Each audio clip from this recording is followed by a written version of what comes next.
Hey, Cicero, quit that. Sorry, my cat is going nuts already.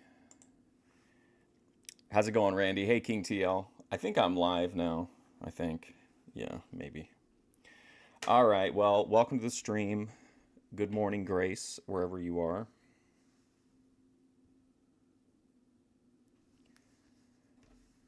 What an exciting day.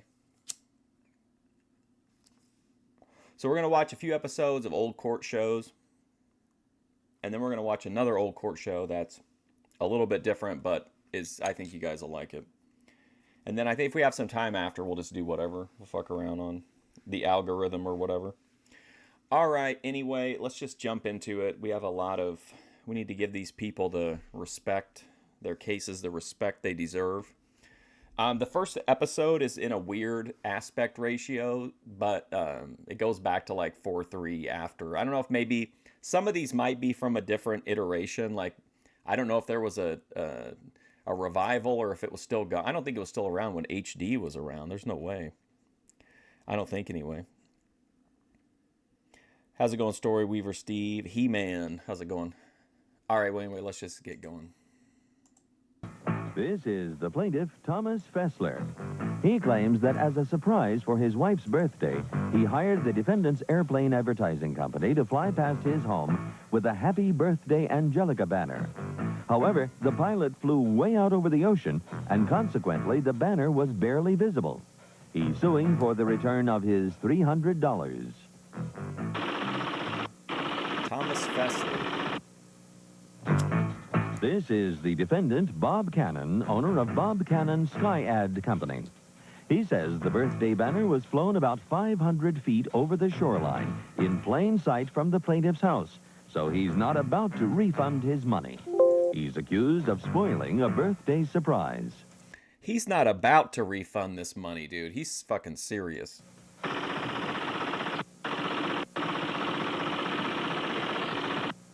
What you are witnessing is real. The participants are not actors. They are actual litigants with a case pending in a California municipal court. Both parties Yeah, Keemstar is going to charge me $1,000 for coming in late, I think. have agreed to dismiss their court cases and have their dispute settled here in our forum, the People's Court. Hello, I'm Doug Llewellyn, and welcome to the People's Court. This is the case of Into the Wild Blue Yonder. Did Rusty really used to be in cowboy movies? I would check some of those out. Now, according to the plaintiff, not one person at his wife's surprise birthday party got a good look at the banner. In fact, at least half of them had no idea of what it even said. According to the defendant, however, the plane flew close enough to the plaintiff's house for the banner to be seen by everyone there. Well, let's try and find out just what went wrong with... How's it going, south to west? Can you imagine this guy? Imagine how he invites like everybody over for a surprise party, and then like the guy doesn't fly the banner close enough. That's kind of... I bet this dude felt pretty salty, like bragging to his guests about this big surprise. With this birthday surprise as the litigants tell their stories to Judge Wapner. I know you've been sworn, sir. I have read your complaint. You had a contract with the defendant where he was going to do something for your wife's birthday?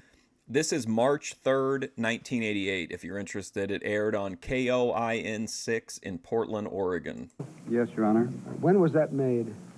It was in September of this year. What day was her birthday? Her birthday was September 17th. So taped in 87, aired in early 88. The party was 2 days, the 13th, actually. Party was on the 13th? 13th, yes, as close as I could get to her birthday. What day of the week was that? On a Sunday afternoon. And where? In Laguna Beach, at our residence. You have a place right on the beach? Or? No, unfortunately not, but it's close enough. Perhaps 9 blocks from the shoreline. Okay. 7 blocks as the crow flies, if that's... Okay. Did you have a written contract with the defendant? No, Your Honor. What was he to do? I had contracted with him on a prior case, and I expected the same thing. Tell me what he was supposed to do. Okay, he was supposed to fly a banner reading Happy Birthday, Angelica, with a heart. With a heart? With a heart. Happy birthday, Angelica, wherever you are. There's how old do you think this guy is? It's the 80s, so he's probably a little younger than he seems. I just watched the Death Wish movies, the first two Death Wish movies last night, and like Charles Bronson was 60 in Death Wish 2, but I feel like this guy looks like he's at least in his 50s. And he was supposed to arrive at a certain hour, and not only was the plane late. What was the hour you were supposed to arrive? I believe it was 4:30 in the afternoon, Sunday afternoon. I had about 60 to 70 guests. And How big Look at this guy in the background that just keeps his finger on his nose. What's going on with him? was the banner supposed to be? well, it's probably 20, 30 feet long. It's like the standard banner you see. They go up and down the coastline. How many times was he supposed to come by the house? I'm a huge Charles Bronson fan. I watched the unrated cut of part 2. It's so, I don't even know what they were thinking in a couple of those scenes. He did this once before. 5 times he circled, and I assumed this is what I was getting the second time.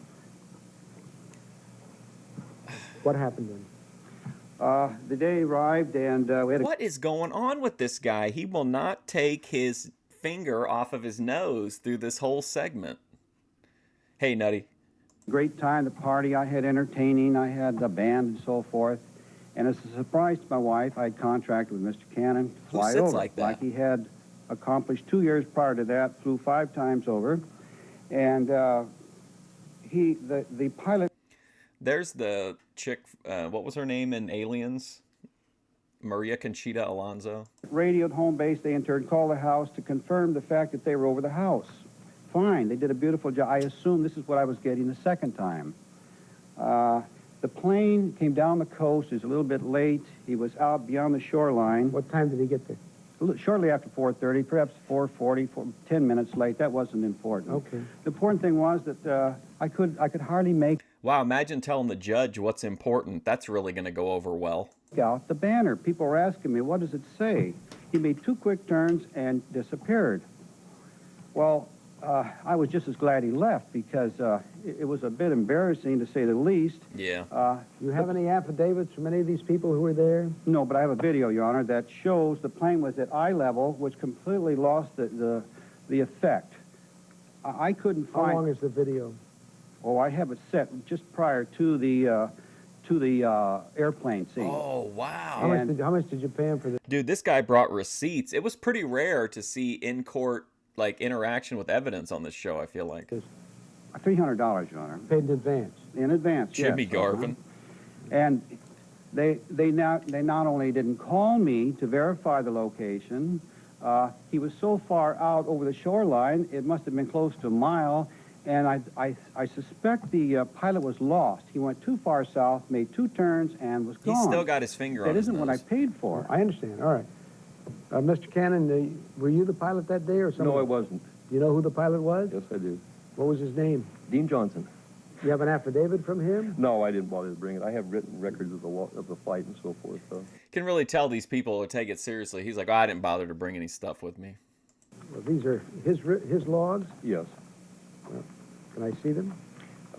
Yes, sir. I wonder if I could, first off, show you the map that we worked by on this job. I was going to say it's the 80s. Maybe that guy did have some nose candy that was piloting. Because Who? Maybe Launchpad McQuack was the pilot. when an order is booked, This is your map. this is the map that Mr. Fessler sent us to work by.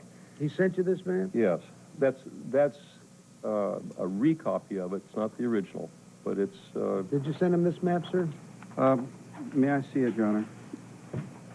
He's got a circle there, apparently where your house is. Yes, yes, I have another copy here, very similar. All right. I would suppose I sent him that. There's another factor I was going to mention, and that is that in the terrain where Mr. Fessler lives, Yeah, I like the guy. He looks like he should be promoting, either he should be an assistant coach for a Florida college football team, or he should be like a promoter helping in the Tampa area. maybe I could present you with this little sketch that I've made. the terrain is quite hilly. And, When did you find that out? oh, I've known it all my life. He seems like he takes golf like really, really, like he'd get really bent out of shape if some shit happened on the golf course. Well, you knew it before the flight was made. Oh, sure. That's why I flew along the shoreline. That's why I had it flown that way. What I'm saying is that the steepness of the terrain and the federal air regulations are such that you have to fly at 1,000 feet above the nearest obstacle, which I've written there, within 2,000 feet laterally of your highest obstacle, which means that you can't fly right over Mr. Fessler's house at 1,000 feet. Hang on a second, I'll be right back.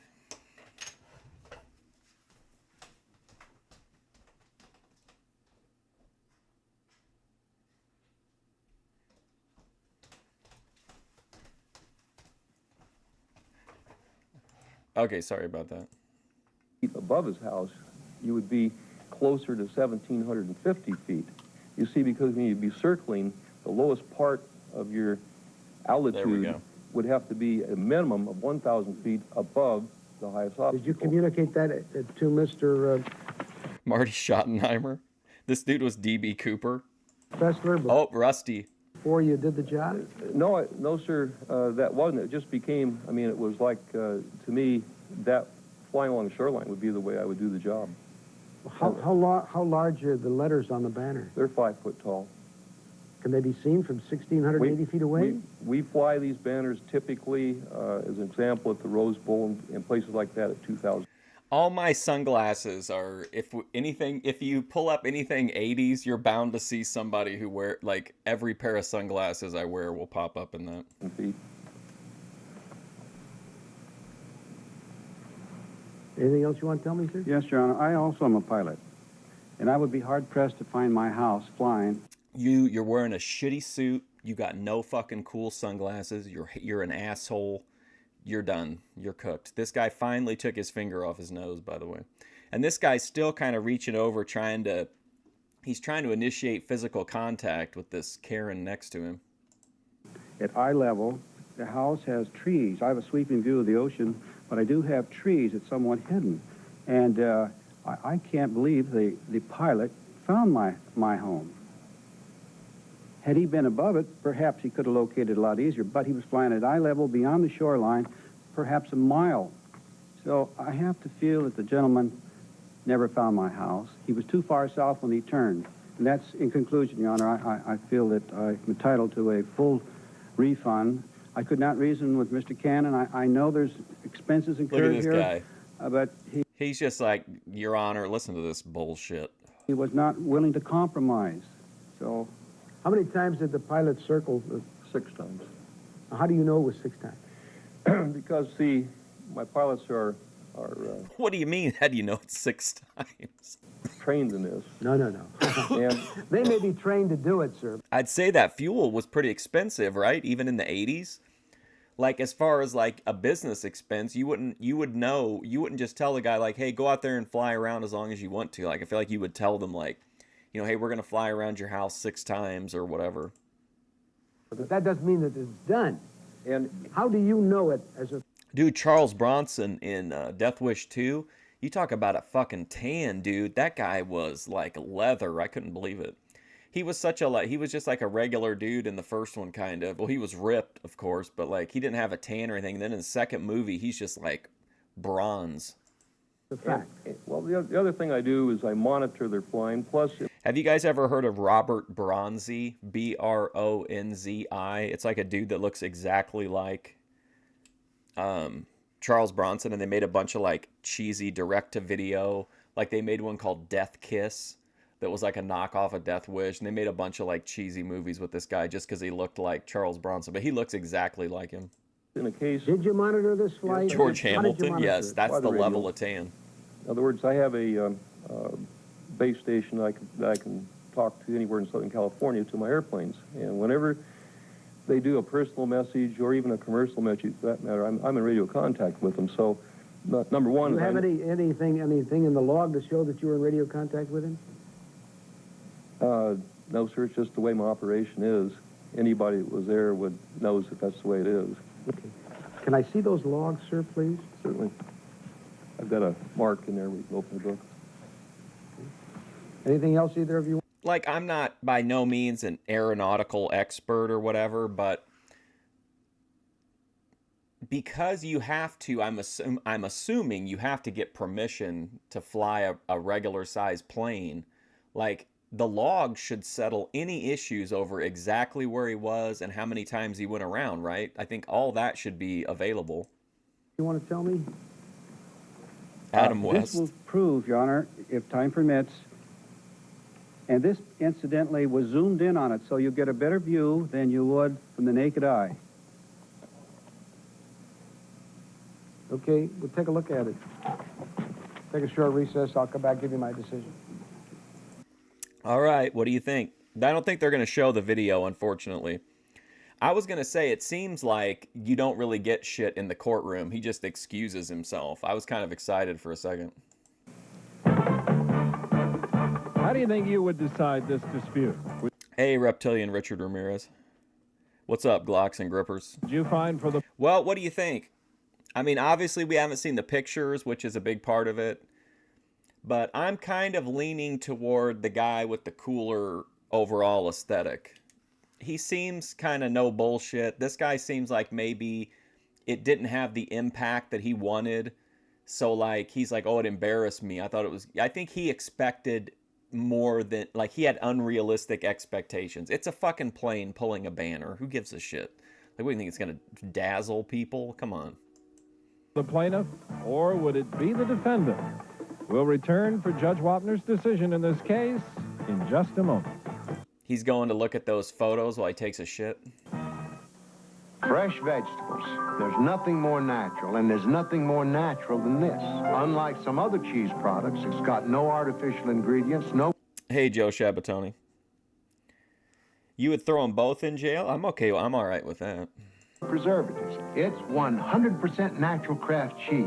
Now, how you gonna beat that? Live in 144p? That's not true. We're on 360p, thank you. The crystal is by Lalique. The silver is... Literally, Richard, I'm giving you triple, over triple the quality here. by George Jensen. And the gourmet cat food is by Fancy Feast. Fancy Feast. A good taste is easy to recognize. The Ballad of a Gentle Laxative. When I'm a regular, here's what I do. What? I take Doxadan because it works when I expect it to. What? Doxadan, gentle Doxadan, I get no surprises. I feel better in the morning as sure as the sun rises. Doxadan, Doxadan, when nature needs a helping hand, get overnight relief with Doxadan, as sure as the sun rises. Wow. This typewriter and I have been... So basically, he's saying that if you take this, whatever this is, he's saying there's no surprises. He hasn't shit himself taking this laxative. Gentle, effective relief, right on time. through a lot of deadlines together. Kind of shows, too. Back thriving with my channel, yeah. Well, eventually, in like 10 years, we're going to run out of shit from the available shit from the 80s. But by that point, the 90s will be cool, so we can move on to the 90s. But I wouldn't trade it for anything. It's kind of like my Yellow Pages. U.S. West Direct. I've got some other direct... Can you imagine that? Like, imagine a time whenever you not only, like, I still think a physical phone book has a place, especially for, like, a business. But also, like, the idea of it being, like, a necessity to the point to, like, you had to, like, remind everybody to, like, take out ads to remind everybody to grab them off their porch. Like, that's what they used to do. They deliver, like, everybody would get one, like, sent to their house. Directories around here, but none of them have as much information as this book right here. You can tell by my doodling. It's the one that I use. I couldn't write... Yeah, I mean, I'm glad that I found this one, but I could only find, like, a few complete episodes. There's a bunch of clips, kind of like with Love Connection, but I don't know. I don't feel like we're at a point to where we need to resort to clips yet. Write a better book myself. U.S. West Direct, the one that gets used. It was like a big deal reptilian Richard Ramirez when the new phone book would come. Built for living, built for life. That's what you'll find at the Oregon Manufactured Home Show this weekend at the Hell Salem yeah. Fairgrounds. Browse 25 different homes all Hey guys, let's head down to the Civic Center and check out all this drywall content. This is where OPC Don would thrive. sale price this weekend only. What was it? Manufactured House Convention. Look at oh man, why didn't I get this for the thumbnail? Oh wow, what a carrot! What a couple. Man, these people. Wow. That was a good atmosphere. Look at this jacket. It's fantastic. He's got the fucking collar popped. He's got the trad wife. There's so many of them here, I don't know which ones to choose from. Some really expensive homes and some inexpensive. Dude, entertainment-wise, like, I was a kid, so I'm biased and a teenager, but, like, it was just like the entertainment felt like the Wild West. Like, anything could happen. Everything didn't feel like it was run through, like, committees and, like, focus groups. You know what I mean? Like, the movies alone and the music, I think, would have made it easy to survive, but it was just the art back then. I just feel like was so much better, or so much more original for the most part. At a mainstream level, you'll always have people like on the like independent artists making interesting stuff, no matter when it is. But like mainstream shit was just crazy in the 80s. You could go to a theater and see a movie with Matilda May completely fucking butt naked with her tits and her pussy out for like 2 hours. Crazy, insane things happening with like I think Toby Hooper said in that vampire movie that he made that like something crazy was they told him to make something crazy happen on screen like every 60 seconds or every 90 seconds. It was just a different world for like art, I feel like. It's a good variety. So much better than an apartment and a lot less work than a conventional home. Today's manufactured home. Built for living, built for life. Culturally, I mean, if you wanted to like socialize, it was a lot, everything was like IRL pretty much, but like art-wise, I mean, incredible times. Not my favorite era. The 30s are my favorite era, but the 70s and 80s are fantastic. 90s are good too, but in like the 80s were like, the 70s and 80s were like the big nut. And then by the time the 90s came around, like you were still nutting, but it was like, you know, it was like a ghost nut. Still good. It's certainly better than the 2000s, but... I did view the videotape, and I asked both of you to come into my chambers and look at it. We had a tough time finding the exact thing that I saw the first time, but I'm glad that you were both able to view it. The first question to be asked... What was the... Can we get can a moderator look up what the name of the... Look up Toby Hooper, T-O-B-E, Night... What was it? Night... something Force? It's not Night Force. Night something. Not Nightbreed. Look up what the name of the Toby Hooper vampire movie is with Matilda May, where she's naked the whole time. And then answered, of course, is, was there a contract between the two of you? The essential terms of the contract were not there. You have to have a meeting of the minds. Your testimony, sir, is, I assumed that we would do the same thing that was done 2 years ago. You cannot assume anything in a contract. And the question is, did he render a service to you for which you got some benefit? So therefore, either you get part of your money back or you can't get any of it back. Yes. Life Force. Life Force. Holy shit, that movie is amazing. Looking at Matilda May, oh my God. Ooh, man, she's naked through the whole fucking movie. The tape, now the defendant in Chambers said... And if you watch the Canon Films documentary, you can hear the producers and they're like, well, we had Matilda May, and why would you hire Matilda May if you're not going to have her take her kid off? That if you look at it with a naked eye, with this banner going by, you can read it better than you can through a camera. Oh, of course. Eaten Alive, where they got the Robert Englund. Is it that like little rundown swamp bar and the dude feeds people to his alligator? Hell yeah. I'm not sure whether that's true or not. I don't know. Yeah, space vampires. But I do know that having looked at the tape, I could read it. It was difficult. Oh, but I could come read Happy on. Birthday. Nope. We have to factor in a little bit because of the resolution. I'd be pretty mad too, I think. But I did get a reaction from people at the party. One of them said, Well, wow, Judge Wapner's writing down the reactions. first of all, the band was playing Happy Birthday. And everybody was called out to look at this plane coming over. Oh, I don't know. And one of the guests said, how about that? Oh, I'm so glad whoever uploaded this. We got to see some 80s old people party footage. Another one said, that was really nice. Now, you said that banner went by twice like that. You would think they probably have something like that in there, maybe. Like where, not, like if you book them to go on a day that it's windy, like what they would probably tell you, like, hey, we know we're signed for today, but like, it's going to be windy. I wonder if you get like a partial refund or something.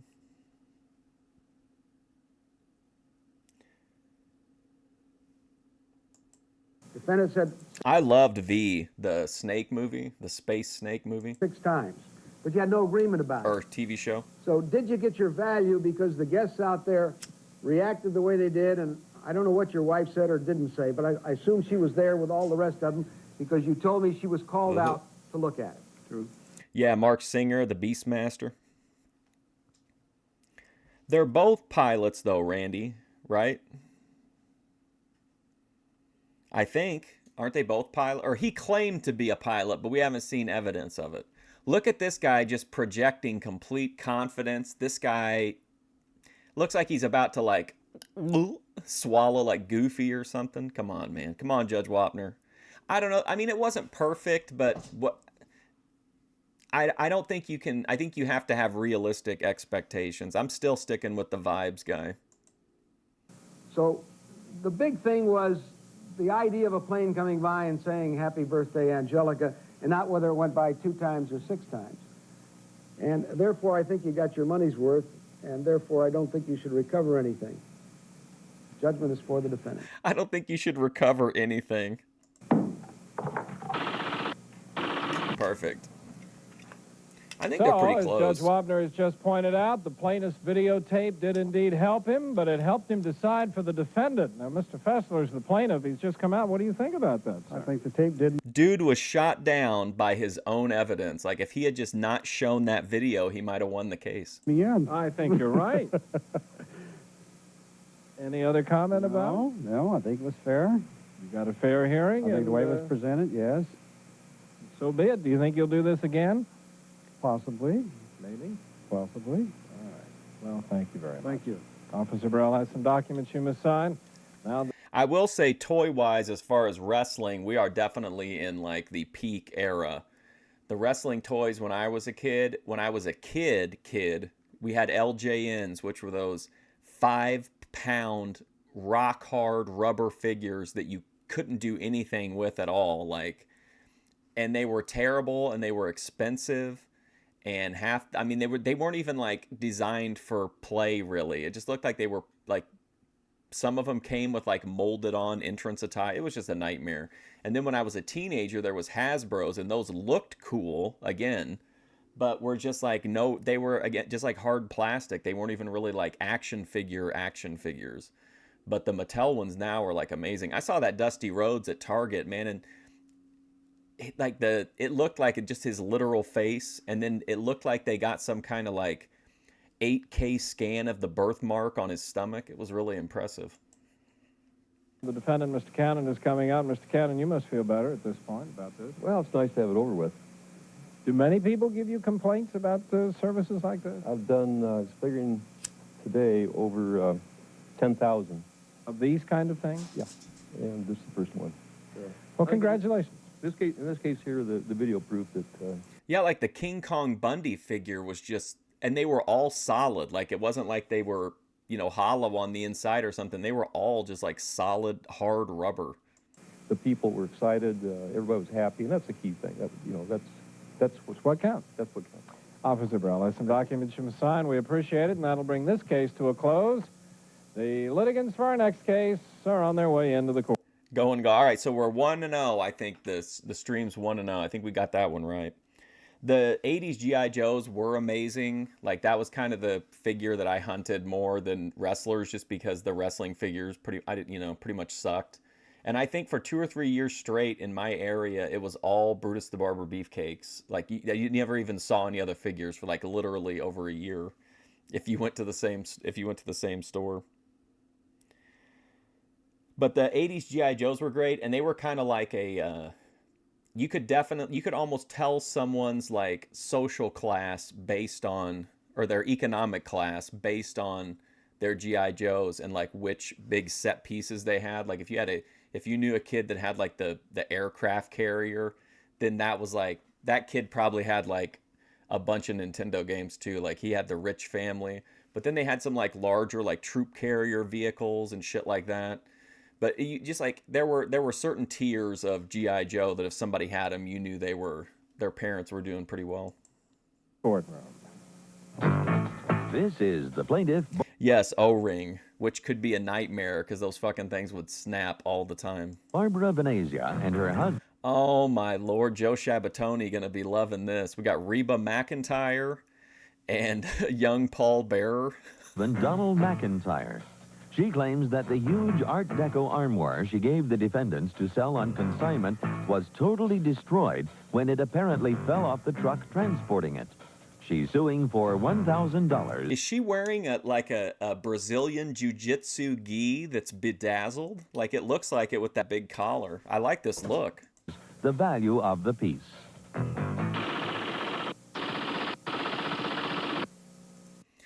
You know who I liked in the old G.I. Joe line was, I think it was Crocmaster, the guy that had the crocodile. And then the twins, I thought those were like two of my favorite figures. What was another one I liked? There was another Dreadnought. He was like was there a Dreadnought named Road Pig? I can't remember. He had like kind of a muscle gut, and then he had like gray hair, and I think he had a hammer. He came with like a big hammer, maybe. These are the defendants, Janine Tebow, owner of Spin, an unusual furniture Yeah, hire the hair closer to Jesus store, and her brother, Robert Look at this dude. Look at this dude's glasses. I love it. West. Janine admits that the plaintiff's armoire fell off her brother's truck. However, it clearly... Oh my gosh, look at this outfit. Man. I wouldn't put this guy. These two kind of maybe seem like they would go together. I don't know what this guy's story is. Is he the third? Are they a polycule?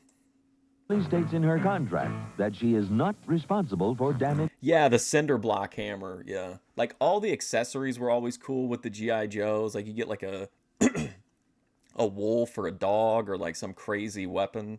Goods. She's accused of destroying furniture.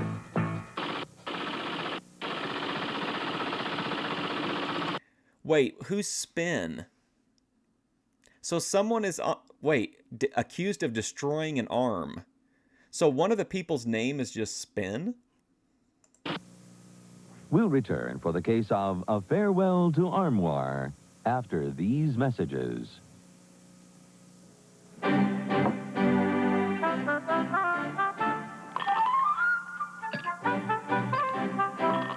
Oh, wow. For all those strife. I think this is effective advertising, and I think that's why the movie theaters always use this, but I always thought this was much more effective than whatever, polar bears or whatever. Just showing like that, just the ice alone, like, makes me want to drink something. To get to it. Makes me want to drink a 40 ounce. This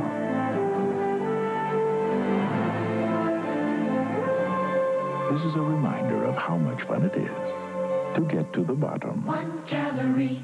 Just for the taste. I actually used my G.I. Joes as wrestlers since the LJNs couldn't.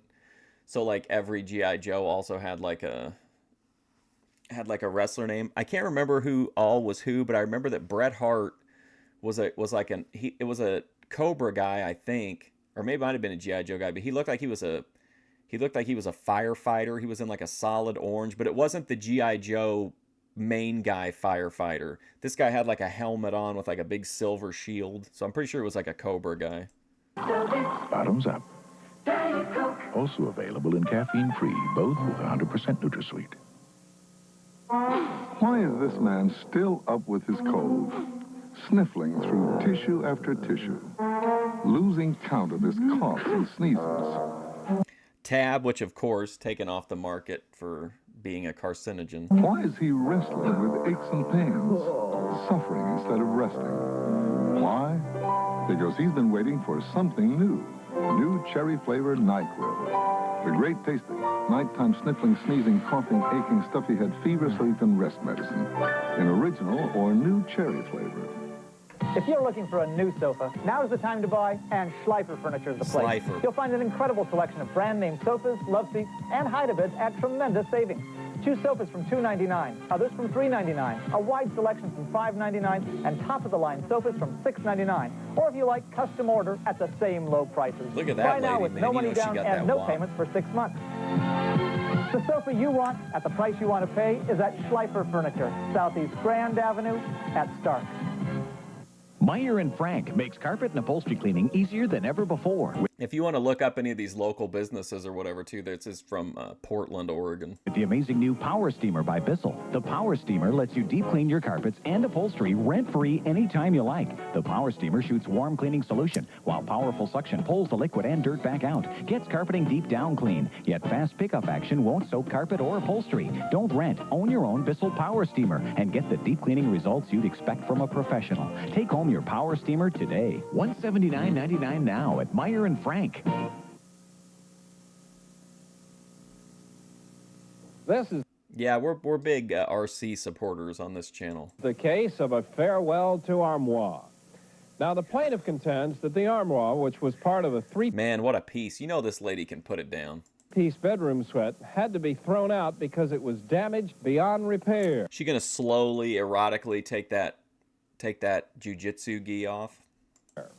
The defendant maintains that according to the contract, the Armoire was legally hers. Just, did you see the vibe drop off moving from that lady to this? Yeah.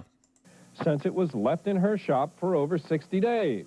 She's already showing, like, signs of being shifty, untrustworthy, low self-esteem. Bottom line, the contract exonerates her from any liability for damage. I loved OG Jolt for sure.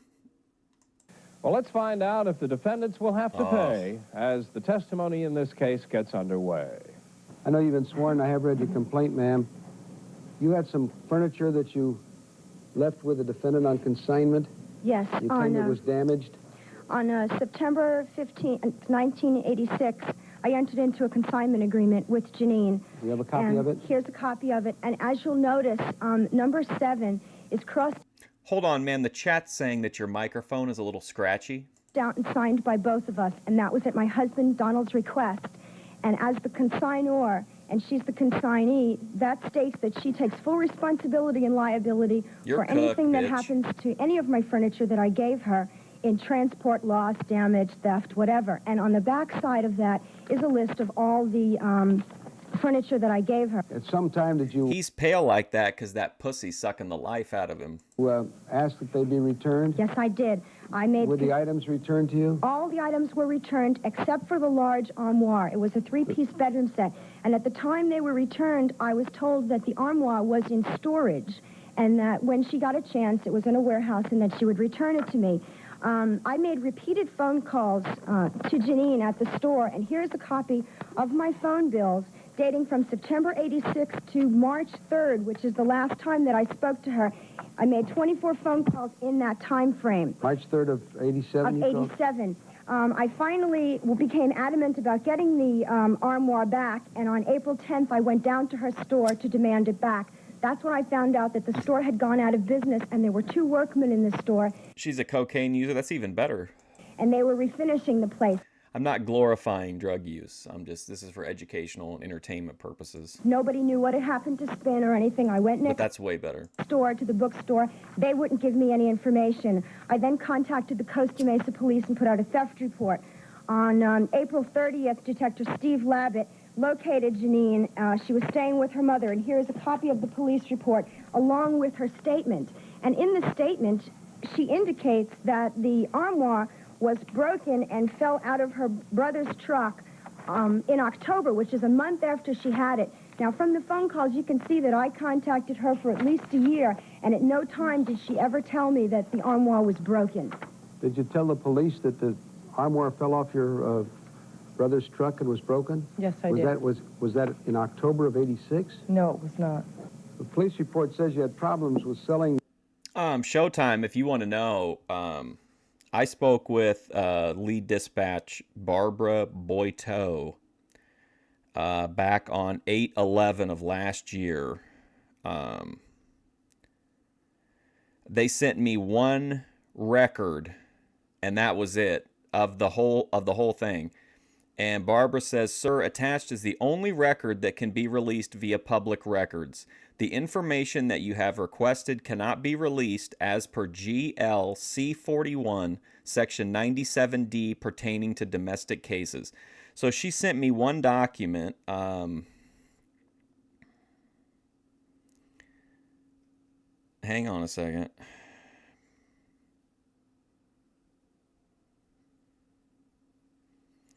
I'll show you what it is, or I'll tell you what it is.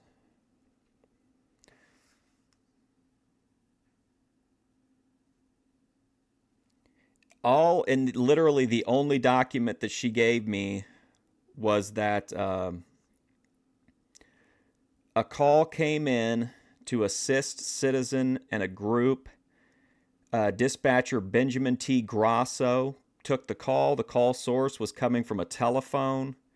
The location was Thousand Trails, and then it just has some dispatch information, and it's listed as a priority 3 case. I can't tell you like what that means as far as the rest of the whatever, but that's literally the only document that they would release to me at all. Everything else they were like, no, and I refined it. I sent back and forth 2 or 3 times, and they wouldn't budge. They said because it's related to a domestic violence case, they couldn't release it. No, I'm not getting sued, no. Yeah, Ben and Grace were they weren't supposed to be together, supposedly. And so the viewers found out that Ben was at the campground. So somebody called the campgrounds and alerted him. Ben got arrested in this huge, it looked like they were taking in Osama bin Laden or something, this big arrest. And it was a big spectacle, the best Thorpe live stream of all time. And so I FOIA'd to try to find out some more stuff about it, but the Sturbridge Police Department just doesn't want to put any work in.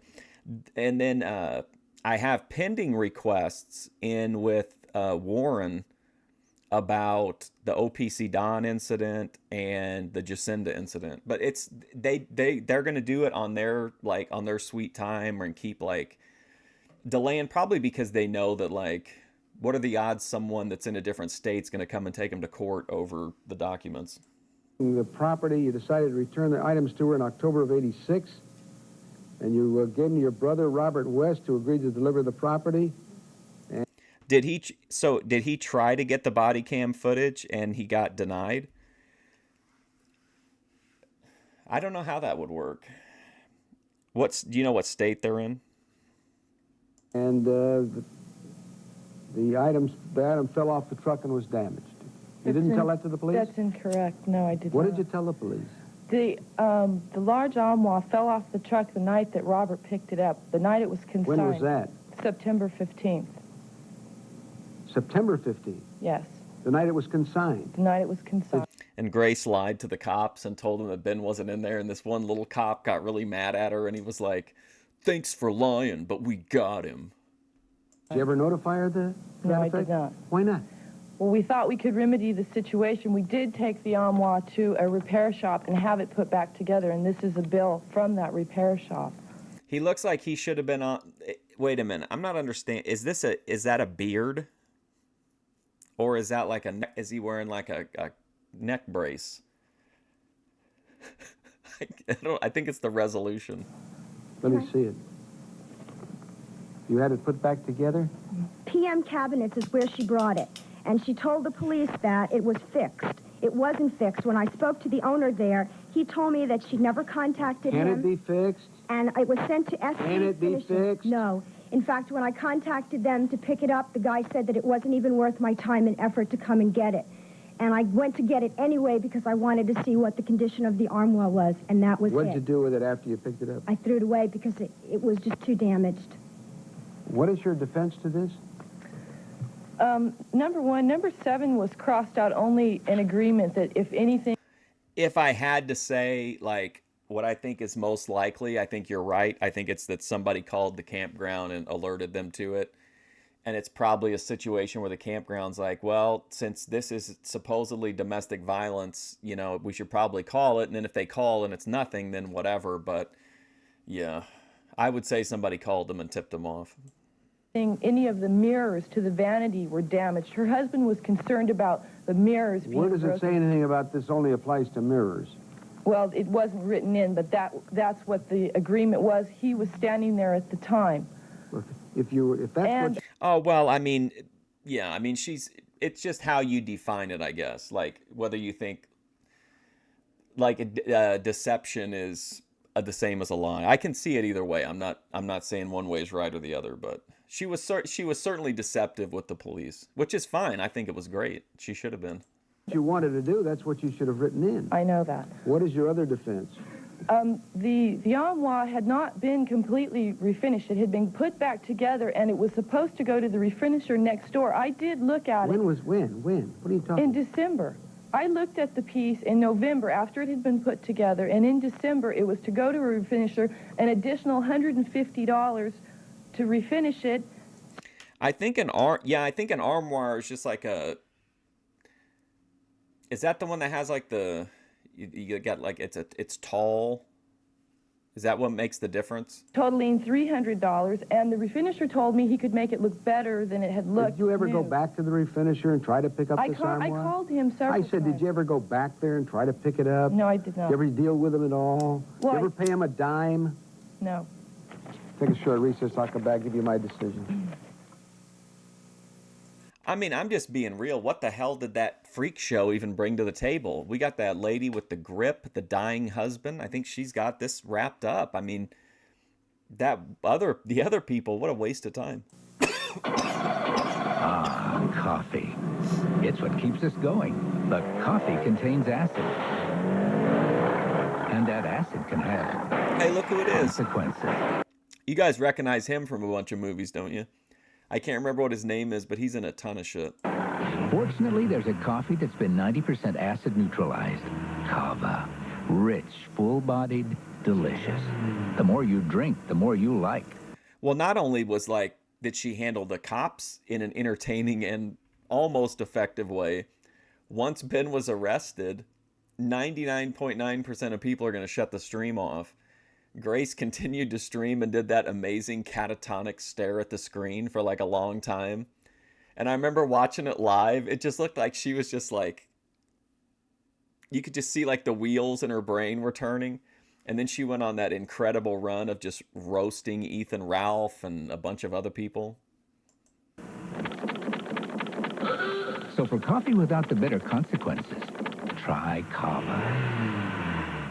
Some people grow old gracefully, but after my stroke, I felt old. A new feeling. My son invited me to live with him, but I want to...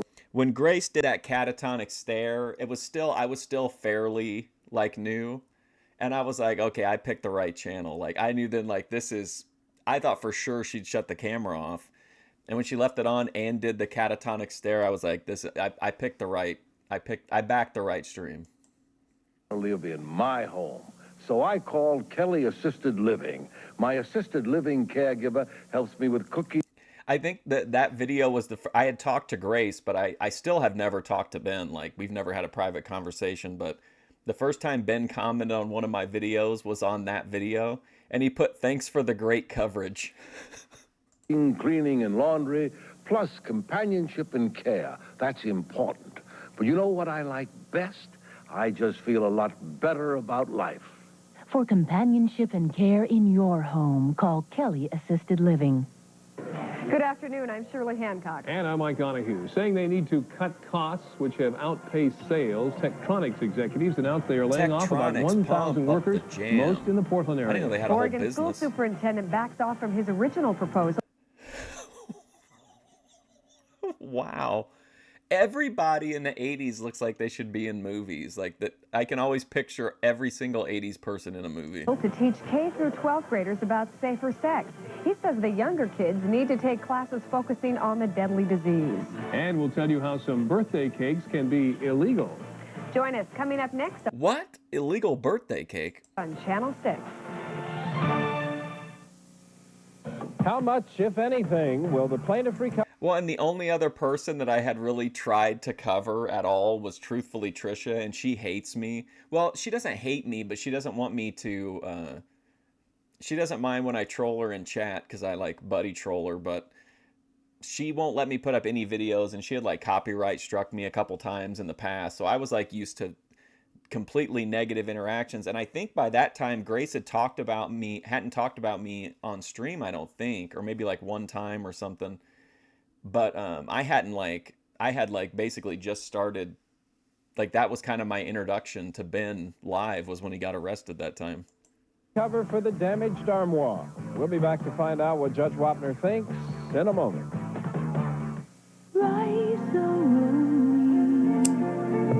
Introducing 4 new Savory Classics.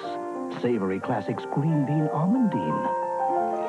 Spring vegetables and cheese. Because if you go back and watch those old streams when I was reviewing her like solo streams for a while, like I was talking with the few people on Twitch that were watching about like how the vibe was going to change when Ben got back. Like I knew like absolutely nothing back then. Savory Classics cauliflower au gratin. Creamy parmesan and herbs. So instead of spending your evening creating a classic, you can spend it enjoying one. New Savory Classics from Rice-A-Roni. X-Lax presents some gentle guarantees. Oh boy. The caress of soup. A lot of people having trouble shitting in the 80s because of all the drugs, maybe all the hard drugs. On early morning skin, the softness of pearls, and the peace of mind that comes from the X-Lax guarantee. Taken at bedtime, X-Lax is guaranteed to work gently, effectively by 8 a.m. or your money back. Can you imagine going into the store the next day and you're like, hey, I took this X-Lax and they're like, you didn't shit? You're like, I didn't shit. I'm like, okay, no problem. What if they wanted proof? What if they pressed you on it? Isn't it nice to know there are still some promises you can count on? X-Lax, guaranteed complete relief by 8 a.m. In the opinion of our courtroom observers, there is no question but that the plaintiffs deserve to prevail in this dispute. So let's find out now what Judge Wapner has decided. Clause 5 of the contract is your contract. It says consignee shall use best efforts to take reasonable care of the consigned property and keep it in... When you only cared about wanting the snow fawn to go sledding, do you think that's one of the reasons that like as a kid you're so invested in stuff like, you know, your favorite cartoon show, or like, you know, like title changes were like life and death to me when I was a kid, pretty much, is because you don't have other, like, at least some kids do have adult issues to deal with, like, but like I didn't have to worry about like paying bills and all that shit. So like that was my, like, those were the most concerning things going on in my life, was like, was Ricky the Dragon Steamboat going to recover from Macho Man's attack on his larynx on Saturday night's main event or whatever? In the same condition as it was when delivered to consignee. Now, in the next breath, you say you're not responsible for fire, theft, any act of God. Well, there was... Ben is content. I mean, Ben's great content. I understand that people say, like, if they don't like it, but, like, it definitely is content. I mean, people knock him, but the views went up from, like, under 100 to, like, over almost 250 when I checked a few days ago. It's just getting the content, like, especially, just streaming, like, as much as they do. I can't imagine, like, having to keep coming up with shit to talk about. Like, obviously, since my channel is a commentary channel, I want to be fed things to talk about. Wasn't any of those things here. And breakage and shoplifting. Well, breakage means to me something that may have broken in the shop, something may have broken in the shop, but that's still inconsistent with the first part of this, where you say you'll take reasonable care. And since it's ambiguous and inconsistent, and since you drew the contract, well, I don't mean you personally, but it's your contract, you presented the plaintiff with the contract. You don't like it when Ben does karaoke? Oh, man. You're responsible for any inconsistency that it may have in it. And so you're responsible for the fact that this armoire was broken. My judge, normally also, I don't give replacement cost. You're not entitled to replacement cost. But in this case, I find that replacement cost and the value of the item at the... Oh, no way. I mean, even if you overlook some recent, like, really tiny moments that Ben's had that were Keno, like, he had that amazing moment whenever Grace, it was like when Grace was, her hair was at its, like, absolute worst. And they did that struggle session in the field, and she had on the green jacket. And they were talking about how Courtney was a lolcow, and Ben was like, well, you know, you're a lolcow. Lolcow hair, lolcow face, lolcow, what did he say, work ethic? He's like, lolcow RV. The time it was broken are the same. And therefore, I'm going to give you the $950. Judgment is for plaintiff for $950. Pay up, bitch. And that will bring this case to a close, as well as this session of the People's Court. I'm Doug Llewellyn, thanking you once again. Yeah, if you don't have any appreciate, like, and I'm not saying that you should, I'm saying, but like, if your taste doesn't, like, if you don't find that, like, those interpersonal dynamics and the struggle sessions interesting, I can completely see why you just would tune out, yeah. Again for joining us and reminding you that if someone damages your property and then refuses to pay, don't take the law into your own hands. You take them to court. The Oregon State School Superintendent revealed a revised AIDS education. Both the plaintiff and the defendant have been paid from a fund for their appearance. The amount, if any, awarded from the case is deducted from that fund. Oh, wow. So really, I mean, is there anything on the... I mean, you're not really out anything then. Like, whoever wins gets an extra cut of the money, but, like, you're really not... Why wouldn't you take this route? I'd solve all of my legal problems through the People's Court.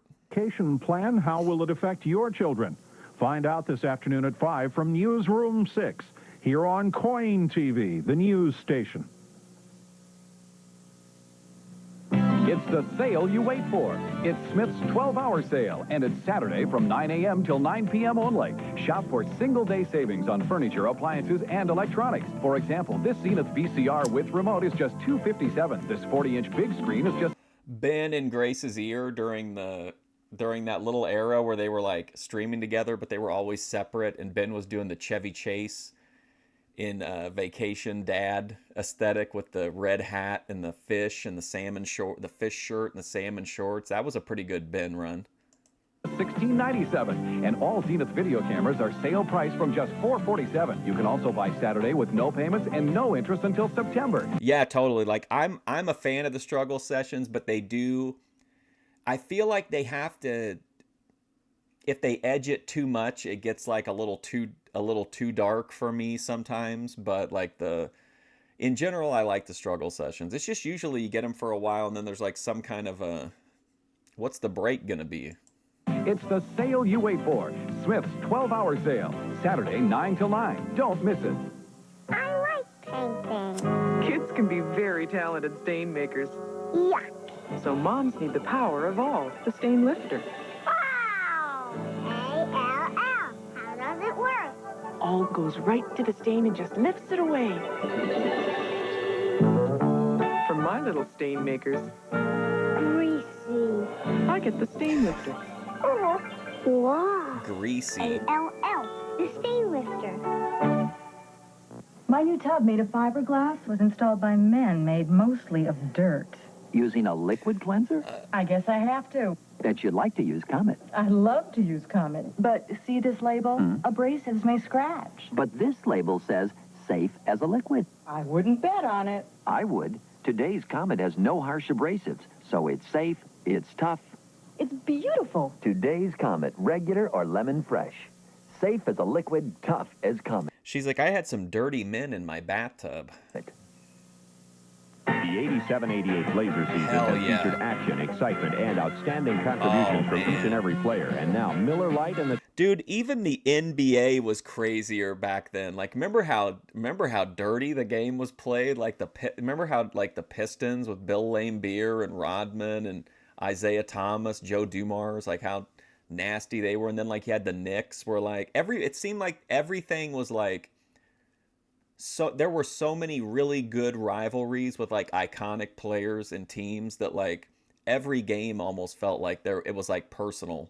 The Trailblazers invite you to enter the Miller Lite Most Valuable Blazers Sweepstakes. You can vote for your favorite Blazers in each of 5 categories. Most offensive and there are player. great prizes, too, including the grand prize, an 88 Toyota Corolla Deluxe Sedan. Entry ballots are available at your nearest Portland area Toyota dealership or wherever Miller beer is sold. So stop in and fill one out today. The deadline is March 16th.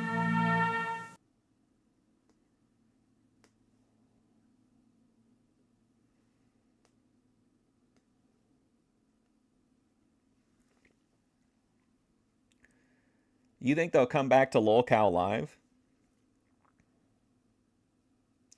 Is there anything else on this? Okay, so that's just stuff. Oh my gosh.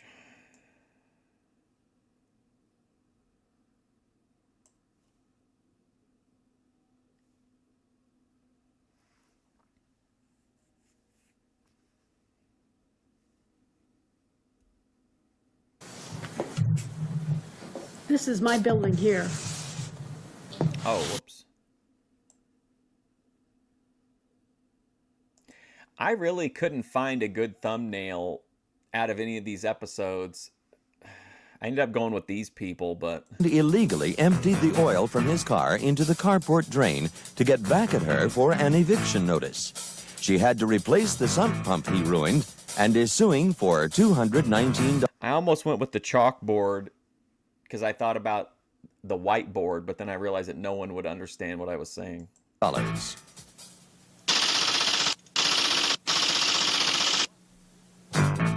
This is the defendant, Chuck One. You watched King TL's one-man show? Oh, man. That was a good one.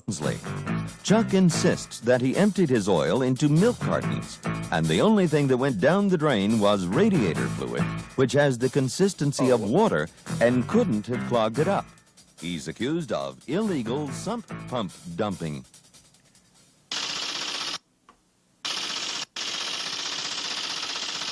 Also, this is December 4th. This aired on December 4th, 1985. What you are witnessing is real. The participants are not actors. They are actual litigants with a case pending in a California municipal court. Both parties have agreed to dismiss their court cases and have their dispute settled here in our forum, the People's Court. Hi, I'm Doug Llewellyn, and welcome to the People's Court. This is the case of the dumped-on sump pump.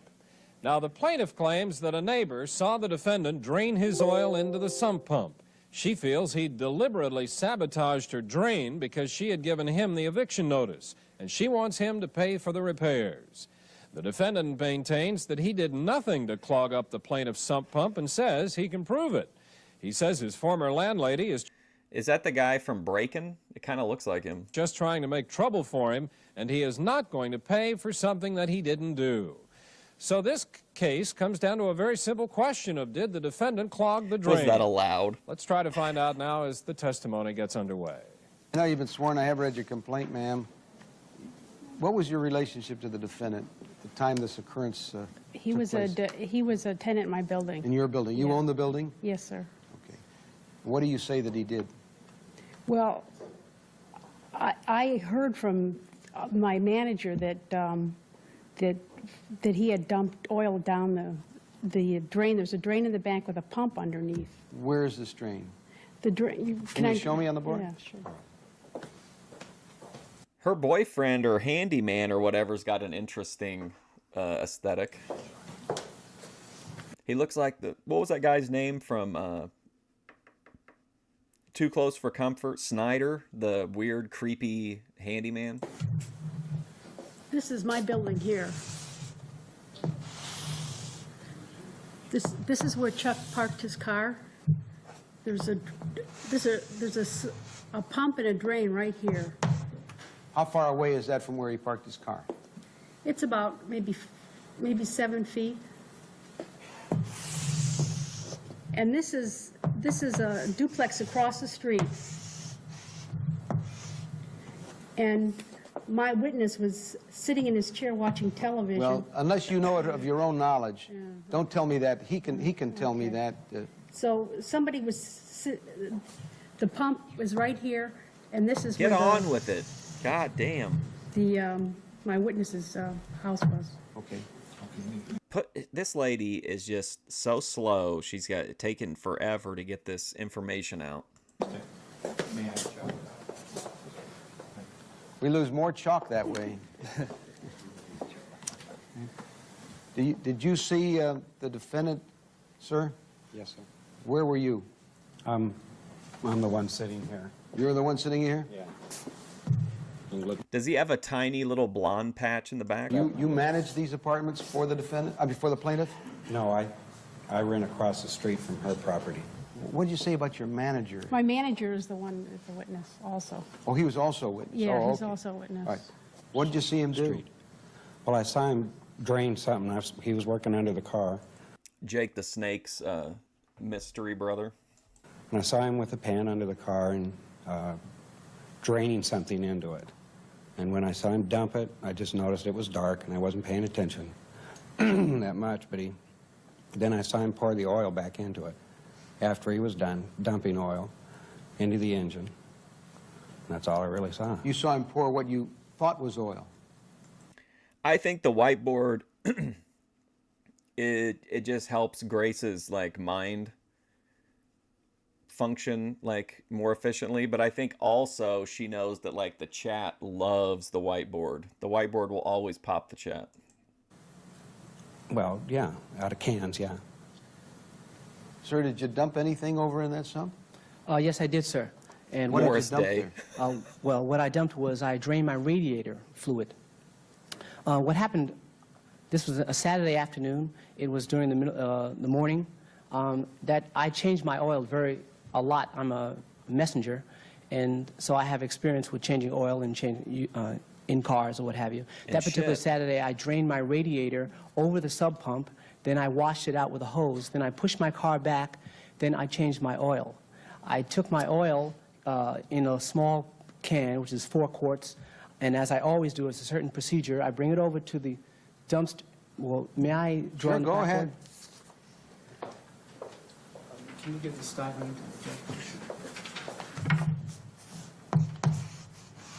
Look at this. Look at this.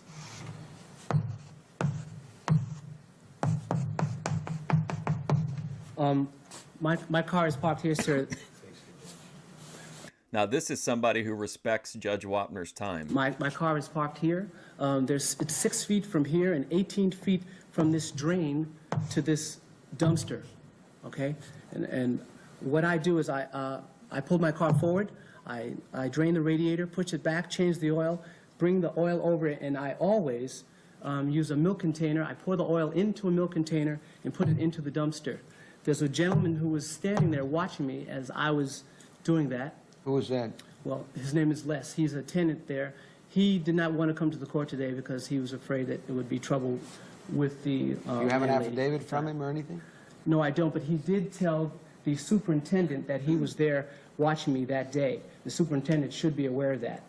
And he said that he did witness me pour the oil into the dumpster. At the same time, as I was pouring the oil into the dumpster, one of my... This is OPC Don talking to that police officer at that college campus where they changed the oil for some reason. One of the other tenants was walking her dog. She came and to pull out her trash, and she saw me at that time. Is that this lady here? Yes, it is. All right, you want to step back then? Miss McKenna? McDonough? Donna? Mm-hmm. Are you the lady Yep. that he's referring to? Yes. That lady stood up there and had to think about it. You know what I mean? And then it took forever. He knew exactly what he did. Your Honor. What did you see him do? Well, I've walked out with my trash, and Chuck and this other man were there, and I threw my trash in. When we talked, he was messing with his milk carton, and I think there was something that belonged to the car, I don't know, metal. And really, I don't know, much about cars. Well, what did he have in his hand?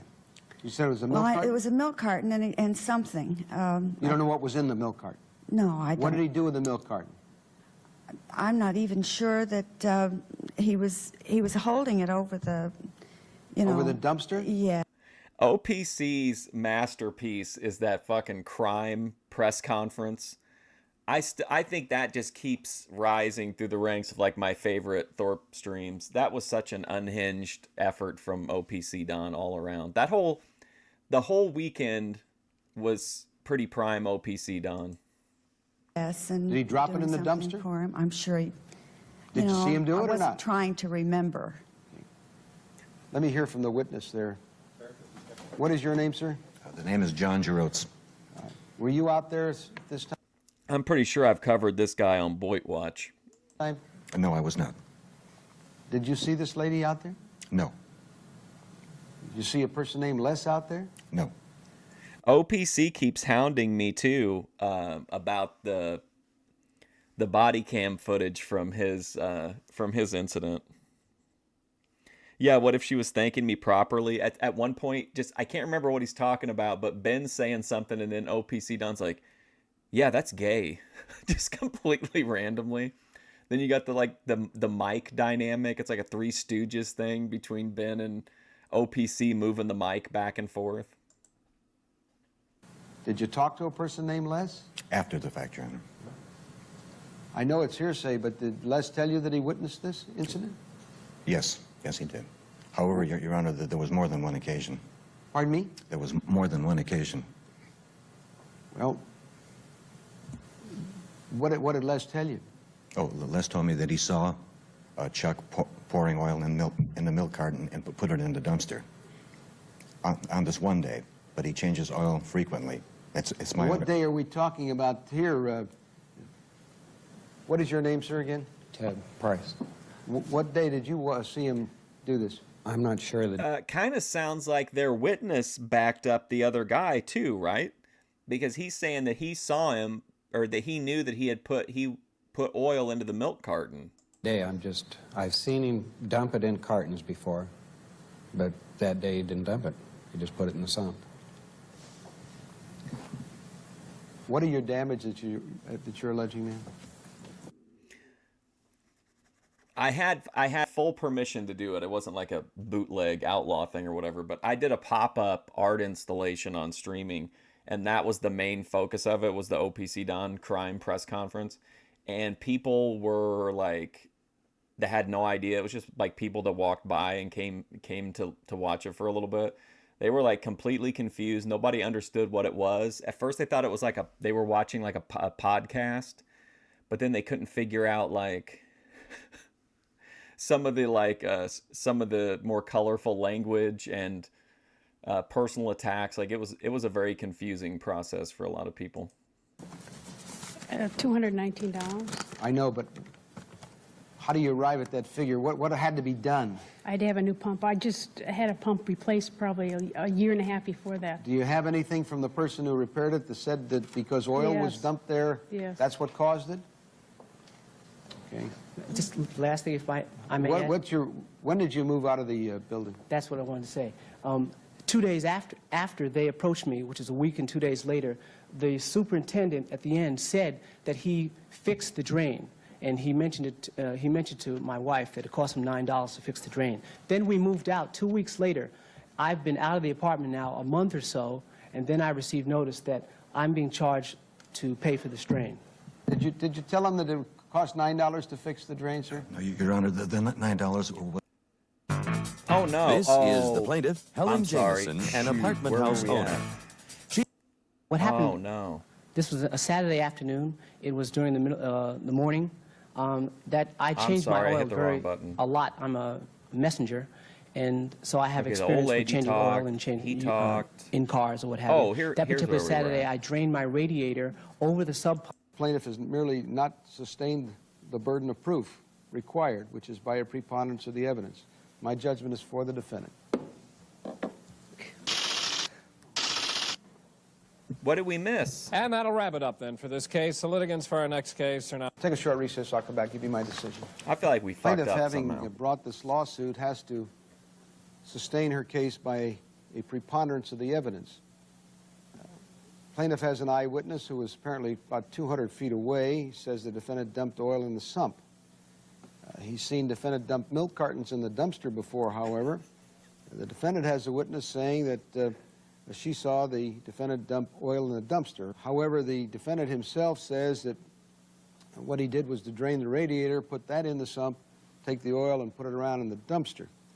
And he says a person with the defendant's witness was a person named Les who was there, and he saw the whole thing too. And then we have the manager say that, yes, he talked to Les, and that's what Les told him, that the defendant put a milk carton, and apparently having oil in it, and he put that in the dumpster.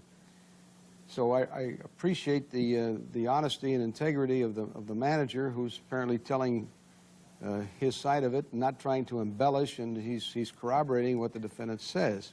Okay, so him giving like the him kind of being honest and saying, yeah, he did at least sometimes he did put the oil in the milk carton and throw it in the dumpster. I thought that would backfire, and it didn't. Judge Wapner respected the honesty and said, I trust that because of that, I trust this guy as a witness, and that was it. The point is that the pump was clear, apparently, for at least a week after you put some...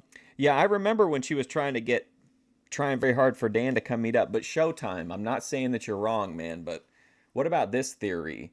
Grace wanted that shit moved out of there, and she didn't want to do it, and she knew Ben wasn't going to do it.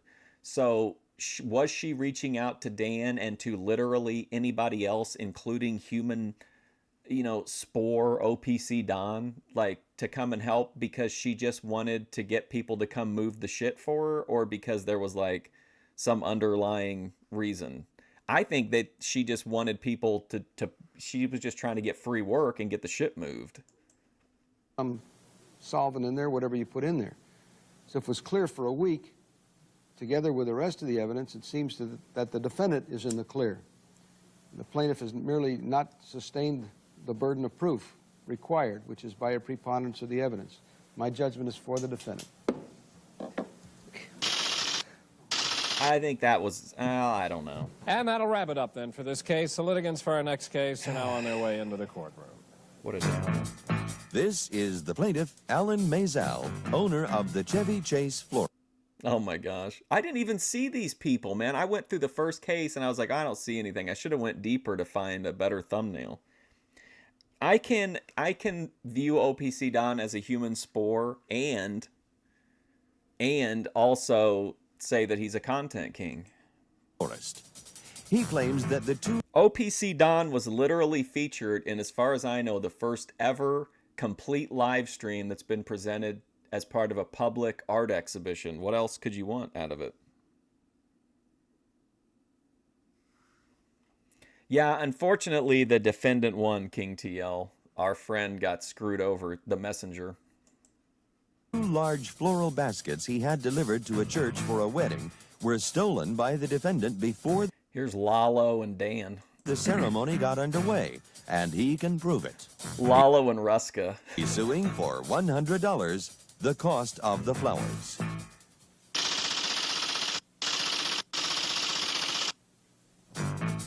This is the defendant, Maria Figueroa. Okay, so let's talk for a second about Thick Gemini. What do you guys think about Thick Gemini pitching to Keemstar that he wants to do lolcow drag?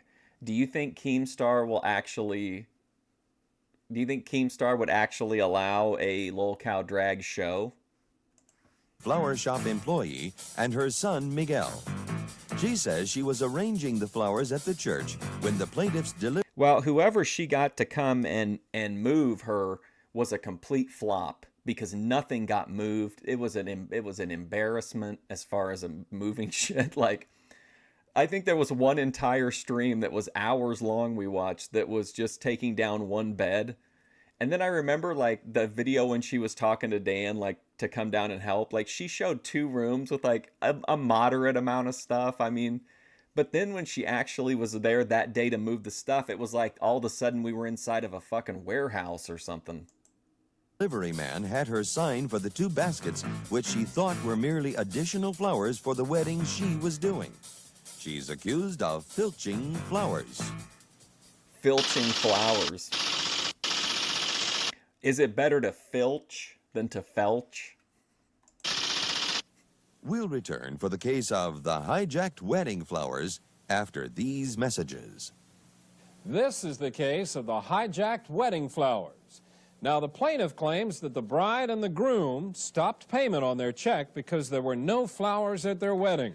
And he is not... You think... Okay, I'm not going to ask you how you think that, but I think that's a pretty wild theory. That he was received services from a cam girl. He very possibly got an STD, gave it to Grace, and then wanted to make him jealous by meeting up with Dan. Oh my God. Showtime, what's going on with you, man? Are you doing all right? Do we need to have, do we need a Showtime intervention stream? I tell you what, Showtime, I've got something we could watch maybe that'll ease your mind a little bit or let you escape for a while. I've got one of the streams from, I think I actually have the stream where they get asked to leave OPC Don's friend's property or whatever. I know I have a stream either that stream or the stream right before. I think I have the entire stream. about to let the defendant get away with it. The defendant insists that she was never told the flowers were for another wedding, so she assumed a friend or relative of the couple at her wedding had sent them. The big mystery...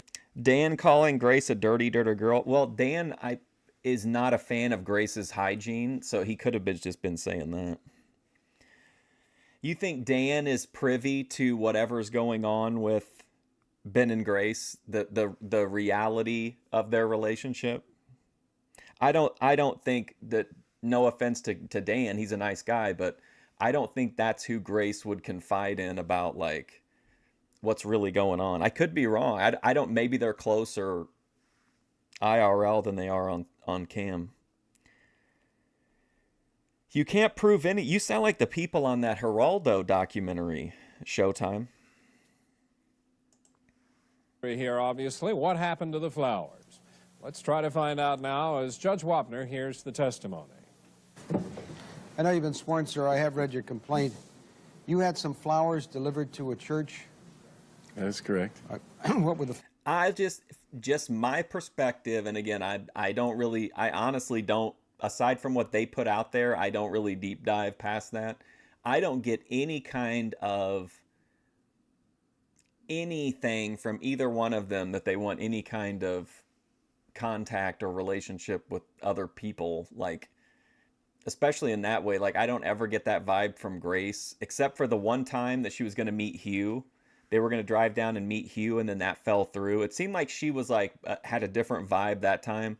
But otherwise, I don't really see her as being interested in anybody. And I think Ben has been pretty clear that he thinks it's gay if you get a boner. So, I don't know. I mean, Sin and Flaccid, is he... Well, I guess if you're saying he's paying a cam girl, right, is what your theory is. What kind of flowers were they? I had 2 big altar baskets for either side of the altar for a wedding that I was supposed to deliver to the church. Wait, why are you... Don't look up STD pictures on on Google. You think she only bathes and brushes her teeth once a week?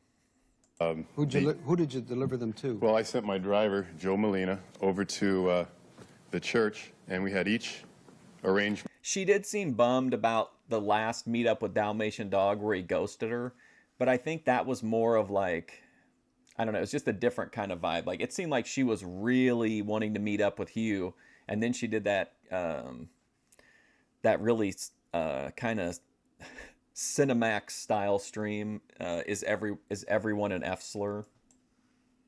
Each basket tagged with an envelope on it with the bridal party's name. And I said, make sure when you get over there, because sometimes you have problems, make sure when you get over there that whoever's working in the church, have them sign the Grace literally told that, like, seriously told the chat, like, in a non-troll manner, that she only brushes her teeth once a week. delivery sheet. Make sure they know it's for that wedding. Did you deliver the flowers, sir? Yes, sir. Did they have cards on them? Yes, sir. Also, What wedding was it for? the Kashihan wedding. If that's true, just from a performer perspective, I mean, it doesn't matter if she's got like a dirty ass, but she got to keep her face clean and her teeth clean. She got to keep that. She's, you know, it's the money maker. Sheehan, what time was it supposed to be? It was supposed to be delivered around 4 o'clock, and a matter of fact, Your Honor... What was the wedding, time of the wedding? 7.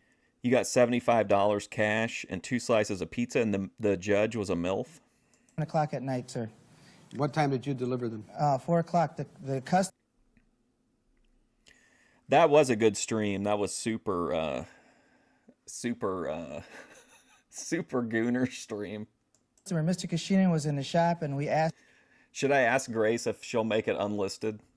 Him if there would be someone at the church to sign, and he said yes, there would be. Did someone sign? Yes, sir, Your Who Honor. signed? I can't get cracked for me. All the old stuff is down. Right here, Your Honor. When I delivered the flowers, I asked if they were with the Kashihan party, and they said yes, and she signed right next. Like, if I'm really high and I don't think to write something down, I'll make you know how you can actually, like, just clip straight from YouTube to make, like, a timestamp? I'll do that, and then I'll think I'm going to go back to it. And when I was looking through my clips the other day to try to find a Slothy Heads clip, I noticed that I had, like, 40 Thorpe TV clips that, like, are just, I can't access at all anymore because they were, like, just, you know, timestamps in their stream. So that's our delivery sheet, which, you know, when we deliver flowers to anybody, their name's on her, and then they sign for it. I'll be like, hey, Grace, I know you got a lot going on, but listen, could you just send me an unlisted link to that Goon stream when you were really upset about Hugh ghosting you? Did you sign this, ma'am? Did you receive these flowers? Can I explain, Your Honor, the basis? First, I want to know if Yes. There's definitely at least 2 people that copied, that downloaded everything. Like, she brought everything back up. Like, she brought a ton of shit up for a while and then privated like half of it. I know at least 2 people downloaded everything that was available from that point on. Whether they're willing to share or whatever, I don't know. I signed. You signed for them. I signed Maria. The audio is that it's mono sound, so it's only predominantly going to come through one channel. Right. Did you know that these were from a flower shop? Well, I know because he's delivered the flowers. Well, what were you doing there? Well, I'm working for Hollywood Bridal in Hollywood Boulevard. I'm the designer. What do you design? Flowers. Well, what were you? I don't have any, like, I don't have the storage space for it, man. I have to delete, like, shit from a week ago. I'm working on, like, absolute taped together equipment here.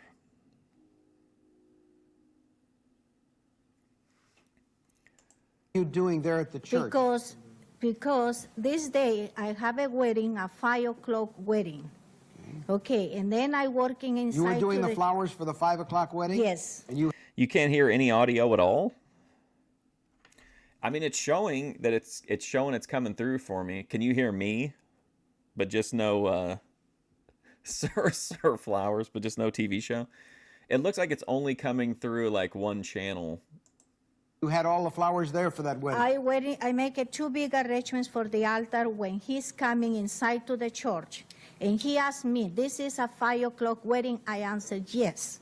And then he asked me where I put these flowers. I said, put in the floor because I don't have any more stands. He put one basket and one right. What did you do with those 2 baskets of flowers? I leave it inside to the church because he asked me, this is a 5 o'clock wedding. No, I don't want. If I'm at the point to where I'm having other people do shit, then I'm lost in the sauce. I need to be with my own 2 hands. I need to claw away the mysteries of Boyd. I don't want to outsource it. In our wedding, it's a 5 o'clock wedding. You didn't use those. Plus, right now, I'm just after the Foot Girl thing and the LOL Cow Live shit. Like, I'm kind of on a. I'm not on I'm still watching all the streams, all the Ben and Gray streams and the Ruby streams, but like I'm kind of like just on a chill as far as making like clips or whatever about it, but I'll eventually get back to it. I'm just like on a big movie kick right now. Those flowers? I leave the flowers in the church, Where in the church? inside to the altar, to the I want church. to show you this receipt, ma'am, where you say you signed it. When you signed it, did you see that the name could... I want like any content that I would share, like I want people to know that either I'm watching it with you, like so we're experiencing it at the same time, or like that it's something that I like at least have somewhat vetted to try to know that there's at least potential to it. Like I could never do like Keemstar does, where he's just clicking on blind links and has no idea what the fuck's going on. Like I couldn't do that. Kashinin was on No, there? Joanna, because I'm very busy, and I just think I give you a favor to him. To You didn't prove- look. Hey, Showtime, do you really think that if you reach out to Decentralized and ask for help whenever you're saying that you think Ben is hiring prostitute e-girls and contracted syphilis from one of these e-girls and then passed that along to Grace, they're probably not going to give you... No, Joe, let me be clear. There's zero... I'm on the Thorpe train till it's over. Like, there's no... It's just going to be, you know, this content is hard to... It's kind of hard to read. I mean, it's good for them. It's just not, like, really great commentary content. So, like, I like watching it, but I don't really feel the need to, like, comment on it. But we are going to watch the entire Ben versus Flow State domestic... What was that one about? Revenge porn debate. Don't look. I just put my name in there. All right. What was the value of these two baskets? $100. I've got the original work order on that, and I've got the stopped check. You mean the people that wouldn't pay you Right, because you didn't that's have correct. the flowers That's there, correct. is it right? And Your Honor, we also have a picture of what they would look like so that you have an idea what the basket would look like. So, Well, this is not the same. no, basket. sir, that's impossible. We didn't- Similar. Yeah, Similar. I mean, let's be real. The worst Thorpe stream is still better than 90% of YouTube, in my opinion, anyway. Where to the... Did the flowers look something like this, ma'am? The flowers is white gladiolas and white roses, Joanna. Your Honor, they This were look white, is but similar that's a like similar this. arrangement. It's It a looks small similar to that? baskets. Small baskets. Small baskets. Okay. Anything else you want to tell me? Well, if Joe Shabatoni's right, and we're looping into back into the Keemstar world with LolCal, with her going back to LolCal Queens or getting some other show, I mean, if they can get in any kind of position, I think, to have like a regular income or whatever, well, the content will start to improve because we'll start to get some more additional wackiness.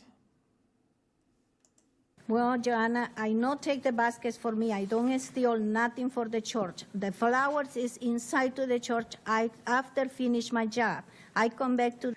I honestly don't know Backwoods Squatch. I'm not sure how it...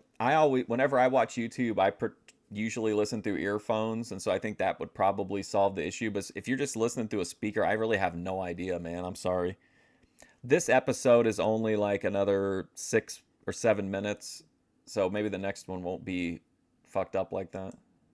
To the store to pick up the flowers to decorate at the reception. For the 15 years, What was yesterday's like? Were you here, or no? Did we watch the NWA show yesterday? No. Were you here for the NWA house show where one announcer was in one ear and the other announcer was in the other ear? I know many times Armenians send flowers, extra flowers for gifts. That's because... She's not, well, first of all, she doesn't do lives. I don't think she has enough followers to do live, but she's not, she seems like she'd be open to some drama, but not that kind of drama. She's not as, I think a lot of her worldviews wouldn't line up with the Thorpes. But I mean, I think she's interesting. It's just she also doesn't make a lot of content either. I don't put attention. Well, the people that got married, were they Armenians? Your people? Oh my God, the Portal to Hell stream. That was a crazy one. Armenians. You thought the Armenians sent extra flowers for the church? Yes, many times. Do you know of any such thing? Like I said, on each altar basket, the wedding party's name was on each one, plus our flower shop name, so they would know that it was... Once some stuff gets revealed, you guys are going to watch old Thorpe streams and see so much once the Gooner glasses are off. Why would I have to take the Gooner glasses off? I mean, unless that stuff is happening during the Goon scenes, but... Well, I'm Showtime. I'll be the first one to watch it when you get it together. I'll watch it. I'll do a live first reaction to it live on stream, so all my natural, I won't be able to hold anything back. I'm looking forward to it. From before that wedding. Did you see cards there? There's no cards on the basket, Your Honor. It's not true. Your Honor, we do weddings a lot, and when another florist comes to us, we don't sign for another florist. We send them to the office.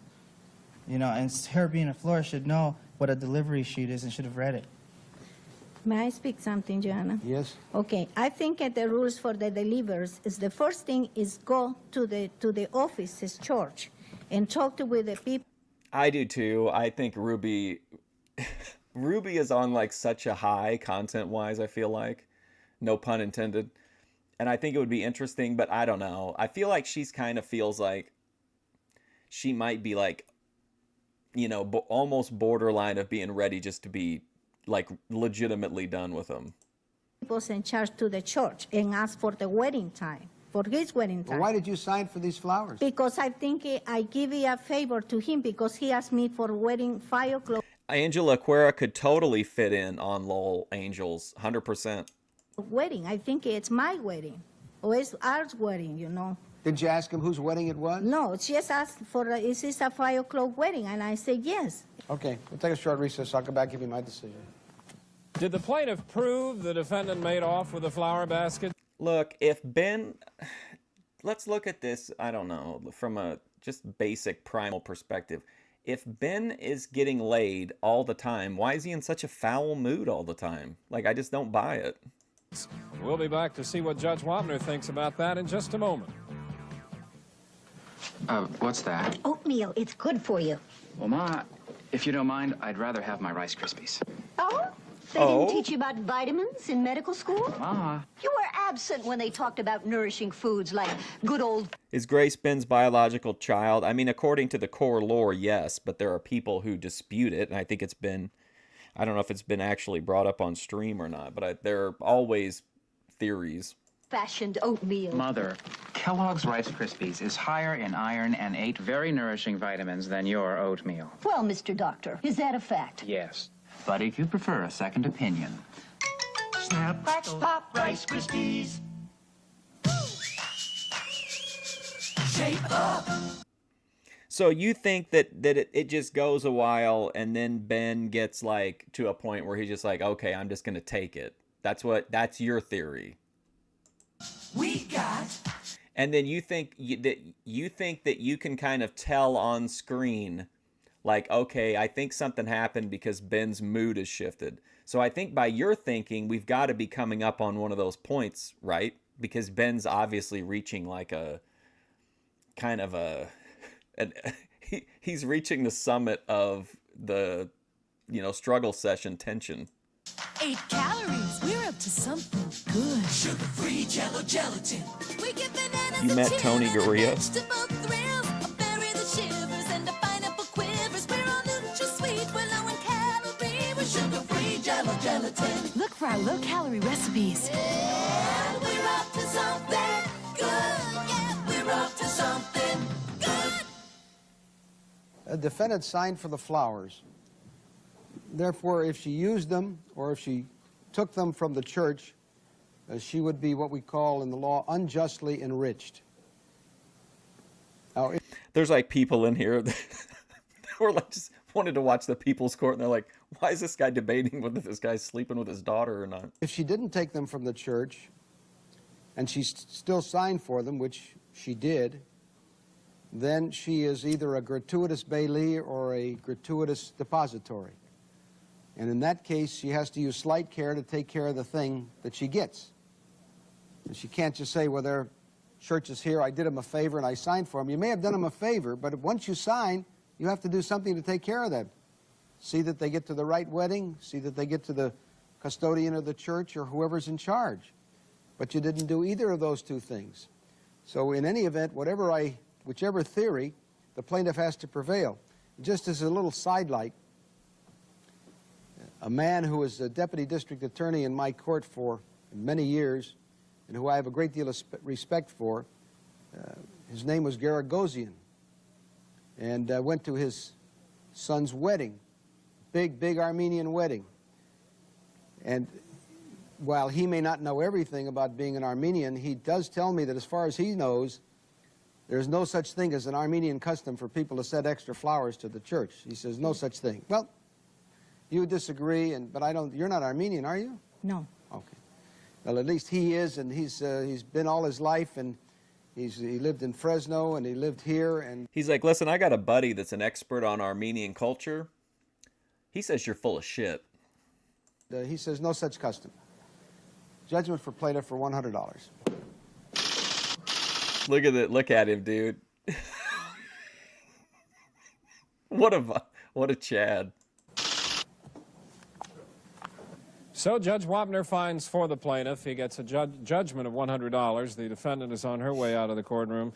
Judge Wapner says when you signed for those flowers, you went on the You think anybody ever come out and was like, man, fuck the judge? hook for him. How do you Yes, I think in this time I want to pay for the one mistake, to sign it for somebody else. But I think in my conscience is very clear and honest, and I am only steal nothing Just cough up the $100, okay? for the flowers and for these people. And I want to pay because the judge say pay.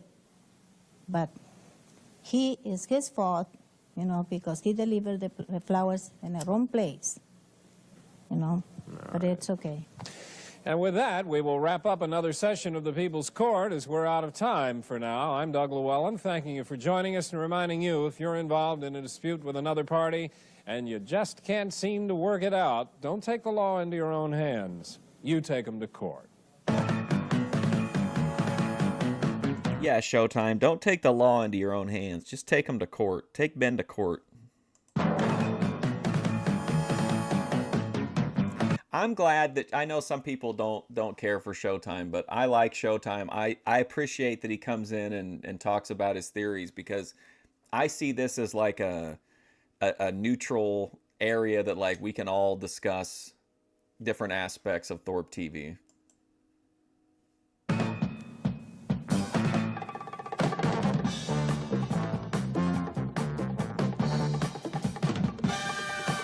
Ben and Grace are Memphis-style streamers. They throw everything, like, on the first collab, like, every collab and every... They're trying to run it like... they want the content to be like Keno right from the start and, like, run hot. And it works for a while, but then, like, you could burn out. They gotta pace themselves. See, like, debating, I haven't seen it, so I can't say for sure how it turned out, but I think, like, debating Flow State on Sarah the Raging Tomato is, like, a good step. Like, that's not, like, hopefully, like, that didn't turn out negative, and then I say that I don't think it turned out negative, but hopefully it went okay, and, like, that's, like, a place you can make some content, but it's not, like, you don't have to push yourself or, personally attack too many people.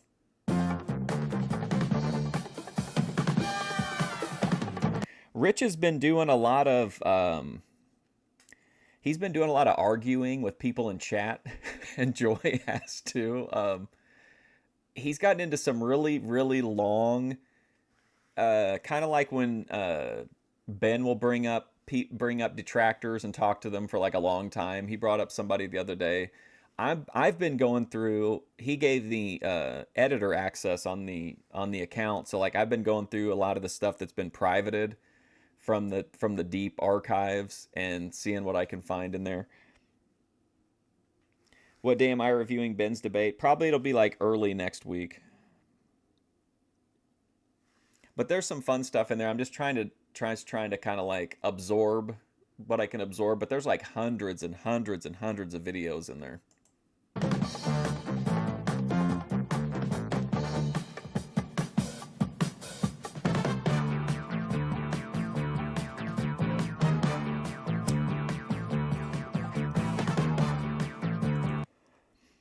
Uh-oh, here comes South to West.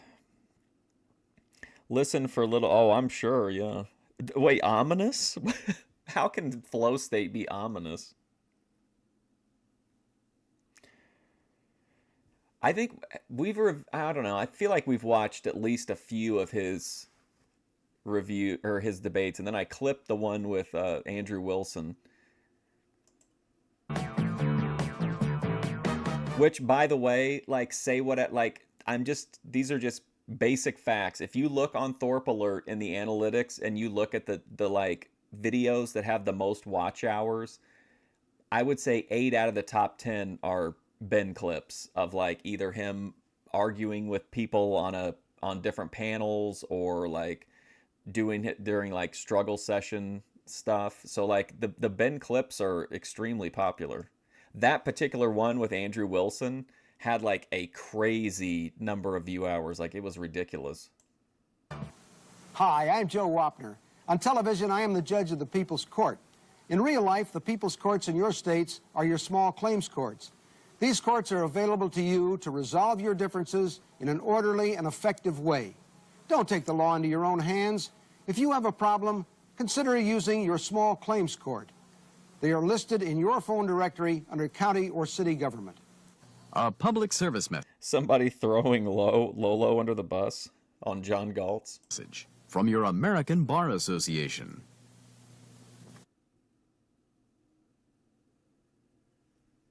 Oh, man.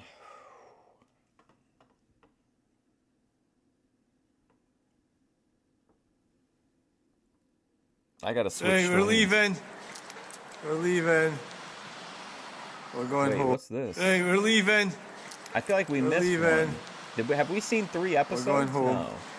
We're not stopping anywhere. Hey, we're leaving.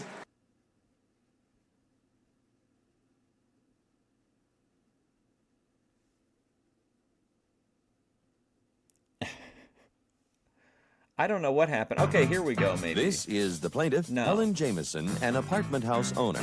Let's go back one. This is the plaintiff, Helen Jameson. I feel like we missed an episode.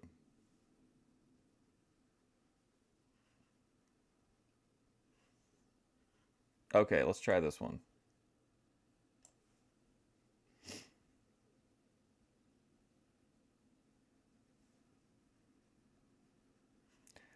What is going on here?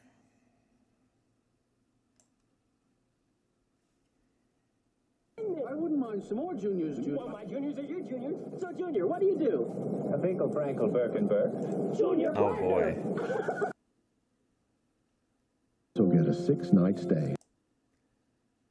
Night Court and Growing Pains. The People's Court. On the road across America. Whoops, sorry. Today, from the home of the People's Court, Los Angeles, California. I know the audio is like super, like,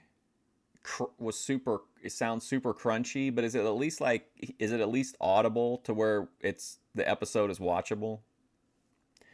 Coverage of the law library stream was important to your opinion. That stream was one of the last before it happened. Ben said there's like one last thing we need to figure out.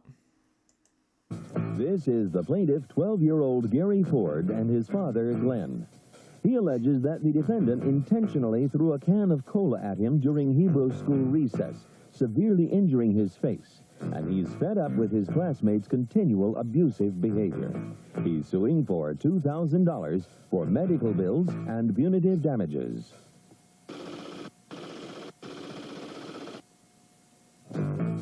This is the defendant, 13-year-old Stephen Towell, and his mother, Vicky. Okay, so this guy here, Steven, it's his YouTube channel, Steve Areno. So we're seeing Stevie's episode on his actual channel. He admits he purposely threw the cola can at the plaintiff, but he never intended to really hurt him. Hey, Rush Limbaugh's burner account. And he and his mother are very upset that he now has... Rush Limbaugh's burner account, I think, is the one Twitch person who stuck with me through the content shift from like video games to covering Grace and just watching weird shit. And then he also made the move over to YouTube. is a criminal record because the plaintiff and his parents pressed charges of assault with a deadly weapon. He's accused of assault and battery.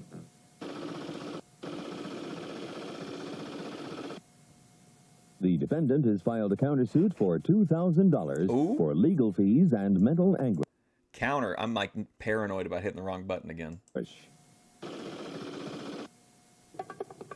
What you are witnessing is real. The participants are not actors. They are actual litigants with a case pending in a California municipal court. Both parties have agreed to dismiss their court cases Danny and have their LaRusso. dispute settled here in our forum, the People's Court. Hi, I'm Doug Llewellyn, and welcome to the People's Court. This is the case of he who casts the first Coke. Now, the plaintiff contends that the defendant has had it in for him ever since they had a disagreement over a video game. The defendant maintains that the plaintiff has done lots of bad things to him, too, and he knows he was not badly injured. So let's watch as Judge Wapner hears the testimony in this very sensitive situation. The People's Court case number 3496, Ford versus Towel for $2,000. All rise, please. You may be seated. I know that each of you has been sworn. I have read your complaint, sir, and your countersuit, ma'am. You claim that the defendant's son struck you with a Coke bottle, young man? Yes, I was walking to the office, and I was not paying attention. I just caught out of a glimpse of my eye that they were throwing around a half-full Coke can, which had a hole in the bottom. Because they had shaken it up, they're just sort of throwing it around, catching it and flipping around. And then Stephen received the Coke can, and it was full? It was half full. It was shooting out of the side. Grace worked very temporarily for being made videos with a guy who got rich making those kind of videos. His grandpa or his dad was Angry Grandpa, who like smashed up a couple of his consoles, and of course Boogie. That's how he got big. The hole. Okay. And he lunged it at me All right, thanks, He-Man. Fix the tracking. with, I suppose, all of his strength. After he had let go of it, he said, "Hey, Gary, watch out." I turned to look, boom, right in my face. Hey, Gary, watch out. How far away were you from him when he threw it? Say about Do you think the kid wore the cast just to get sympathy? 15, 20 feet. Where did it hit? It hit, like, sort of across my eye, like this, there, on my nose. Break your nose? Oh my No, I didn't God. break my nose. Cut your face? Yeah, I got, like, 3 You were in Cooper's chat for like 2 hours. It can be kind of addictive. scratches here, and Especially if you start to get, if there's like a good rotation of just absolute shit singers. a bruise here. Scratches are not cuts. Do you have a picture of his face? Yes, I do. When was this taken, sir? The afternoon, the evening of the day the incident happened after we returned from the emergency hospital, Tarzana Medical. Stephen? Yes. Oh, this is kind of like remember when Ruby accused Grace of having a black eye and everybody poured over all the photos? How old are you? I'm 13. Did you throw a can of Coke at Yeah, I did. Gary? Mm-hmm. Did you do it on purpose? No. I threw the can and I said, "Hey, Gary, catch." And, Your Honor, he didn't catch it. Caught it in a different place and you attended it. Well, yeah. This is like watching. I feel like we're watching the tape from The Ring or something. Hey, Warner. He said you said, "Hey, Gary, watch out." No, I said, "Hey, Gary, catch." Catch. Catch. Did you throw it underhanded or overhand? I, threw a rainbow throw. I have to find out how this case resolved. I will stick this out. But if it's fucking with you or whatever, I think there's only like 25 minutes, 24 minutes left in this if you want to come back. It was overhand, but it was like underhand. You mean it wasn't thrown hard? No, not at all. No. It had barely anything in it, like that much left. Why did you throw it towards him? It was a game. I wanted him to catch it. It was a game? It was a game. We were all playing a game. How many of you were involved in the game? Look at this lady, man. Kathy Bates in the crowd. Your Honor, we have the other three boys who were playing in the game as Stephen's witnesses. All right, let me hear from her. She looks like she'd be married to Steven Seagal in a movie. Oh shit, here comes Lumberjack. Tell me your name. Enrique Aaron Rivera Sanchez. He's like, you have anybody to speak to? And he's like, Your Honor, may I call my boys to the stand? Okay.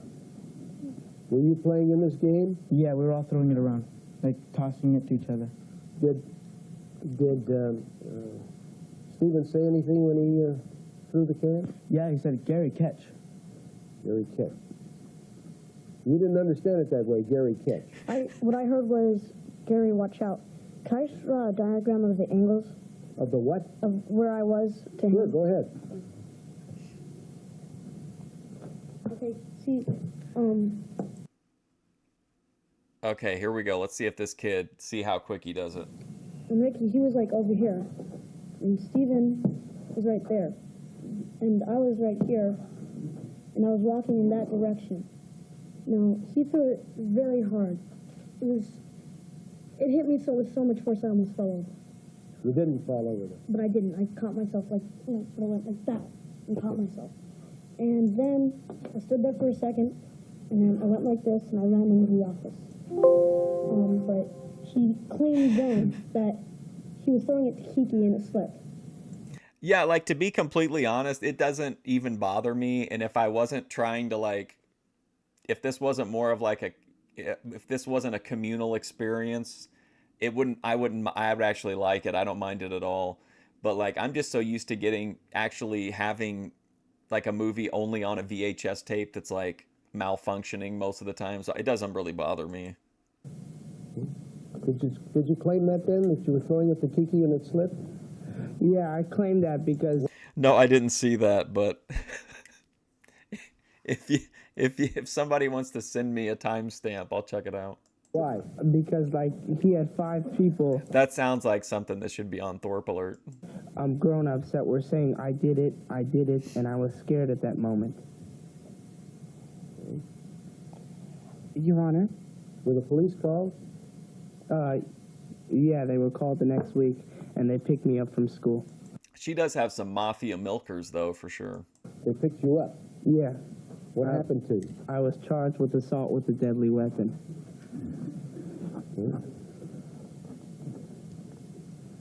What was the outcome of that? They said we could drop it all here if you plead guilty, and my mom suggested I plead guilty. You didn't have a lawyer? No. 100% AC Slater shirt, Randy. Absolutely. The following day, we went to go see You a lawyer. suggested that he plead guilty? Your Honor, the police lieutenant that was in charge told me Stephen doesn't have a record. It will be just a small matter left in this department. If Stephen pleads guilty, we won't take it further. I am responsible for advising my son incorrectly to plead guilty because the police told me it's no big Listen, lady, let's get a couple more buttons to help your case here. deal. Let him plead guilty. It's not even an official record. You'll save yourself time, money, expense, and... Wait, I know it's his hair now, I can see that, but I thought this guy just had a huge piece of his head missing. Like, his hair, with this low resolution, almost like blends into the background. It's not a big thing. They said we'll reduce the charges from a felony of assault and battery with a deadly weapon to a misdemeanor of just, I believe, assault. He said just, it's kid stuff and let it go with that. You have a copy of the police report? No, I do not. You have a copy of the docket where he pled guilty? No, Your Honor. You're going to show up and you don't even have a copy of the police report? What the fuck, man? I have an attorney's bill where we went to see an attorney, and prior... What's the point of presenting an attorney's bill? That's Is part of your countersuit? Yes, sir. What's the basis for it? The basis is that my son, I felt, had to see an attorney after that. I thought about it afterward, realized I'd made a mistake, and he did consult an attorney because also Mr. Ford sent me a letter demanding $2,000, $221 for emergency room charges, $74 for x-rays, $104 for emergency room doctor, and $1,601 for punitive damages. And also, Your Honor, I didn't feel it was fair because it shows on here where those bills were presented to his insurance company. So evidently they've been charged. It may not be fair, but that's what the law Oh, was he trying to? Oh, so you have to document him anyway, I guess. Maybe I thought he was trying to double dip. That's why people have insurance. I understand, but at the same time, his charges for punitive damages, if anyone has been caused mental distress and anguish, I think it's been my son, having been arrested, having been charged with a felony. And according to Section 116.3 of the Civil Code, there is liability involved. I consider that it's permanent damage to my son with this police record. And remember, it's this kid's channel. It's his YouTube channel that we're watching this on. Both the plaintiff and the defendant are suing each other for $2,000. We'll hear more after these messages. On the next Inside Report. I'm Penny Daniels. 2 deaths at a wax museum in Wow, look at that hair. Dallas. At first, everyone thought it was just bizarre, but now the wax museum has gone up in flames. Is this all just coincidence, or does someone have something to hide? You just know that if she could get out the mafia milkers, she could win this case. Inside Story on Inside Report. Watch Inside right here on Report, King right after the People's Very Choice, today at 5:30. He's a good boy, Your Honor. He's never hurt a fly. Are you paying too much for auto insurance? I'm going to buy this beautiful convertible, but with payments and insurance, I can't afford Hello, it. nurse. Our insurance brokerage will get you the lowest possible rates no matter what car you drive. I've got 3 tickets, 1 accident, and no insurance. I need auto insurance I can afford John now. Thorpe. Power will find you the best rate from over 50 companies regardless of your driving record. We'll even come to your home or office today. Call the experts in low-cost insurance at 772-AUTO for a fast, free quote. Call now, 772-AUTO from any area code. Another gorgeous Hell summer yeah. is here. Time to hit the Southern California Party time. beaches, where all those gorgeous, firm, fit bodies are playing in the surf and sand. And where do you think those bodies got so strong and shapely? That's right, at Family Fitness Centers, where the Summer Shape Up Spectacular is still on. Right now, you can enjoy full use of gym and aerobic facilities for 6 months for only $99. But hurry, these are the final days on this great summer special. Final Check the days. white pages or dial 411 for center nearest you. The truth about mattress sales. August 19th, the Broadway one-day super sale. The Broadway lowers the price on this. How do you feel about that? We were talking earlier about the importance of a physical phone book back in this era. Like, imagine your commercial. You're like, yeah, we got a bunch of places. If you want to know where any of them are at, look it up. Like, and then just end the commercial. Sealy Queen to $569, but that's still $70 higher than the Ortho Center Dimension. And the Ortho is warranted 5 years longer. I am that Boyd kid from this court case. August 26th, the May Company one-day home sale. May Company lowers the price on this Sealy Queen $110. Still, the price is $190 higher than the Ortho Devonshire, and the Ortho has the superior warranty. For the best prices every day, Ortho. The plaintiff was hit with a Coke can, and the defendant is countersuing for mental anguish. The case continues. You and Stephen don't get along, I take it. No, because 3 years ago, we were friends, and he slept over at my house, and he bought one of his games to play, a video game on my Atari. And the next day, he left, and he brought it home with him. Then he came back the following day and said, Gary, can I have my game? And I said, you took it home with you. And he goes, no, I didn't, and you lost it, so you're going to pay $34 for it. And I said, well, I saw you leaving with it. And he goes, and then he said, fine, and then he walked out. Oh, yeah. Whose idea The Odyssey was badass. was it to sue? My dad's. I had like a rich out-of-state cousin that had one. Your dad's? My father, yes. And yes, he did have the G.I. Joe aircraft carrier. May I make one comment regarding the punitive damage? As Gary And like most kids who had one of those aircraft carriers, never played with it. had stated, there has been bad blood between The only way you can get punitive damages, sir, is if there's malice. If this was done with the intention to hurt your son, then punitive damages would be applicable. I don't know, Stephen, how much do you have? Do you have any money in the bank? I have my earned bar mitzvah money. How much? Oh, they're gonna take the bar mitzvah money. $5,000 deducted. I mean, I had to take out some for the attorney. Well, $100? Yeah. Your Honor, my point is, too, that maliciousness is really on the side of the plaintiff. Absolutely. They meant to injure my son and hurt my son's reputation by having him arrested and charged with a felony in a matter where these were kids playing. And I feel damaged for my son. Absolutely. Like I was stating earlier, the bad blood between Gary and Stephen. I don't think so. I don't think he had any. I don't think I knew any like big Star Wars collectors until I was a little bit older. Goes back 3 years. On numerous occasions, Stephen has assaulted. You're helping to foment it, sir, and continue it by bringing lawsuits. I'm not suggesting that you may not have a right to do that, but I'm merely suggesting that it may not be setting a good example for these kids. I agree with you, Your Honor. Well, I know, but you still brought the lawsuit. Your countersuit. Look at this kid's face, man. He seems like he should be like the unlikable guy on a sitcom, the unlikable kid in a sitcom. Sam is for your emotional distress or Stephen's? Stevens, I mean, it's very scary to be taken to a police station and told you better say you're guilty or it's going to be worse.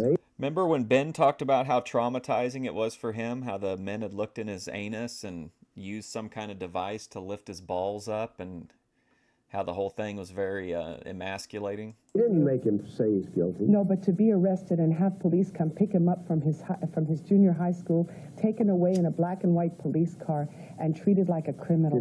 Did they cause his arrest? Absolutely, Your Honor. They pressed charges. Your Honor, they showed up and they pulled him out of class like he was Osama bin Laden and paraded him in front of people.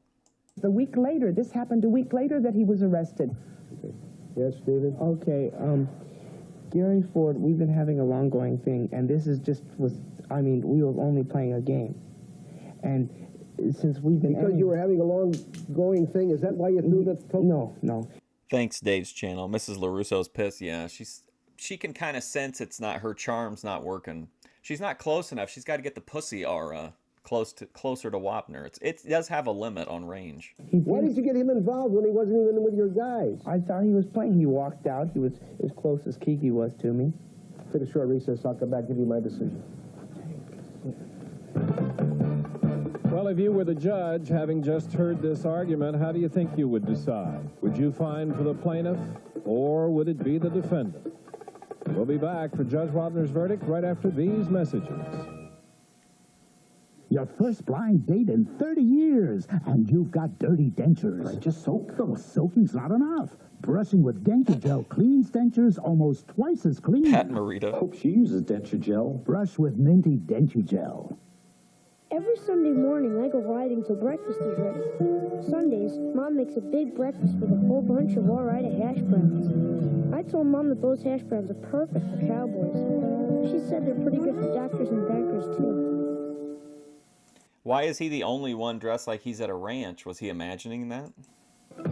Weekdays on Channel 13, we'll see you in court. Yeah. Beginning at 4 with the daytime drama of Divorce Court. Yeah, Divorce Court. Yo. Divorce Court, right?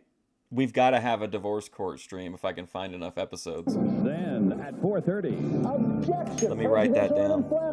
It's more all-new action with Raymond Burr. I shot him 6 times. Trial by Divorce jury. Court. Watch Divorce Court at 4 and Trial by Jury at 4:30 on Channel 13 weekdays. So she's in pain. Her car needs repair. She hasn't worked for a week. The insurance is giving her problems, and the guy that hit her is driving around like nothing happened. A lot of people don't realize that when they get hurt in an accident, they don't have to do all the work themselves. Tell your friend to call the Legal Rights Defenders at 1-800-THE-LAW-2. She can talk with a good lawyer who will save her time by handling all those problems. And the law provides compensation for pain and suffering at no cost to her until the case is settled. Wife Legal Rights swappers. Defenders, huh? 1-800-THE-LAW-2 gets all the law she needs to know. Introducing Cluster Cereal. If you like nuts. You'll love the crunchy nut taste of Clusters. Only Clusters has almonds, pecans, walnuts, and honey crushed into little nut clusters and mixed with crispy flakes. So if you like nuts, you'll love new Clusters cereal. I've blanked out for a second. Come to order. This court is again in session. K-Cop 13.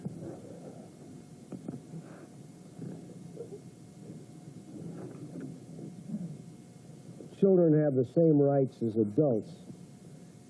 Point is that they have to sue through their guardians if they have a claim. But I think, with all due respect to the parents involved here, and I hope you won't, I know this is perhaps gratuitous, but being a parent and a grandparent myself, I think I have something to say about situations such as this. I think you're teaching your children the wrong way when you are trying to teach them to go to court and to sue people, especially a classmate in school or someone else going to the same school, going to Hebrew school together. I think that the teachings of the Hebrew teachers would probably be, and probably the teachings of the rabbi would probably be, let's get together and talk about this. Let's try and reconcile our differences. Let's try to get along with one another, not go and sue one another. But that's for you to determine. Now, the defendant can be liable under one of two theories. One, that he committed a battery, the willful and unlawful use of force and violence upon the person of another, or that he was merely negligent. So let's take Look at this cinema, man. The dramatic double pan in. This is fantastic. They're both performing really well. Take the first one first. Willful and unlawful use of force and violence. To use the words of the plaintiff now, Gary says that what Stephen did was, hey, Gary, watch out. If you throw something in the, hey, watch out, that means I'm warning you. I'm warning. Hold on. I hate to do this, but I got to run and get a drink, and I don't want to miss anything. I'll be back, like, literally in, like, 1 minute.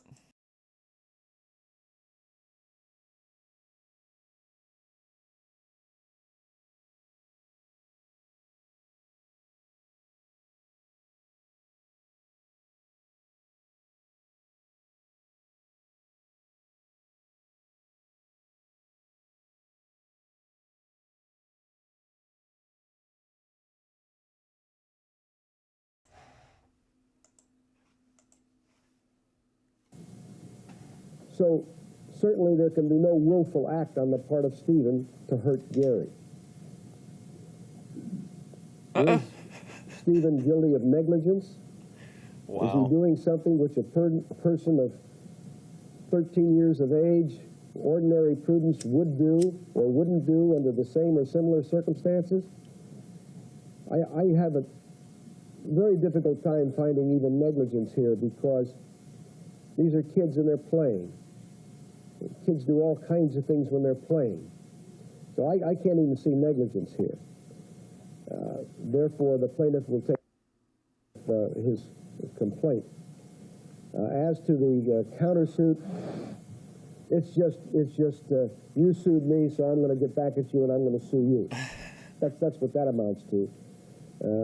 You use very, very poor judgment, man. Law enforcement officers, their job is to enforce the law and not to advise you. I don't know who advised you, but whoever... Did you see the kid fucking laughing?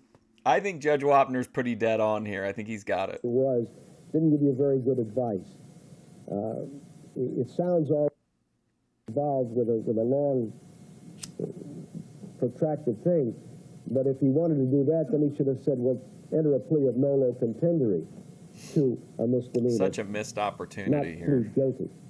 That is a wholly different thing. But since you did that, in a sense, that can be... No disrespect, Stevie, if you see this, Steve. With all respect. ...held against him. But it doesn't help your case for a countersuit. So I'm also finding that you take nothing on the countersuit. My judge and this plaintiff take nothing on the complaint, nothing on the countersuit. Doug Llewellyn talks with the plaintiff and the defendant about Judge Wapner's decision right after these messages. Fuck all of y'all. Nice. Can you guess the leading savings institution, California Business Magazine, rated #1 in consumer service? Not this one, or this one, just this one. American Savings Bank. Of course, that could... Uh-oh. Best service in California. American Savings Bank.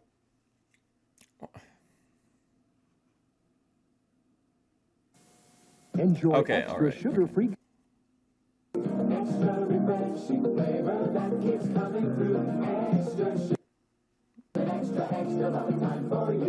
Sugar-free extra cavities. That's right, unsurpassed in fighting cavities. And extra has NutraSweet. This is a real experience, man. Cavities and lasts extra. This is the devil trying to get us to not watch We'll be this back to the episode, and we're litigants' not going to give reactions to in. Judge Wapner's decision in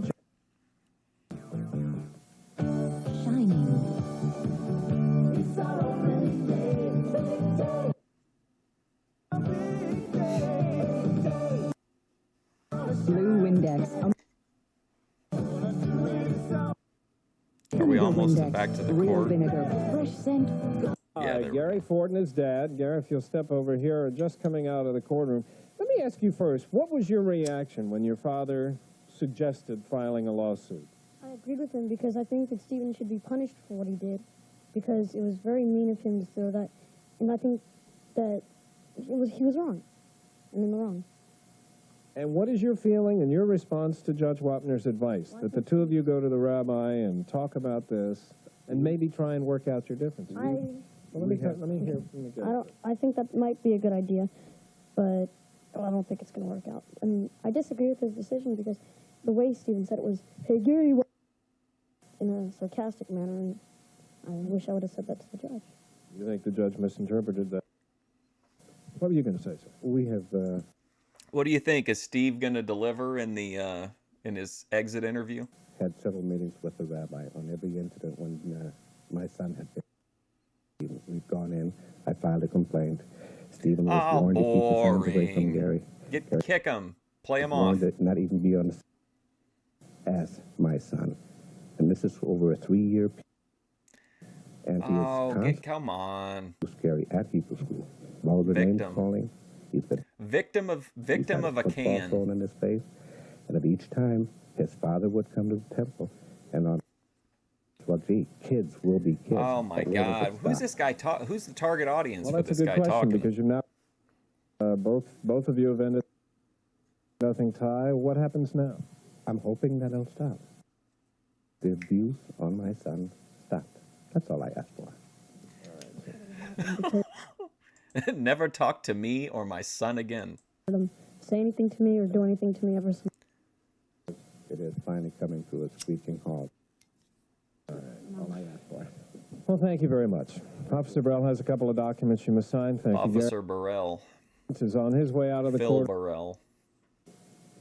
Let me ask you the same thing I just asked Gary about. Here he goes. Judge Wapner has given to you. But according to Gary's dad, you have talked to the rabbi, and the rabbi's talked. Yes, I think the rabbi is a very important person in my life, and the rabbi's been very kind to me and Gary. It's just that Gary and his father does not want to work with the rabbi. He wants to work with the legal system. Hey, we were willing to settle this person to person and have a rational conversation, but no, they wanted to handle this through the legal system. Well, what about the two of you ending your difficulties here? So these kind of things, apparently they've been going on. Stop. Well, I want to stop, but there's he's like the enemy of everybody. I'm the example. Let me ask you a question about what Judge. So Steve's saying everybody hates this dude, and I'm just being singled out like to try to be an example so that no one will fuck with him. Judge Wapner said to you, and your reaction to this whole. I think Judge Wapner attempted to be very fair. I agree with him in principle.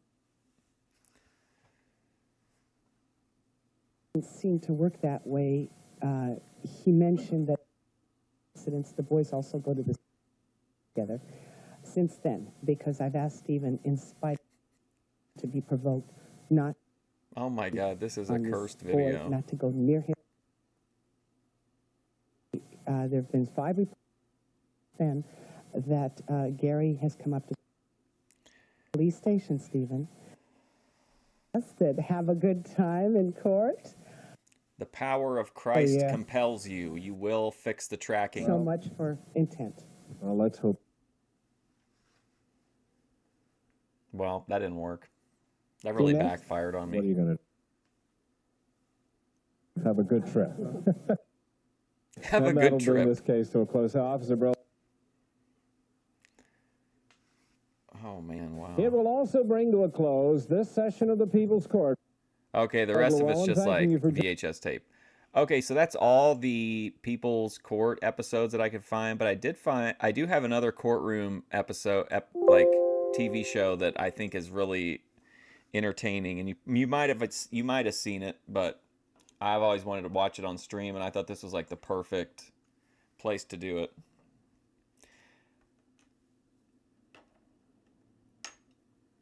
Kind of unwatchable, yeah. But we got through it, and it was worth it, I think, anyway. All right, so this is another courtroom show. It is not, it's not Andy Kaufman. This was after Andy Kaufman had died, but it's one of his friends playing the character of Tony Clifton, litigating actual cases in theory.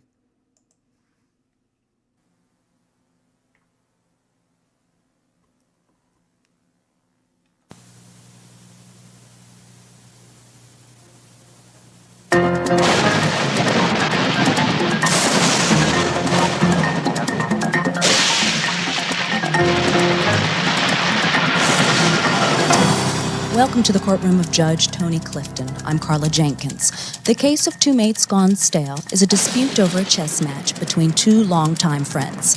Plaintiff Victor Asseline and defendant Ernie Miranda ended their last game in a stalemate. Asseline is suing Miranda for the $380 they wagered over the game. He claims the final configuration of the pieces entitles him to victory. Miranda begs to differ. But let's see what Judge Tony thinks. All rise for the Honorable Judge Tony Clifton.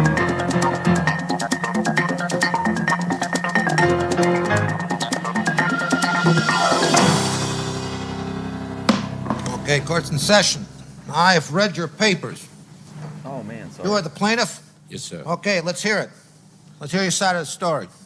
Well, we've known each other for 5 years. We've been friends. 5 years, and this is what you put the man through. This Well- is, you call this friendship. Well, not after what happened Well, here. go, let's I don't hear it think- then. Well, he owes me money that he decides that he doesn't owe me. We play chess. He owes me $380, and he says that it's only $190 that he owes me. Okay, let's hear your side. Well, we played chess. We bet 190 on the first game, and then we played for the second game. And he wanted to chase me for 380. Supposedly, I lost, but it's like a stalemate. So it's like a draw. So nobody win on that game. So you're saying it's a draw, and Yeah. you're saying it's not a draw. Absolutely, sir. So what do I have to do? Be an expert at chess? That's what you asked me? That you come in here? That chess is not me. You're a better player than him. I think so. On this Are you a particular better game. player than he is? No, he's beaten me quite a few times, but since I had the chance to recoup some of my money, that was my chance right here. Did it come right back up? Man, I wish it would do that like every time. Shit. Where was this game played? On the Fairfax and 3rd Street. You know. Wait a second. Ever heard of Las Vegas? Yes, sir. Have you ever heard of Las Vegas? Sure, sir. Or Las Wages, as they can sometimes call it. Okay? Are you two gentlemen for real? I mean, are you aware of the fact that gambling is illegal in the state of California? Yes, Your Honor. Are you aware of this? This was a friend. Let's say yes or no. Are you aware of this? Yes, Your Honor. Are you aware of it? Yes, Your Honor.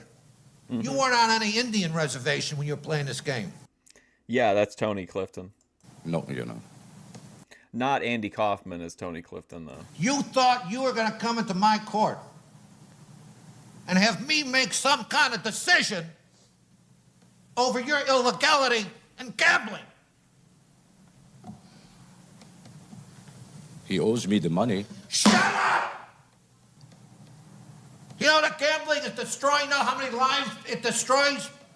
Ever hear of Gamblers Anonymous? It is serious and should be on the docket as serious as alcoholism.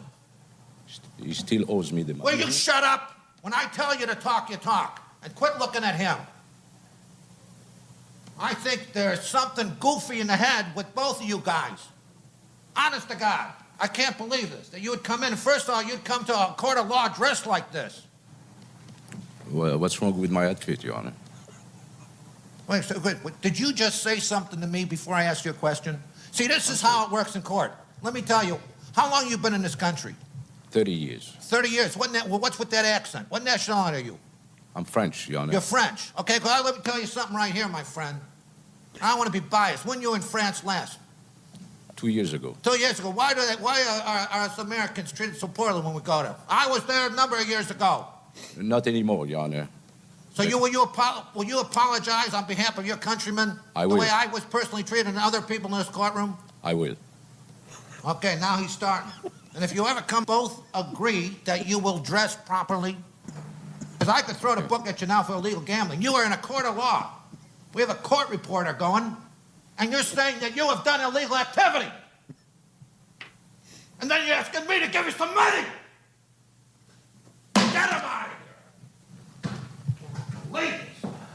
All rise. Court is adjourned.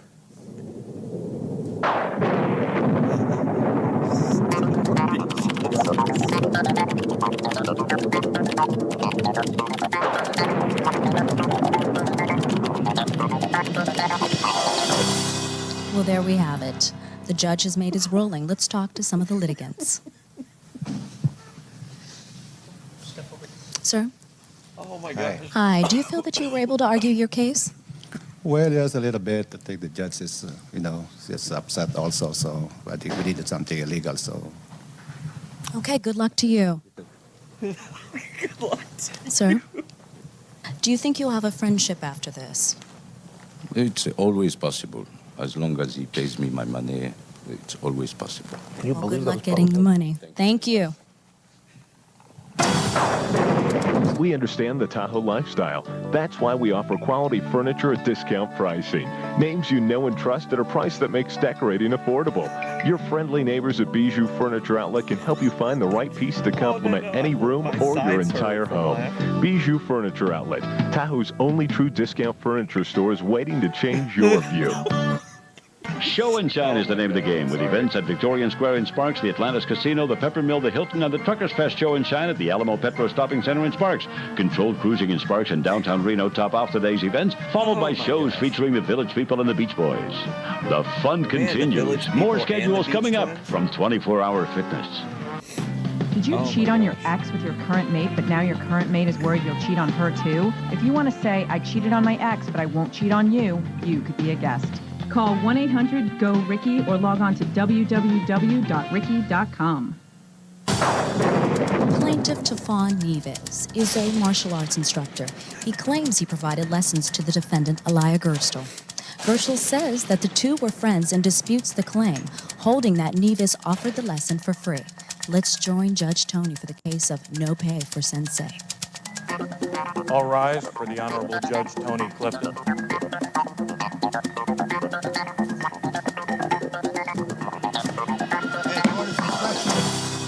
Two gentlemen have been sworn in. Let's start here with the plaintiff. Let's hear it, man. Hi. Well, this guy right Hi? here... Hi?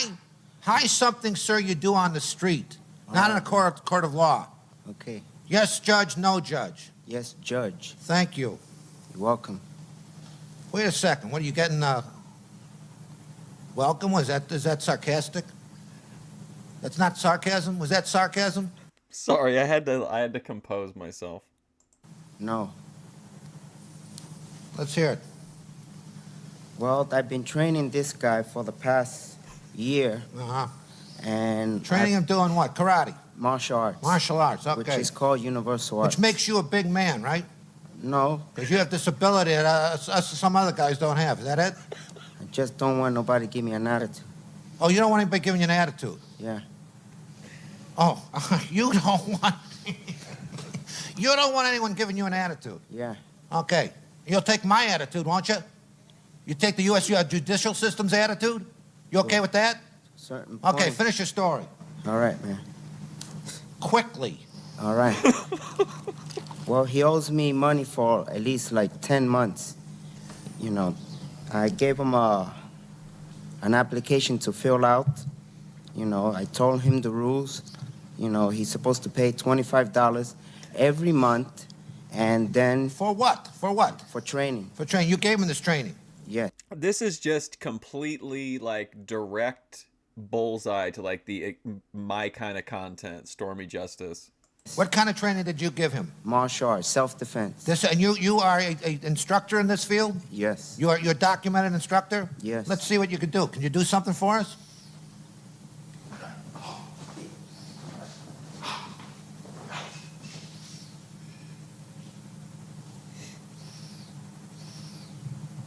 If I were you, I would have paid the man. That guy kicked your ass. That was very good. Now, okay, so now have you done anything? Supposedly you taught this man some of these moves. Yeah. Sir, can I see what you can do? See if you learned anything here. Come out here. How old are you? 63. 63 years old, and you want to learn this stuff at that age. You ever have yourself a heart attack? Go on, let's see what you're going to do here. Oh, my God. Let's see something. No, don't help him. Don't help. Hey, who's the judge here? Jamison, come on. Let's see it. Let's see what you can do. I'm going to count to 3. I'm telling you, I cannot be here all day. I have a big docket today. 1, 2, 3. Let's see it. Sir, can we stop you right there, sir? Well, what I would say to you is this: buy yourself a gun. You are not good at this. You ever see that movie? You know that Harrison Ford movie? The guy who pulls the whip out. Harrison Ford just shoots him. That's what you should do. This is unbelievable. You can go back, sir. So what is your name? My name is Elia. Elia, listen, I do not mean to humiliate you, sir, but you are pathetic. You're pathetic, and do you agree with me? Do you agree with me that you're pathetic? No, it is. It's true. You're an older gentleman. Can I say something? Sure. The problem is that, you know, when he comes to train, you know, he'll just come for a few hours, and let's say he's supposed to come tomorrow again, and he doesn't show up, or he disappears for 2 or 3 weeks, then he shows up. But he's a loon. He's a loon. You could see this. It's written all over. I'm not putting you down. I'm helping you here. I'm trying to get you out of paying something. I really don't think this guy. I don't think this guy is even aware of the fact that he was paying for a service. I think what this is all about is you with an attitude taking advantage of older gentlemen. Isn't that what this is? No, isn't that what this is? That is what this. Hey, then you know what? You got an attitude to start with when you came in here. Hi, Judge. Now I could see this goof dressing like that, but you're a younger man, and look at the way you're dressed. Come into court like this. What else you got to say? You don't say nothing, because you have no respect for us older people. I see guys like you all the time with your muscles, and you get catty. I got a guy here with a gun. Wow. I decided in favor of the defendant. You get the hell out of my court. All right. Get out of the court. I'll The get judge thrown out. has ruled in favor I'm of sorry, the sir. I'm sorry to have to put you down to save you some money. We're going to speak with some of the litigants.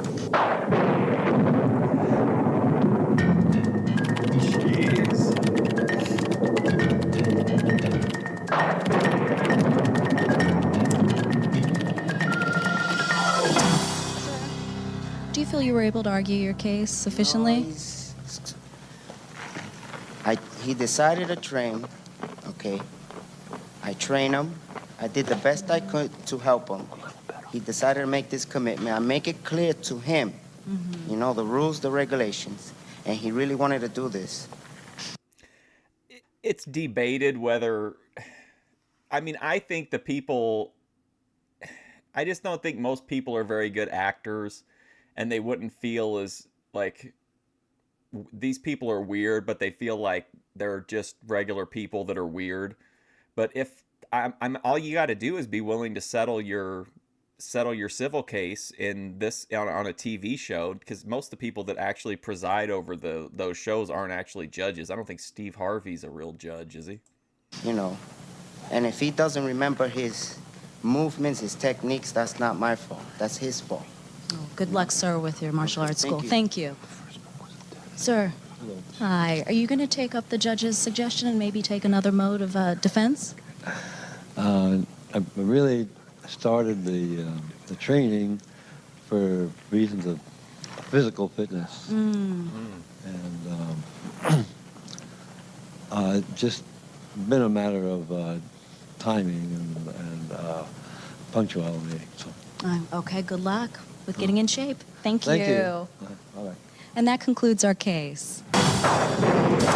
No sales, no gimmicks. When we say we have the lowest prices, we mean it and encourage you to compare. We offer the largest in-stock selection. One low price includes carpet, pad, installation, and removal of your old carpet, and no hidden charges. And when we say we'll install your carpet on a certain day, we'll do it. Don't put up with empty promises. Come to Washburn, where you'll find first-quality carpets for less. I want to have a great body, and I'm going to get it here. It's awesome because of the people. And the fact that they greet you as you come in the door and they say goodnight to you when you leave. I didn't watch the video, but I did see it. Alex B. Now, see, this chick is like mega hot 80s wise. We love this place. Just do it. Nevada Fitness, friendly fitness for everybody. All this is this Nevada then? Or is it just because it's close enough to LA or whatever that they would advertise? I don't really understand geography. At the American Attorney Center, we accept many qualified cases with no money down and easy payment Wow, look at them shark eyes. plans. Yes, no money down. Call 1-800-BANKRUPT for a free debt review by phone 24 hours a day. Call 1-800-BANKRUPT, someone you know and trust. Call now. Northern Nevada's most accurate forecast from the largest, like most weird experienced faces. weather team in the nation. AccuWeather, every night on Fox 11's 10 o'clock news. Sponsored by the Eldorado Hotel Casino and Sportos, Reno's European service and sales experience. Cabinet and lighting supply, 6970 South Virginia. Hawthorne apartment manager, Irina. Oh, yeah, this is not this is probably in the 90s. I'm just saying, like, that chick looked like like an 80s hot girl, in my opinion. Komishnikov claims that the defendant, Miguel Flores, uses charcoal grill despite apartment rules, and that Flores has allowed parties several times a week. Komishnikov is seeking a cease. These also could have been the cases that, like, nobody else would take, like, because are they really gonna get Judge Wapner or Mills Lane or whoever to preside over an argument over using a inappropriate grill type? And desist order. Let's see what the judge makes of this smoky situation. All rise for the Honorable Judge Tony Clifton.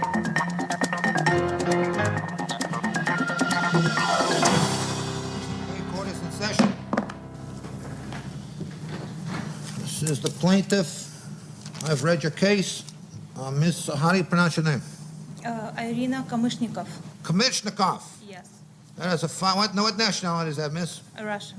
Oh, Russian. I Yeah. see. Well, so you make good Russian food. You like how he asks everybody what nationality they are. You do, huh? A pierogi? You know pierogi? It's okay. Gawumki? Is that right? Am I pronouncing it right? Jamie, yeah, that's right. Russian. Okay. Okay. Well, let's hear your story.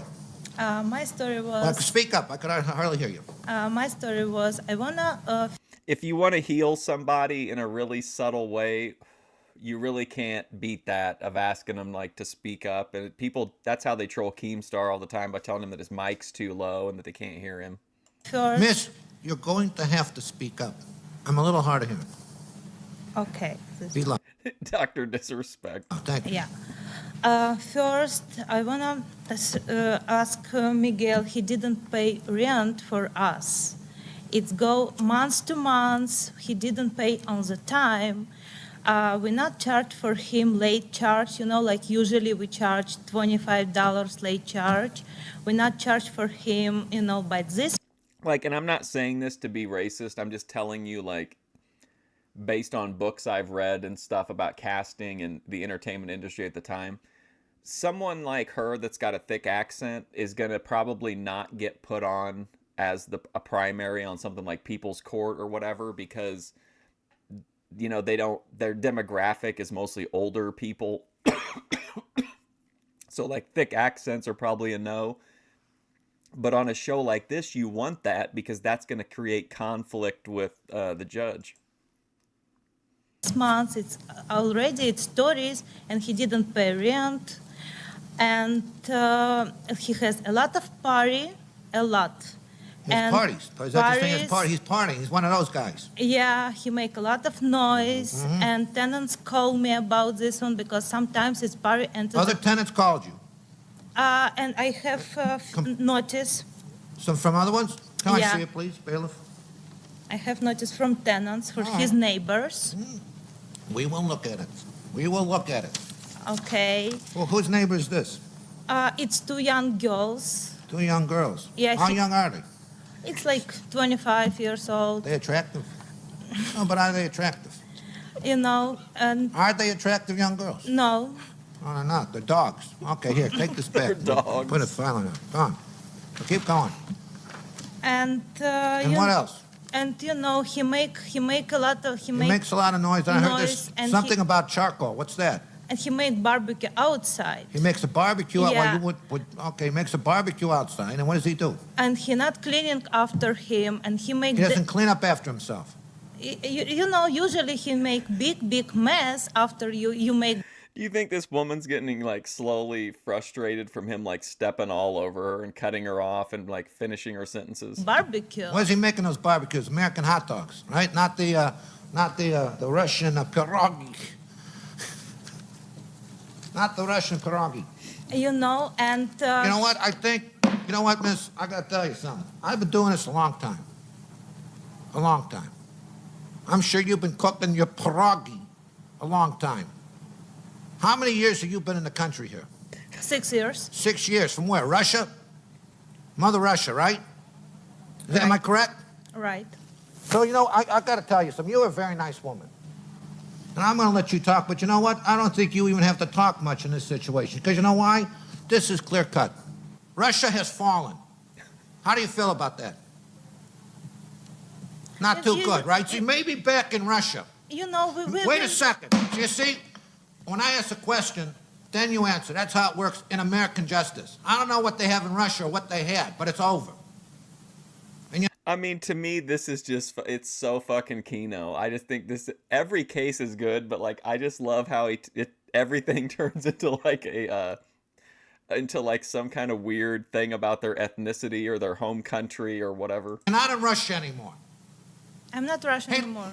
Did I say it one more time, lady? I'm telling you, I see what you're doing. You're not Russian anymore. You have American citizenship? Yes. You do? Did you apply or do you have it? I have right now American citizen. You have it with you. Yes. You have a card.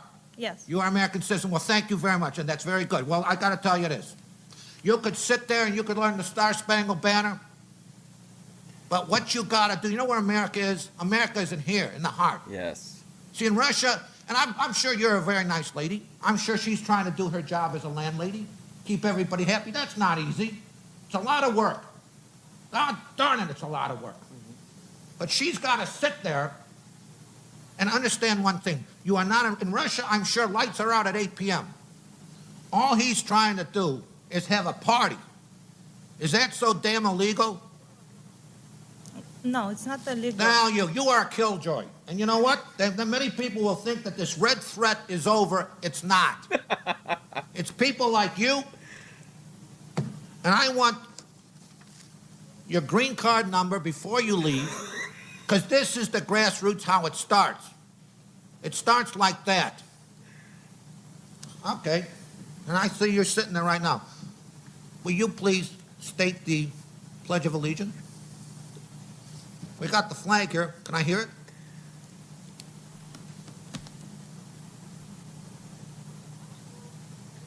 I didn't think so. I am ruling in favor of the defendant. The court is going to issue $500 that should be used for your next party. Then I hope I'm invited too. And I hope you're there. And Did you see the guy? He was like, yeah, okay. maybe on that grill of life, we have the American hot dog and we have the Russian sausage. Bless you both. Beautiful. All rise. Court is adjourned.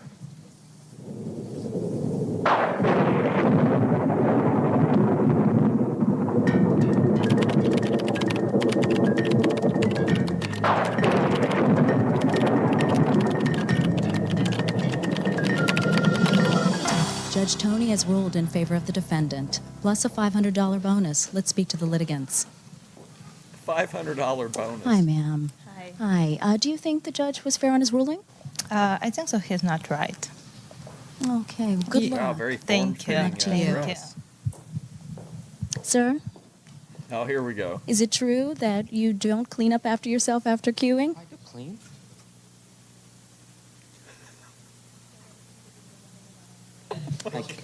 Sir, is it true that you don't clean up after barbecuing? I do clean sometimes, and yeah, we have parties all the time, like Mhm. 3 times a week and all that. And we make noise sometimes. I understand that. Right.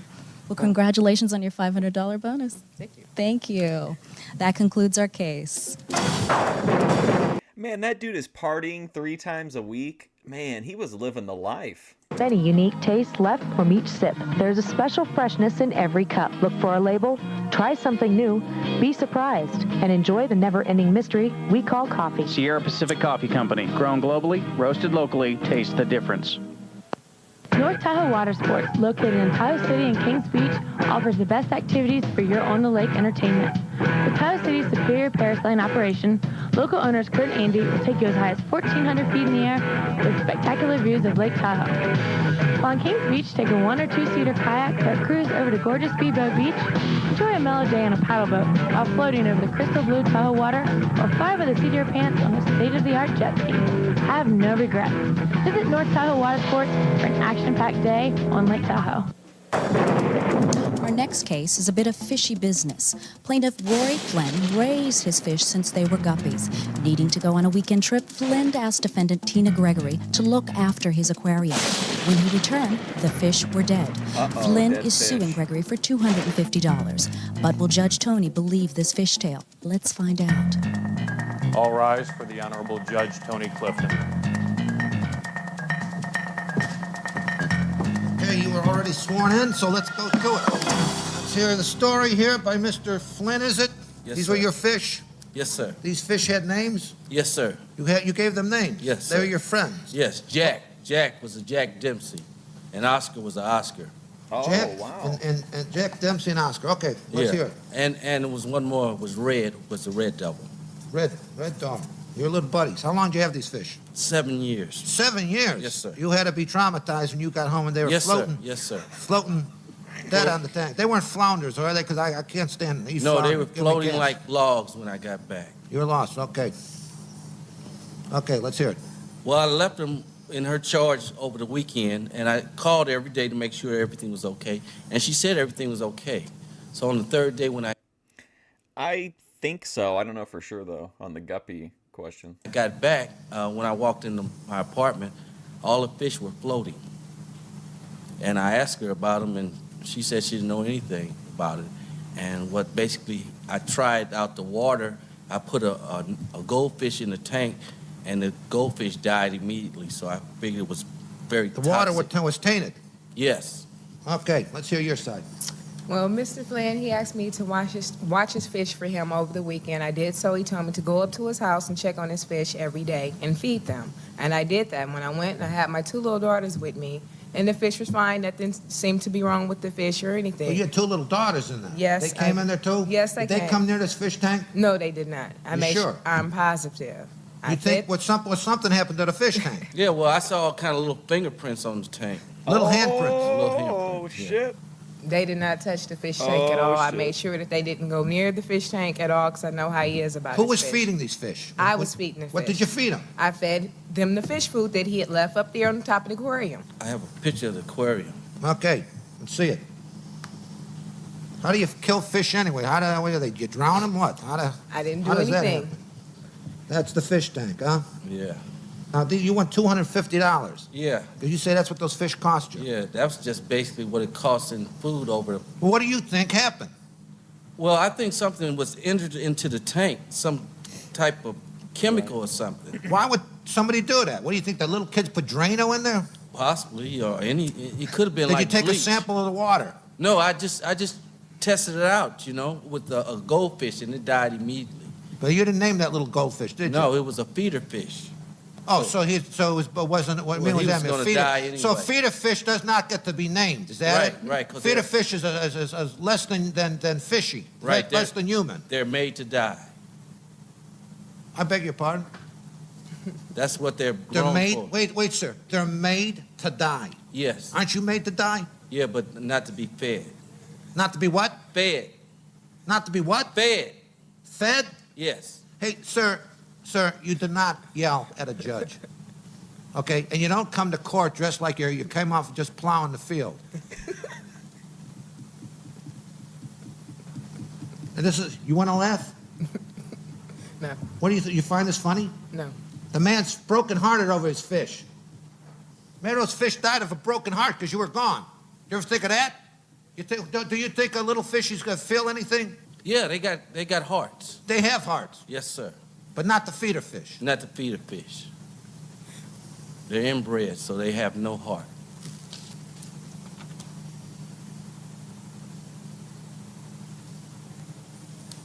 Were these imported fish or domestic fish? Pet. They're from banana. Africa. Huh? They're African cichlids. African what? Cichlids. They're from Africa. So how much are they worth? You have bill of sale of this stuff? That's true. That is true. They are cichlids. No, well, when I got them, they were like $5, but over a 7-year period. So the price went up over 7 years because why? Because you have to feed them. How much could a fish eat? Over 7 years, you feed them live fish. We're trying to put a price on this. And worms. But if I go out to purchase those type fish, it would cost $250 plus. How do you two know each other? We live in the Neighbors. same building. You live in the same, so you're friends. Your boyfriend, girlfriend? No. Anytime? No. You find him attractive? No, I don't. Do you find her attractive? Sometimes. I see what's going on. So sometimes, you asked her to do this, to come and take care of the fish in your apartment in hopes that maybe she might find you attractive. Isn't that what that is? That's what this is. And then the fish dies so you could spend more time with her in court, coming here, or whatever. This is your sick way of thinking that you're dating.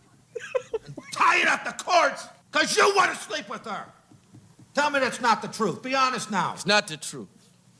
You just said you found her attractive. Yeah. And you don't want to sleep with somebody you find attractive? I don't want to sleep. You want to sleep with her, and you are willing to kill your fish to do it.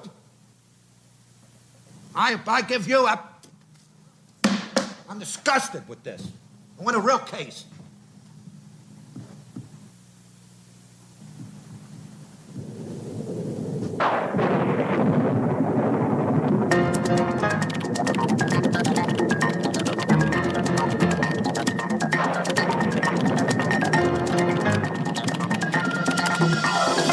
The judges ruled in favor of the defendant. Let's speak with the litigants.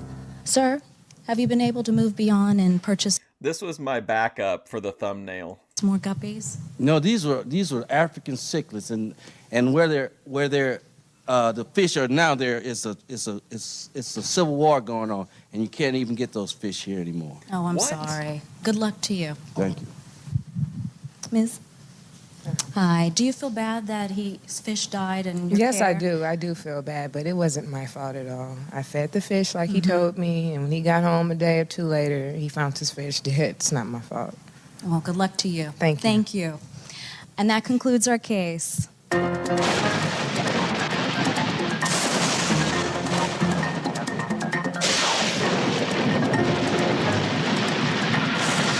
Okay, and this is it. I want to see it. Come right here in the center. Both of you, come right here in the center. Come here. Now you give her a big wet one and prove to me that you are not sexually harassing him, you must now kiss each other to prove to me that you are lesbians. I think this guy's a liar. Yes, that's a lie. Hey, I'll tell you what's a lie. Take this bullshit. That wig right the yo, you with this Come on, gavel. come on. Give me this. We'd like to have a dispute settled.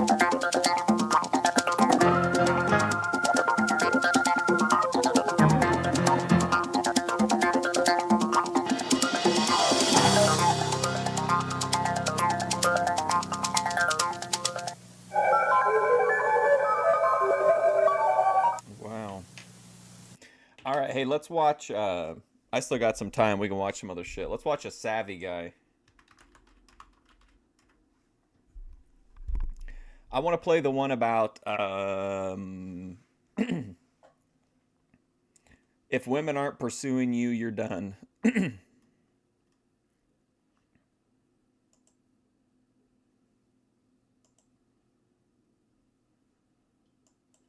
Here we go. What's going on, guys? Back at you guys with another presentation. In this presentation, I'm gonna say this for the record.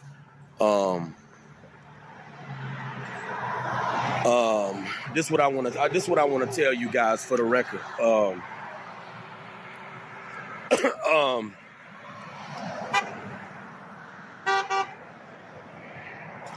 This is what I want to tell you guys in this presentation. As a man, if you're not being pursued by women, if you're not being pursued, because one thing I had to learn, and I was not aware of this in my younger days. I was not aware of this in my younger days when I was an adolescent. You know, when I was a teenager, I was not aware of this. But I want to tell you guys something real quick, that as a man, if you're not being pursued, it's over for you. And this is why I want to tell you guys, this is why I don't believe in game. A lot of guys like to nail their success in their love life to game. There's no such thing as game. Game don't exist. There's no such thing as game. Game is a myth that a lot of dudes made up to make themselves sound, you know, I guess fly or cool or whatever. There's no such thing as game. Because one thing I had to learn, this is one thing I had to learn in my life, you know, far as, you know, females is concerned and whatnot. As a man, if you don't have females pursuing you as a man, if you don't have females showing any interest in you, flirting with you, giving you any cues that they like you, you're done as a man. You're done as a man. See, one thing that my buddy got me to understand, a buddy of mine that I've been talking to, this a buddy of mine that I've been talking to since 2017. One thing this dude told me, he told me that if women like you, they will pursue you. Women will approach you if they like you. They will approach you if they like you. So I've come to the realization that if you don't have women choosing up on you, if you don't have women approaching you, if you don't have women coming into your vicinity, they don't like you. They think you ugly. And I wish I would have known this back when I was a teenager, because it's so true. And this proves that game is a myth. See, everything that I'm saying right now in this presentation proves that game is a myth. There is no such thing as game, guys. I never believed in game, no way. But when my buddy told me this, he told me as a man, if you don't have women engaging you, if you don't have women pursuing you, going out of their way to make conversation with you, they think you ugly. My buddy told me this. And this solidifies everything right here, because what I had to realize is you got some guys who have women pursuing them. So if you don't have women pursuing you, if you don't have women going out of their way to talk to you, if you don't have women going out of their way to flirt with you, if you don't have women acknowledging your existence. See, it's a woman's job to acknowledge your existence. If you don't have women going out of their way, as a man, if you don't have women going out of their way to acknowledge you as a man, women don't find you attractive. It's over for you. And this right here proves that game is a myth. There is no such thing as game. Game is a myth. Game don't exist. I never understood why some dudes say they get women because they have game. There is no such thing as game. Because if it's all about game, how come some dudes have women choosing up on them? How come some dudes have... One of my favorites is there are no godly women. I use that one all the time. That's in my regular life vocabulary now. Anytime anything happens, I'm like, well, there are no godly women.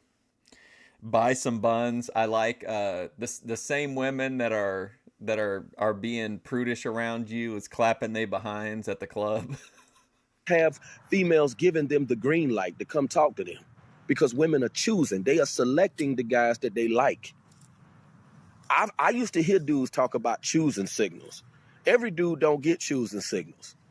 You know, every dude don't have women engaging them or trying to talk to them or get to know them. Every dude don't get that kind of attention. You know, so this proves right here that there's no such thing as game. This proves there's no such thing as game, and that's what I had to realize. As a man, if you don't have females showing any interest in... I like the content of this. I think it's interesting. I think his perspective is interesting to hear, but I also like that he's like 10 times more paranoid than usual in this video. If you're not being pursued by females, it's over for you as a man if you're not being pursued. Because what I had to realize in my life, there are some guys who get pursued by females. There are some dudes who have females pursuing them.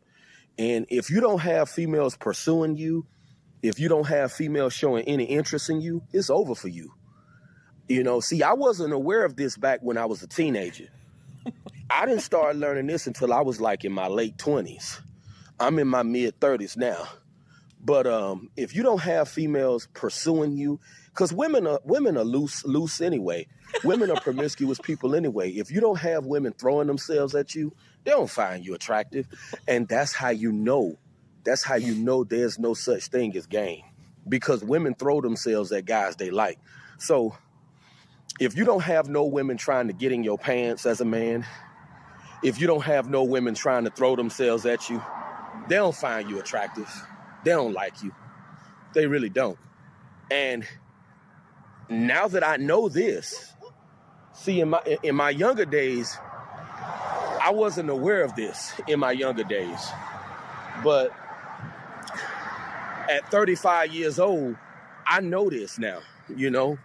And yeah, I'm interested in the lore behind it too, Joe, and he probably isn't in a position that he could be completely candid about it, but I have a feeling he reads books or, you know, reads online about effective public speaking, and they do say that, like, if you have an overarching point and you keep hammering it home that, like, that's an effective way to get your point across.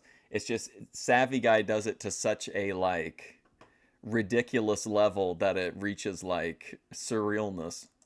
And I wish I would have known this when I was in my 20s and, you know. I mean, he literally repeated the opening in this video like 3 times in a row to start it off. Oh, back when I was a teenager, like, if you don't have females pursuing you, that's how you know it's over. That's how you know you lost. This proves that game is a myth right here. Everything that I'm saying right now proves. When I wrote my Savvy Guy presentation that I was going to deliver on my way out of Target the other day, I kind of wrote it like a song. It would be like 4 sentences and then, you know, seeking vengeance on ungodly women is foolishness. 4 sentences, you know, seeking vengeance on unholy women is foolishness, until I was done. That game is a myth, because if you don't have women pursuing you, if you don't have females giving you choosing signals, if you don't have females showing you any kind of interest as a man, you finished as a man. It's over for you. Because there are some guys, they have females giving them choosing signals. They have females throwing themselves at them. They have females showing them signs of interest. So as a man, if you've never experienced a woman showing you any sign of interest, women think you ugly. And that's how you know game is a myth. This is how you know game is a myth. A lot of dudes need to tune into this presentation right here. This is how you know game is a myth. I don't necessarily, I wouldn't phrase it that I think that he's wrong. But I don't think it's as definitive as he says it is. It can definitely make things much more difficult if you're not like a guy who gets heavily pursued by women, but that doesn't mean that it's over for you. Like, you can pursue women and succeed. There are women who prefer that. It's just finding the right woman. But I do think he's right that it's not an equal playing field, but I don't think it's as like impossible as he frames it. Because if you never had no women throwing themselves at you, if you never had no women asking you out or flirting with you or showing you any kind of interest. I mean, he's a great speaker, I think he's interesting to listen to, even if it's on something that, like, I completely disagree with him on. I think he's like a really captivating like speaker, and the way that he kind of puts these presentations together is kind of like addictive. I keep thinking like, I want to see the next one. And he posts like a lot. I think usually like multiple times a day. They don't find you attractive. They just don't like you.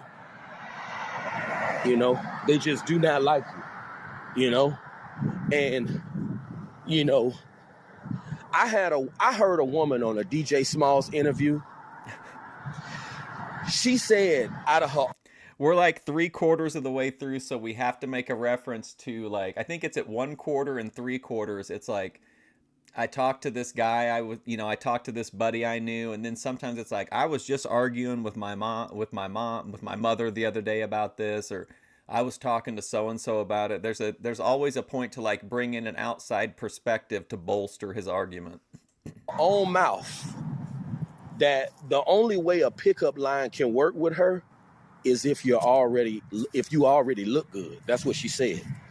The pickup line won't work unless you already look good.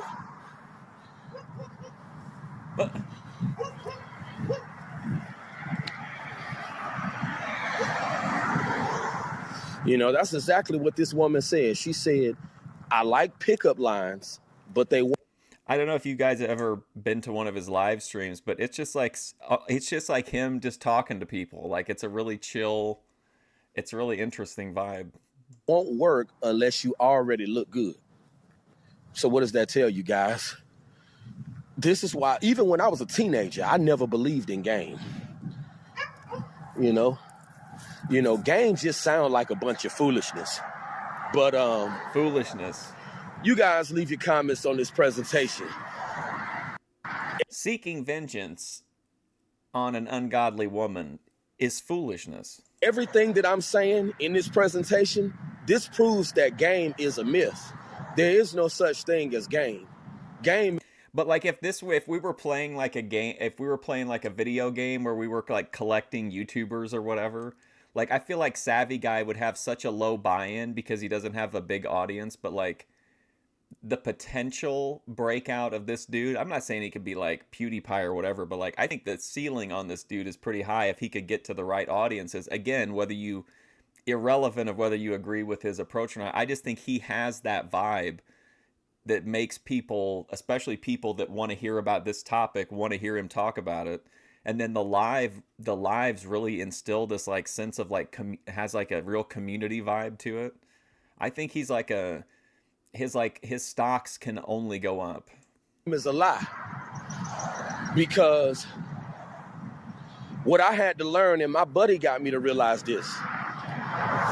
Especially like with the direction of American society, I feel like Savvy Guy's right there on the forefront to he could capitalize on that. You know, a dude I've been talking to since 2017, he got me to realize that if females like you, if they find you attractive, females will pursue you if they like you. If females like you, they will pursue you. if they like you. And that's what I had to learn. If you don't have females pursuing you, if you don't have females showing you any kind of interest, females find you to be ugly. It's just that simple. Women don't find you attractive. So Keeps hitting that too. I just want to tell you guys, don't let nobody try to sell you that idea of game. Game is a straight myth. I really feel like if Ben can continue to build some, a solid debate record, this has got to be one of the like dream matchups. Ben versus Savvy Guy, I just feel like would be just fantastic. That stuff don't exist. And that's what I had to learn. As a man, you're supposed to have females pursuing you. And if you don't have females pursuing you, well, Showtime could do a run-in, and he could call in and ask Ben if he bought the box from an e-girl and got syphilis. that ought to tell you everything you need to know. They don't find you attractive. But you guys leave your comments. Let me know what you think about this presentation. And I'll talk to you guys very soon. Let's watch another Savvy Guy here. Okay, here we go. Tolerate BS from men they like. Treat men they don't like garbage. This should be good. What's going on, guys? What's going on, guys? In this presentation here, we're going to talk about how they tolerate BS from men that they like, but they won't tolerate BS from men that they don't like. Isn't it funny how these ladies out here, they'll tolerate all the Oh, it's going to be good when he says these ladies out here. BS in the world from guys that they like, right? They'll tolerate being mistreated. They'll tolerate abuse. A lot of times these women, they'll stay with men and they end up getting taken out by these men that they're with. But isn't it funny how these women, they'll tolerate abuse and they'll tolerate all the BS in the world from a man that they like, but they won't tolerate BS from a man that they don't want. This just goes to show you the hypocrisy of these women. See, women will tolerate BS from men that they like. They'll tolerate being mistreated. They'll tolerate being abused. They'll tolerate anything from a man that they like. A lot of times men that are desired by women, they don't even gotta have nothing. I do think that he's right in this, 100% right in his premise, but I think his reasoning is wrong, and I think his concept of a bias is wrong to a degree, but I'm not saying he's completely wrong in that respect. But like, wouldn't you agree that there are women who are so good with whatever that guys will put up with them doing bad shit, like if the pussy's good enough, or if they're like, a trad wife in most ways, but they have like one bad quality that they don't like, they might put up with it because of if the positives outweigh the negatives. But I don't know that it plays into the way, to the degree that he's talking about. In this presentation here, I'm gonna just talk. We just talking about how they tolerate BS from the. We're past the 3-hour mark once the pussy starts flowing. The guys that they like, but they treat the men that they don't like garbage. This is why you can't feel sorry for these women. I'm telling you. Women are gonna forever tolerate BS. They're gonna forever tolerate BS from guys that they like. They're gonna forever tolerate BS. I do think there are definitely people, both men and women, who, whether through genetics or, literally could be genetics just in that they were born into money, or that they were born into good looks or whatever, or some kind of athletic thing that makes them more desirable than a typical person. Like, that is kind of a cheat code that it's difficult for a normie to overcome. But those are not like super though they're not accounting for the kind of women probably that Savvy Guy or is talking about. BS from guys that they like. But they not gonna tolerate no BS from a man they don't want. That's how these women are. You know, one thing I had to learn is that as a man. Speaking of a possible Ben debate against Savvy Guy, there is the concept, if you could believe this or not, we could get Ben to argue that there are godly women, and Savvy Guy could argue that there are not godly women. Because I asked Ben in chat one time if he thought there were any godly women, and he said that he did think there were godly women. So that could be that could be like maybe 1 point on the debate docket.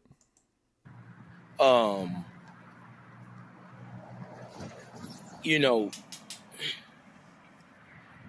it's always, if you a man, right, and you a guy that, let's talk about the guys that women are, let's talk about the guys who are desired for a minute. Because, see, men who are desired by women, they don't value women, and a lot of these dudes, they live in a total different reality. You know, this is why I had to learn you can never take advice from these kind of men. These men who are chosen, these men who are desirable, these men who have women throwing themselves at them. You cannot take advice from these types of men. Men who've always had women showing interest in them from a very young age. Men who've always had women, just throwing the vagina at them. You cannot take advice from these type of men because their reality is different. And women will make excuses for men that they attracted to. They'll make Savvy Guy is on fire. All the excuses in the world and ignore all the red flags in the world because they like this guy. See, women, they already know if they like a guy within 5 seconds of looking at him. A woman will look at a man and they'll make a judgment in their mind on whether or not they like that man. And it's funny how guys who are desired by women, they can get away with all the BS in the world. They can get away with being broke. They can get away with not having no career. They can get away with not having anything going for them. But you as a man who's not wanted, you got to have it all. Isn't it funny how men who are desired, they don't got to have nothing at all? But if you a man that's not wanted, you got to have it all. You got to have it all. That's crazy. But that just go to show you that, as a man, if you're not desired, you... Okay, hear me out. Let's pool. Once Ben and Grace get the settlement, right? They're going to cash me out. We'll use some of it to upgrade to finally HD streaming. But beyond that, let's invest some money in kind of our own Smoky Mountain Wrestling. And let's bring in Savvy Guy to be the lead heel. And he can just cut these promos like every week. We'll build a wrestling promotion around Savvy Guy. Have it all, man. It's crazy. Because, men who are desired by women, they don't got to have nothing at all. They could be unemployed a lot of times. A lot of men who are desired, they could be literally unemployed. They don't have to have a career. They don't have to have nothing going for them. See, when you a man that's not desired, you got to have it all. It's funny how guys who are not wanted got to have it all. They got to have money. They got to have it all because they're not desired. But see, that just goes to show you the hypocrisy of women, how they'll tolerate all the BS in the world from a man that they're attracted to. Since a lot of my content, I guess, or not my content, but the content that we watch maybe is a little, I don't want to say misogynistic, but you know what I mean. Should we do an episode where we just delve into the female mind and try to solve some of these mysteries? But they make rules for guys that they don't like. That just go to show you the hypocrisy of women. But, the game is rigged. Steve Hoker said it years ago. The dating arena is rigged. And the dating game is in favor of the most attractive people. He's right in that sense for sure. It's just, again, we're just we differ on. He thinks it's like a definitive thing, and I don't agree with that. I think there are very unattractive guys who get girlfriends or whatever, but I guess he's saying, I keep forgetting that his lore is so like complex. You can't just focus on what he's saying in this video, because he would make the argument that when he's talking about being with a woman, he's talking about he wants a woman that celebrates him. And those ugly guys or whatever, he would say they have something that makes them, you know, attractive enough to tolerate, right? I'm trying to always keep in mind all of his different like little branches of knowledge. You know, as a man, one thing I had to learn, if you got to put a lot of effort into connecting with someone, you'd put up with a model more than a librarian. Dude, that's some Venus flytrap pussy, the librarian. That's how you know you're at a disadvantage. Because there are some men, they ain't got to put a lot of effort into connecting with nobody. There are some men that women literally throw themselves at. Mm-hmm. They don't have to put a lot of effort into this. Yeah, Tony Yeoman would be a great manager. So as a man, if you got to go out of your way, you got to put in all this effort to get a piece of vagina, that's how you know you're at a deficit. It's kind of like academics, for instance. You're at a deficit? If you find yourself having to study harder than the next person, that's how you know academics is not your forte, and that's how you know things don't come easy to you. Because there are some people who are gifted. You remember the kids in school who were gifted? They didn't have to put a lot of effort, you know, into academia. It came to them. Oh yeah, savvy guys like for sure in my top 10, maybe top 5. Easy. So if you got to put a lot of effort into connecting with a woman, you already at a deficit, and you got to acknowledge that you at a deficit. See, some men don't want to admit that they at a deficit, you know, and for the life of me, I never understood why, you know, the PUA community. You know, I wonder if he's ever thought about what if he knew that when he was at it from a younger age. He's kind of missing. He hasn't hit that loop for a few minutes. Community and the dating, coaches. I never understood why they encourage guys that they know are at a deficit to continue. So we bring in savvy guy. He debates Ben. The debate will be epic. Then after that, savvy guy can double down on his Thorpe TV exposure, be part of Grace's speed dating show, and we can have him speed date a series of colorful Thorpiters. To try. Dudes that they know who are at a deficit. Dudes who they know, they not them dudes that's chosen. They not those dudes that's sought after. They, a lot of dating coaches, they tell these dudes to go out there and approach. That's bad advice. That's bad advice. And as a man, women, they gonna choose the man that they like. They gonna choose the man that they desire. They gonna choose the man that they want to be with.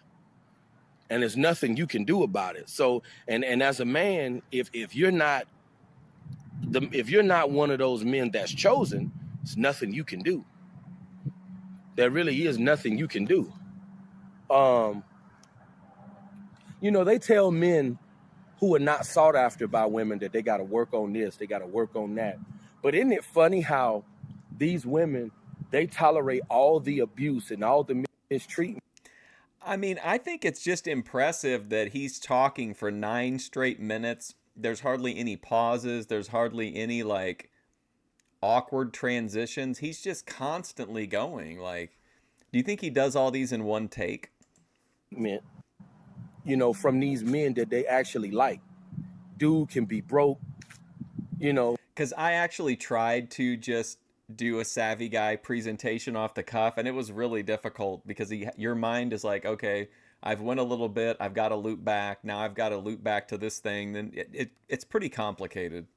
I ended up I had to pre-script it. A lot of times, the woman will actually be taking care of this dude. All right, Dave's channel. We'll see you later.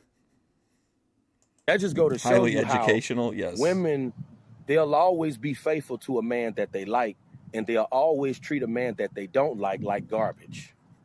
That just go to show you the shallow nature of women. Mm-hmm. You know, but see, the thing that I don't like about this is that people don't want to admit this. People won't admit. I can understand why too, because I recorded just a couple minutes of me walking around in Target, and then I tried for like a little bit walking out of Target. And if you speak in a voice loud enough to be heard, like people will hear you and like take notice of it. So he might just be like making sure whoever heard him talking isn't gonna run up to him or something. Admit that women tolerate BS from men that they like, and they treat men that they don't like trash.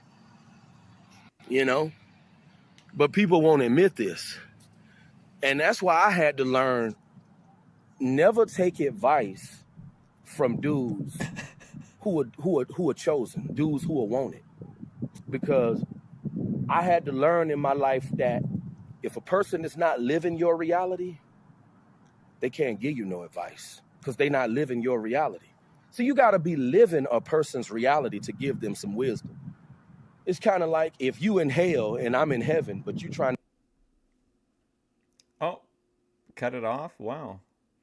Wow, look at my algorithm. It's like 90%. It keeps giving me this fucking video of Minnie Manson singing Rocky Mountain High, and it just cracks me up. I'm looking to try to find this. Okay, it's Debil. This is for Joe Shabatoni. We're not going to watch this for very long, but I did want to just point this channel out. It's not a Boit channel.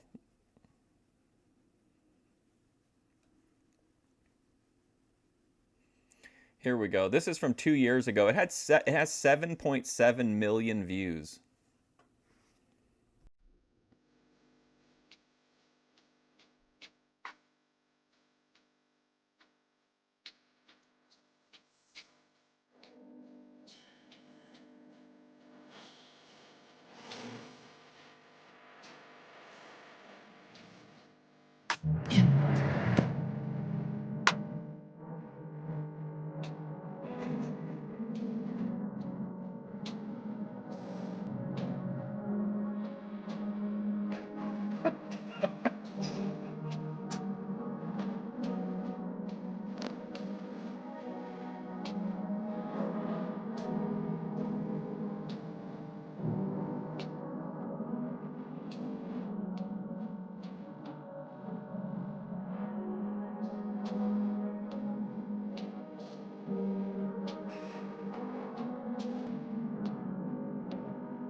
What do you think, Joe? I knew Joe would appreciate that one. Here, let me play it. I'm going to look for something real quick.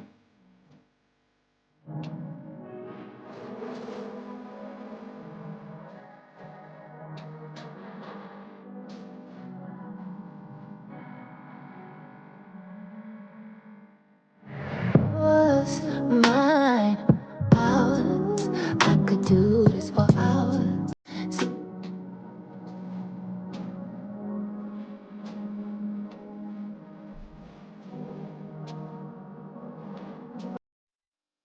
Champagne showers. Subscribed. Okay, here we go. No, wait a minute. Where's the other? She's got another pancake video. Hold on. Let me go onto her channel. If you remember Haley Starr, we watched her take a bath one time. Good morning, everybody. Today we're gonna make some buttermilk pancakes with water and mix.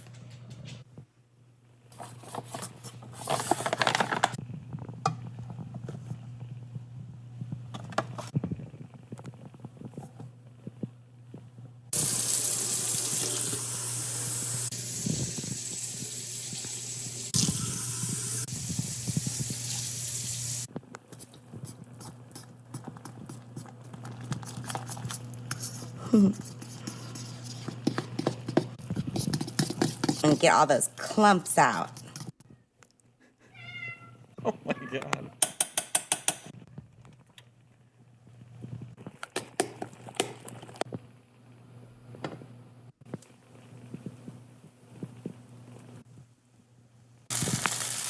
Oh my God.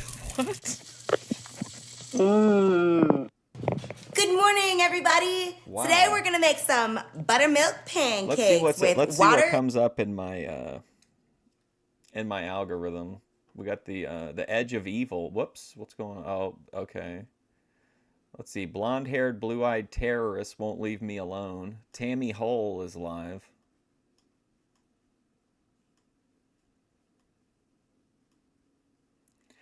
What's People's Court head of lettuce?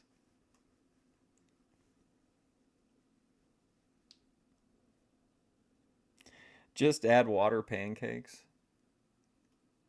I found out that guy, Donkey Lips from Salute Your Shorts, is a Boit creator.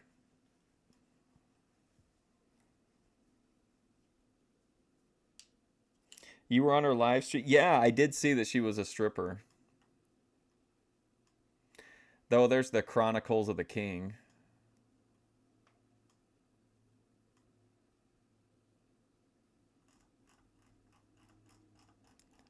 Let's see what Tony Yeoman has been doing.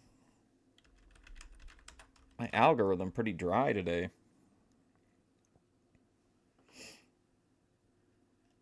All right, let me watch a Tony Yeoman. Well, we'll watch part of it. I don't watch the whole thing. Salam sandwiches and homemade French fries. You wouldn't believe what I used to paint gold. Buffalo wings and salad. People don't want to fool with you unless they need you. Don't you hate that? I hope there's not another shutdown. Something happened that really touched my heart. Here we go. Egg rolls and let's watch egg rolls and pizza rolls. What's up with it? Watch this video to the end, y'all. Check out what I got today, man. I got egg rolls. 5 egg rolls, baby. I got pizza rolls. I don't know how many, but maybe 15, 20, I don't know. Shit. And 2 motherfucking peppers on the side. Yeah, baby, look at that, y'all. Man. That's what I'm talking about, y'all. Ooh. All right, y'all. Before I get with it, let me say the grace.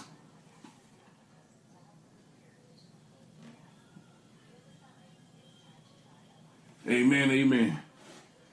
Ooh, man, look at this, y'all. Let me give me a drink of my lemon thunder. Yeah, baby. Ooh, shit, boy, look at all the egg rolls and pizza rolls, man. What you eat today, man? Oh, you ate them nachos, didn't you? Yeah. I ain't make you no egg rolls and pizza rolls. I made me egg rolls and pizza rolls. You ain't mad, are you? Did you want egg rolls and pizza rolls? He does. He's got kind of a little bit of a kind of a loop in his content too that he goes through. I like all the talking to the off-camera people or person. I got me some. What's this? Orange sauce by Brums, baby. Oh shit! Look at that. Oh shit! I just put this on my egg rolls. I just drink my egg rolls in it, man. I don't give a damn. Tony cooking for himself, yeah. Every other time it's like a big spread of fresh food. Now it's like egg rolls and pizza rolls. Ooh, boy, look at that, y'all. Look at that. Look at that. Ooh!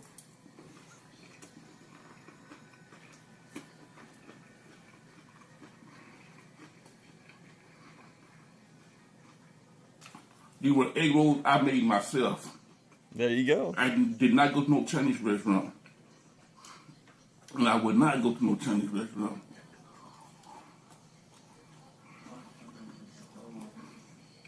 I ain't gonna turn this restaurant.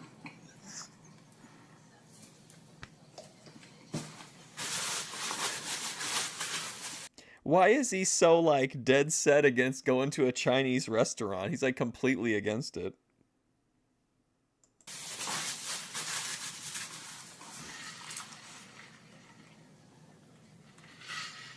Damn, it's leaking shit.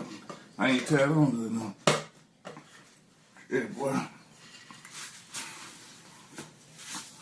All right, y'all. My last night video. I guess I made some people mad, which I don't even care. Because I was talking about Trump.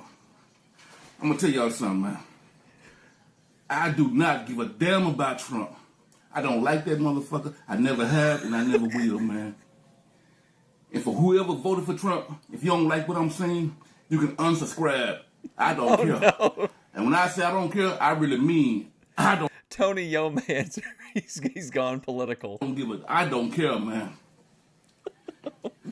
All you gotta do is put in the comment section, Tony, I'm done with you. No, you don't even gotta do that. I'll make it even easier. Put in the comment section, just Trump. Put it in the. Hey, listen, get out of here. But let me know in the comments what you think about this. And I will block you. That's why I don't gotta worry about you, and you don't gotta worry about my ass, man. Because you ain't rocking with me, I'm not gonna rock with you, man. So I think Tony Yeomans got some trolls maybe in the comments. I do not care about Trump. I'm gonna say it again. I never have, and I never will, man. Wow. And no, I'm not no Democrat or no Republican. I'm an independent. You know that well, I don't know. We can look in the comments after if you want to, but I'm imagining that some people really got him riled up in the comments, and maybe he might have argued. He seems like he might be the kind of guy that might have argued with them, and then like he was super heated when he made this video. I voted for Republican before, and I vote Democrat. I'm an independent, but I would not never ever vote for Trump, man. Yeah, that was lolcow behavior. Put Trump in the comments so I can ban you.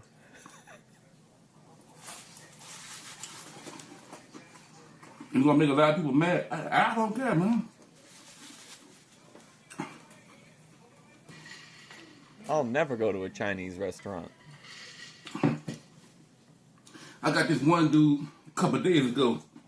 He gonna tell me some bullshit. He was like, Tony, man. Tony, old man, I'm a subscriber. I like watching your content. But you better be careful what you say about Trump. There we go. You better watch what you say about Trump. People gonna boycott your channel. Boycott my channel. I don't care. I'm not gonna watch what I say about nothing. True. I'm a grown man. Hey, motherfucking shit, man. I can care less about this. I can care less about this channel. I got money. I'm self-employed. I got homes and land. I got people working. No way, dude. He's really coming unglued, man. Whoever was fucking with him in the comments, he seems genuinely perturbed, man. He's talking about he's got homes and land. For me, I ain't gotta work with nobody. And I damn sure don't gotta do this. I do this just for the fun of it, man.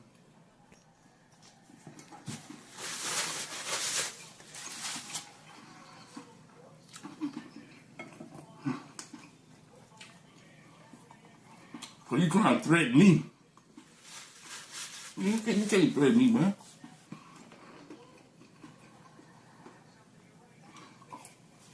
Boy, they gonna try to threaten me. They gonna tell me I better be careful what I say about Trump. Nigga, please, boy, man, shit. You think I care about that motherfucker? I don't give a damn about that white piece of shit, boy. Oh no, now it's racial. Oh no. I better be careful what I say. Man, you must be out your mind, boy.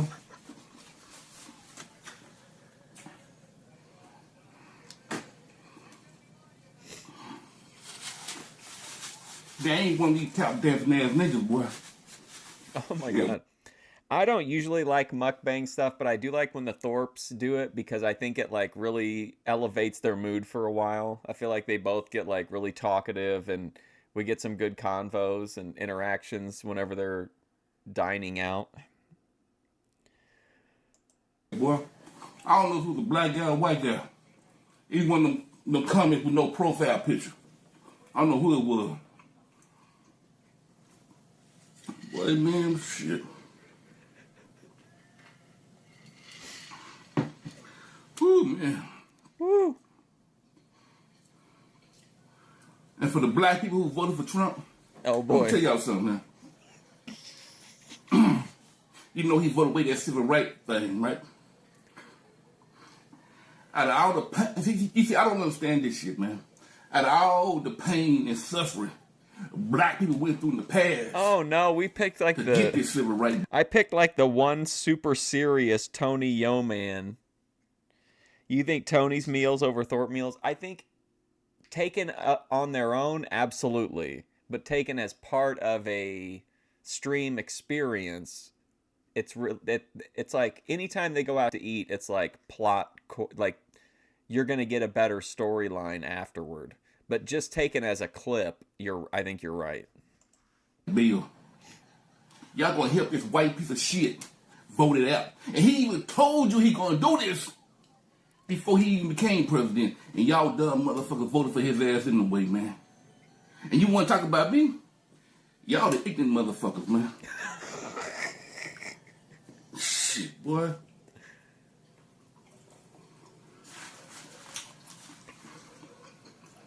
It is important that like I didn't expect this kind of a meltdown, but it is important like to look at these moments because this is very boy behavior in my opinion. Man, look here, boy.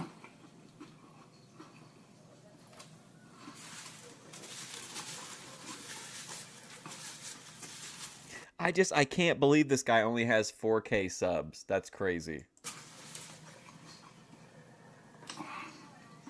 Ooh, man. Let me calm down, man, because I don't want to say some shit. Oh, boy.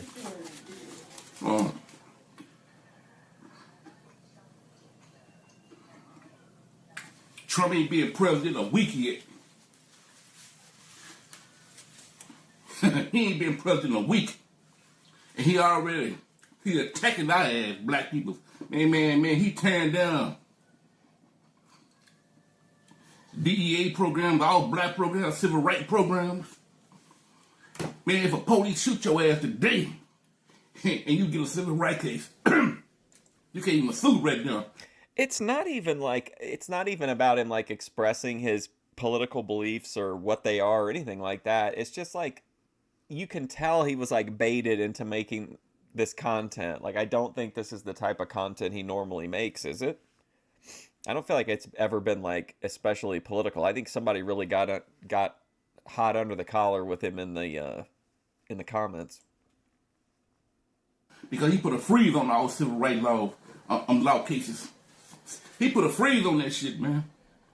So all these civil rights cases, they're supposed to come to the judge. They can't. He put a freeze on all them civil rights cases, boy.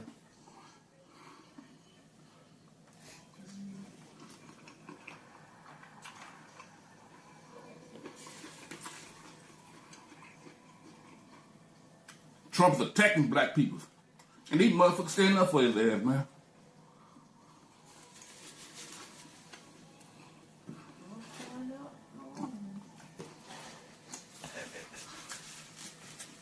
Jeez. I didn't give a damn about Kamala either. I don't think neither one of them should have been president. Kamala or Trump. Shit, man. And then somebody gonna come at me. I'm gonna tell you how stupid this person was, man. He gonna tell me, well, you know, Tony, God put... Wait, are you saying that you think he's lying and it's not really hot sauce? It's definitely not ketchup, but it could be something else, I guess. God made Trump president. He put Trump in office. No, he didn't. God did not put Trump in office. Man put Trump in office, man. God gave man free will. And what man do, God allowed it. Because he gave us free will. God allowed Trump to be in office. Man voted for his ass. Man put his ass in office, not God.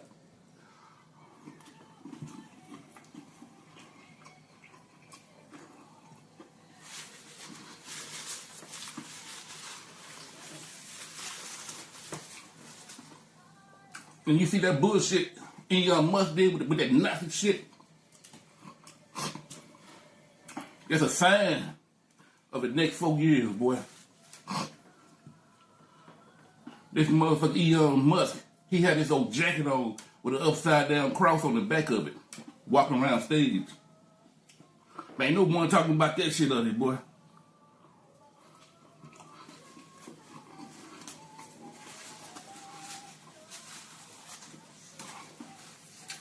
Boy.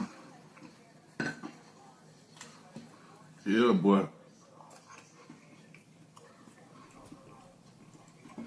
I think this is a great video. I don't know, boy.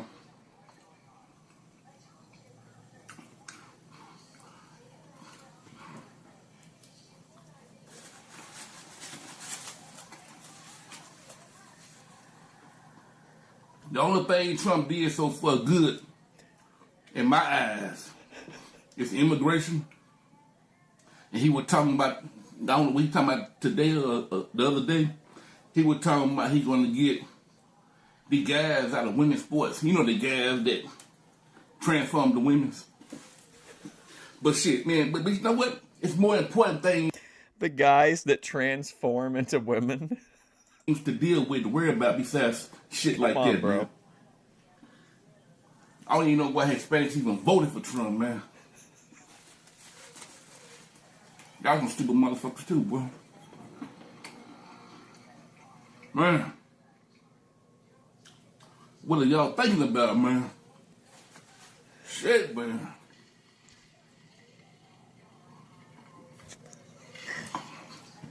As time goes on, y'all gonna regret this shit, but y'all gonna see. Oh my gosh. Y'all gonna see, boy. You gonna see, man. Shit, that's all I can tell you, boy. I'm just so glad I don't gotta work for nobody. I got my own shit. I got home. I got land. Man, I don't gotta go punch no clock. I don't gotta go log in. Man, shit, boy. I don't gotta go apply for no motherfucking job.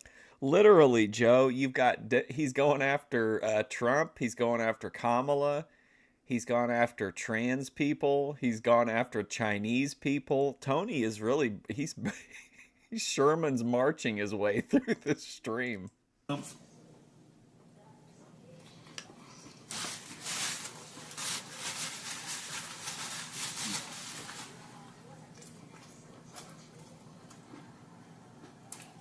Man.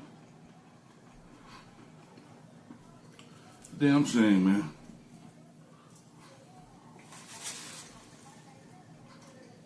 But I'm telling you like this. If Trump do, I'm gonna tell you like this. If Trump do something good, I'm gonna say it. I'm gonna say, yeah, I'll admit. If Trump do something, if Trump really do become a good president, Am I to understand basically that Tony's basically saying that he is strongly opposed to Trump, but he agrees with Trump on immigration and trans rights? Is that the gist of what he said earlier? I admit I was wrong. But I don't gotta worry about admitting I'm wrong, because I know the shit ain't gonna happen. If Trump do some fucked up shit, I'm gonna say it. And so, this is one guy gonna put in the comment section. Oh boy. Trump gonna be the best president we ever had. Just watch, Tony. I said, I'm watching. I'm watching. And if I'm wrong, I'll admit it.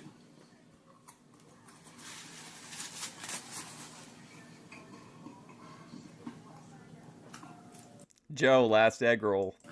So shit. Oh, we saved one more. Or is that no? Those are pizza rolls. Yeah. We gonna see, baby.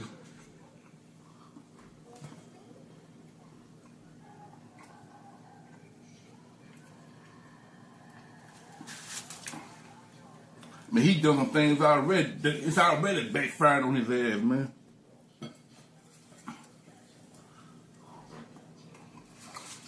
They think Trump gonna lower the prices.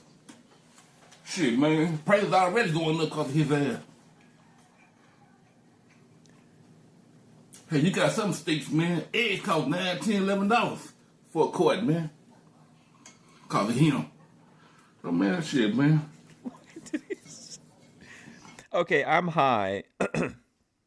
I'm high, and I might have misunderstood, but did he say carton in a weird way, or did he say for a quart of eggs?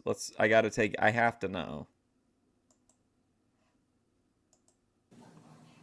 Cause of him. Oh, man, shit, man. Man, I don't know, boy.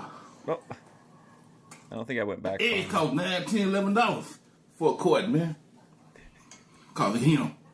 Let's listen again. Hey, you got some states, man. Eggs cost $9, $10, $11 for a quart, man. Cause of him. No. Oh, man, shit, man. Man, I don't know, boy. He got 4 years, man. Man, I guess we gonna see what's gonna happen, huh?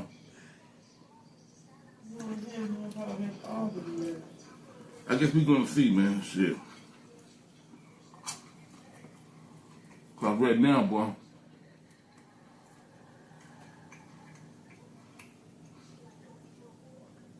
I'm just seeing a bunch of nonsense right now.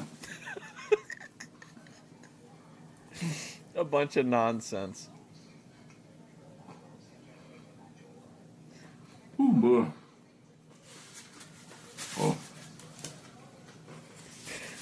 Whoever get mad at me because I talk about Trump, just let me know. Put Trump in the comment section. And we can shit, just let me know. Put Trump in the comment section so I can ban your ass. All you gotta do is put Trump in the comment section. It might be a lot of y'all. It might not be. It might be some of y'all. It might not be none of y'all.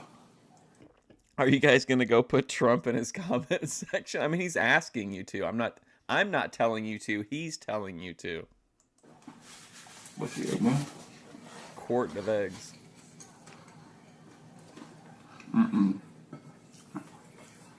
Ooh, boy. This is some. Here we can. I don't think he shows the name of it, does he? But we can at least see the consistency and color of the hot sauce.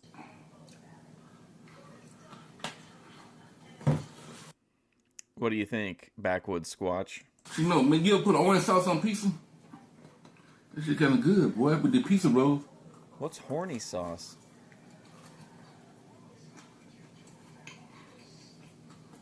Man.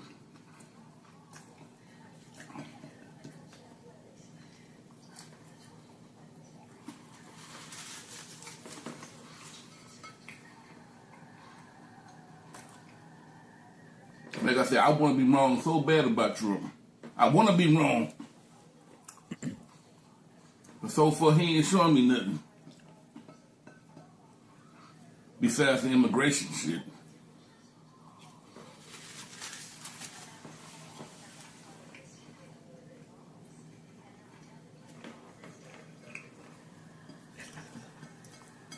I don't even understand why the white women voted for Orange Trump. sauce, okay. He don't give a damn about y'all either, boy. Ooh. Man.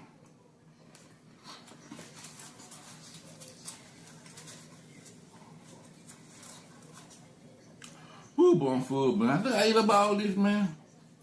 Shit, I didn't realize I ate all this crap up, man. I'm talking about this Trump eating. Oh, boy.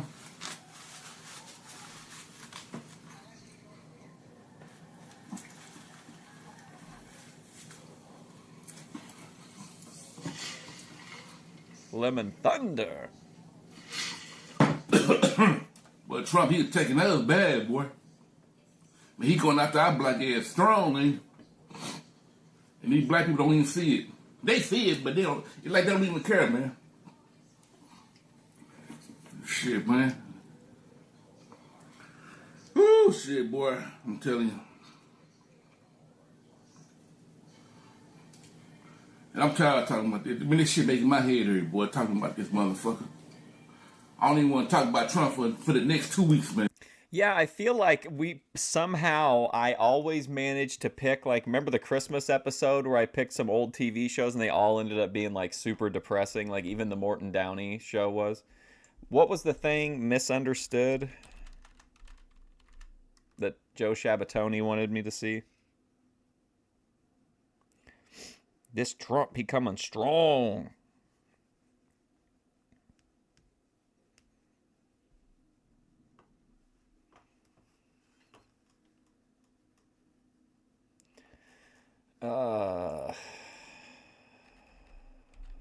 Lol Cow. It was coming up under Lol Cow rejects for a while still. Yeah, there we go. $1 says he licks the plate, the last one. Past live streams. The Deeper Ethics. This one?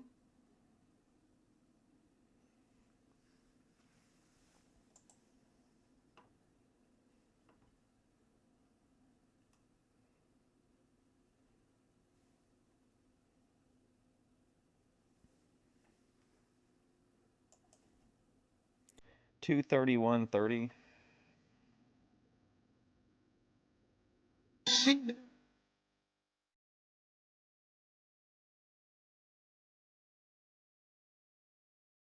What was that? I keep forgetting it. 231.30.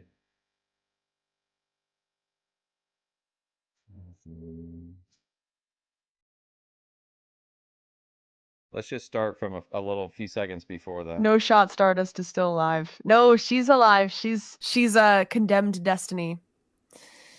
Yes, Daddy, I am gay. Nice. Nice baby dick, Ben.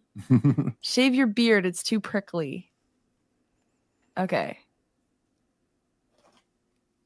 When you say he'll stuff Chill Horse's face, I'm gonna say yes. I just think you're a little bit uptight, babe, because you have. Yes, I am uptight. Because look, I'm outing you, okay? You have not really known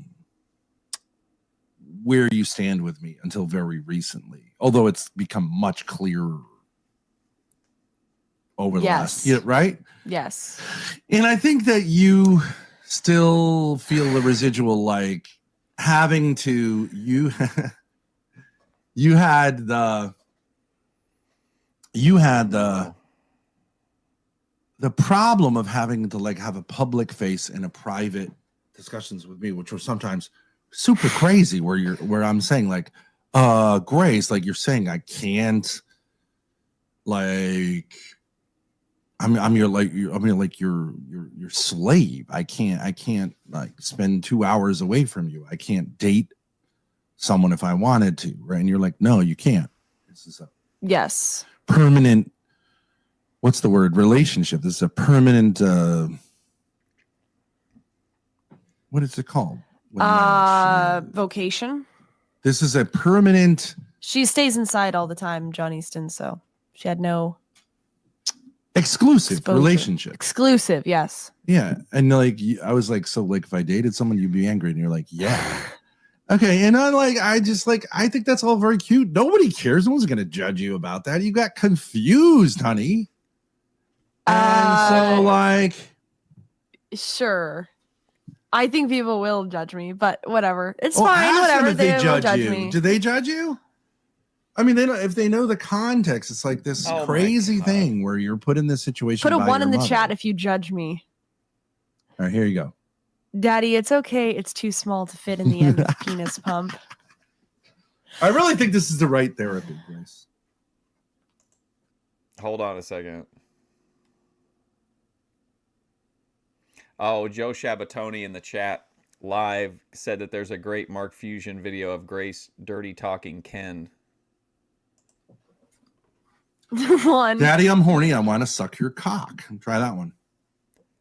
Daddy, I'm horny. I want to suck your cock.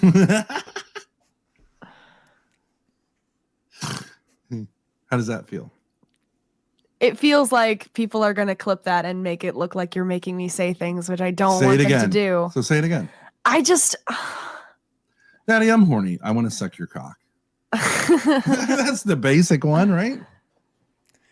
Add it to the soundboard. Daddy, I'm sad. I want to suck your cock. What's the big deal? Like, because it's just it's the way that it's coming across is that you're making me say this, okay? And I'm no, it aware isn't. of It's that. not coming across yes, that it way. is, and It people is are going to not. clip it. And look, it's just a problem. No. If No, I'm no, going to stop being no. uptight, I need to No. be the one who stops Okay, being I uptight. get it. I get it. I can help you though. But like, remember these times when you said like, "Oh, people are going to clip it," because they're like, "Is it true that you slapped her ass on this leg?" And I've got the doing, and you just stand up and I slap your ass, and then that's like over, I know, right? but So it's like, just I yeah, know, guys. but I don't know. I right? just Or I that get time what you're when they're like, saying. you did a thing with a beer bottle, and then you pick up a beer bottle and you do it, and it's like, okay, well, yes, we yes. can't. I mean, from my perspective, I don't think any of that stuff ever gets forgiven by the people that they're talking about, like the people that make a big deal about it. I don't think they ever get over it, you know? At least it doesn't seem like it. It's over. I'm saying that kind of troll is what you need. Okay, I No, he get just it. made you say it for his little ego. I don't get anything out of that. Why would I get anything out of that? I get it. I get it. Privately, I get that. Like, you could say like, "Oh, I wish I heard that." It's just like what I'm saying is like, 5G chess move. Dude, I get it. It's just okay, I'll do whatever you say. Fine. I'm not gonna fight against it any longer. Okay, fine. I'm just saying I'm being uptight and like I'm obviously uncomfortable and it looks bad. Okay? Let's just own it. so you're just holding the line. No, I mean I'll try it, but I'm just saying like, okay, you don't think that you think I should just push through it. Okay. Well, I don't know. I'm just saying I think that's the problem. Plain and simple. Just just kind of like you have to just like say like, okay, all that shit's over. And these people were unhelpful. And like, but I can't keep this double life going. Yeah. I don't want to. I don't want to. So, because I want us to flow. I want to. Yeah, Showtime definitely, like, I can imagine him poring over this frame by frame, trying to interpret, like, absolutely every element of how they're moving, their eye movements. This section's definitely going to be scrubbed over by Showtime. I want us to be able to do like move on past this, and I think you got stuck in it, and it's very understandable because you're much younger than me. You're much, as a female, you're much more like looked at in a different way, and like it's not, like I guess you could say like people don't find it very funny to say like, "Hey, Dad, I want to suck your cock." I don't think people really care one way or the other. Yeah, I mean, I don't think people really care. And I get that. If you believe that this is like a cult environment, right? Wouldn't you say that this type of behavior, maybe it's in a much more, it's exercised in a different way, I guess, but a lot of cults will have you like, they'll film you saying certain things like, bad things or like your dark secrets or whatever. And they like hold those as like, insurance against you ever turning against the cult. Would you say this is like, if you viewed it from that perspective, this is like an O.J. Simpson, if I did it type thing. If you believe that it is a cult environment on some level, would this be kind of like that insurance, and that like if people do clip Grace saying these things, then it kind of might keep her like, ensconced in Boyd?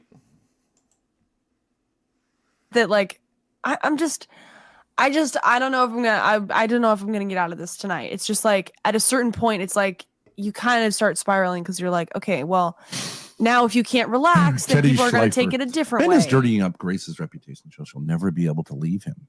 It's my Yeah, idea there of you a go. complete nightmare. Sounds like it's your idea of a fantasy. Teddy, you're going to have to find your own parent to complete your fantasy with. No one cares, Grace. Exactly. Suck my dick, Dad. Say that. Who cares? I mean, I'm just saying, like, this whole uptightness with anything having to do with the sexual realm being said around me. Like, you're old enough now. Yeah, but to say, I'm like, actually not. I can't see who said that in chat. That seems like something that's like a Showtime type of question. Tight about that stuff. Cares. But you're not recognizing like it was already. It wasn't about sexual. I mean, So it was forces about the everybody pixie cares. thing, but like, I'm uptight for other reasons. No, Okay, I just I think have it's the made same lots thing. of sexual jokes to you. Sometimes just- you're like, you're I- being annoying okay, with so- that. That's not so funny. I'm wrong. Okay. Okay, Well- Ben, say you want to suck your dad's cock first. Okay. Hey, Dad, I want to suck your cock. Okay. What like, what what would that have to do with anything? Wow. Who cares? It's just that Hey, mommy, give me those titties. Because Distinction is in the comments live at the time, saying that doing it on stream is part of a control ritual. I want to suck on them. Whatever. Dad, peg me to show me that you are the real man. Who cares? Why would that be inhibiting? I don't really think this is like, it's not that this isn't like interesting enough content to be on Thorpe Alert, but I think like you can't really clip this because you can't understand it. It doesn't make sense unless you see it. You know what I mean? Like you need to see it as it fits into the context of at least what we've seen, you know, since we started watching.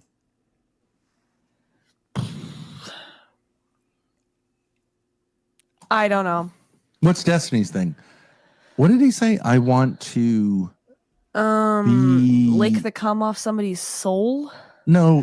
He said something like, I want someone to like have something on me and then make me suck them dry. Yes. Constantly. Isn't that what it was? Oh, this was That I have to this was during a stream about Destiny. Sucking them off to keep them from revealing it or something. Yes. Yeah.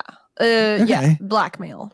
Okay, so like that's a weird fantasy to have. Imagine how Lois felt. But saying that is silly. I think having it here, I mean, it's not the same as having, I mean, I could clip this whole segment, I guess, but I think this is one that like, and I mean, I've posted clips that were like 3 hours long for that exact reason that like, you have to, and luckily Ben and Grace give me the leeway to do that, but like some stuff you just have to have, and I don't even think it's to make anybody look better. I just think that like, the vibe of this, of what we've seen so far, like the way the scene is building, you need to be able to appreciate that. I just think like trolling that is fine. Yeah. What I'm saying is like, but for clicks or views or whatever, yeah, I mean, there's some wild shit in here. if I say like, yeah, I have the same fantasy as Destiny. I hope that someone has blackmail on me, so they force me to get on my knees and suck their cock, so that my belly is filled with semen. Like, okay. Somebody said the new Lolita remake is shit. You're too old to play this like little girl game. I mean, you're I get well that. into your I get that. 20s, and like this has gone on for years. And like, I do get I just that. think Some of these comments in the chat, why the fuck is this happening, bro? As fun as this has all been, do you think this rhetoric could affect your brand? move on, and that would maybe open things up. But you're just crossing your arms and being uptight. And then now I look now. Oh, it's a Lynx person. Lynx doesn't want to work with you two for this reason, and the stream with her was one of the best, if not the best. Jeez. Now I can be clipped. Well, let's watch a few more minutes of it. as someone who's trying to groom you. But I don't no, care. but I already said. No. I already don't care. said. I don't care. If you think it's possible for, after all these years and this person being this age with this much experience, to be groomed, then like, go ahead and call it that. It's just, I think everyone's known you now for years. Yes. So it just isn't working any longer. And everyone can see Grace. Okay, Hurricane Paro is in the chat saying that he's the real life Punisher and that Jeremy banned him for 3 times with no reason. Everyone can obviously see that a lot of the tension. All right, see you later, Randy. Which existed in private and ended up in some minor form on the screen. Yeah. Are now gone. Yeah, no, a lot of people can So see when that, yeah. RD or all these people want to come up here and say, like, do you realize, everybody, do you realize that, like, Grace said this when she was 15, or Ben admitted this happened when she was 18? Nobody fucking cares. Yeah. Because without that, like, obvious, like, confusing tension. It's confusing, right? It's confusing. Yeah. For the viewer. Yeah. Without that, It is. like, It was confusing. these are just like stupid stories that don't matter. Who cares? Confusing for the viewer. It's like saying Mike and Bridget got together when. That's a really interesting, especially again taken in context with like the last, I don't know what, 10, 15 minutes of discussion. Like for that line's interesting. The narrative playing out this way or being handled this way is confusing to the viewer. She was 15. Well, she's 35 and she's a fat pig. Like, what does that have to do with anything? Yeah, that's true. Yeah. Nobody cares. Like they're weirdos, but like not in that way. Ben is just like fucking wired here Anymore, obviously, and like who cares? So yeah, I mean,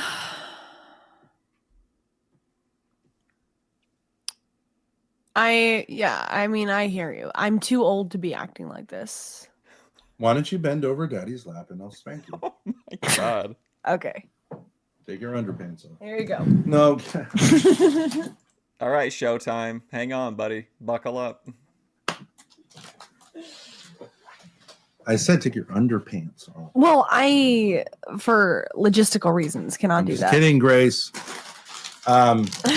Logistical reasons.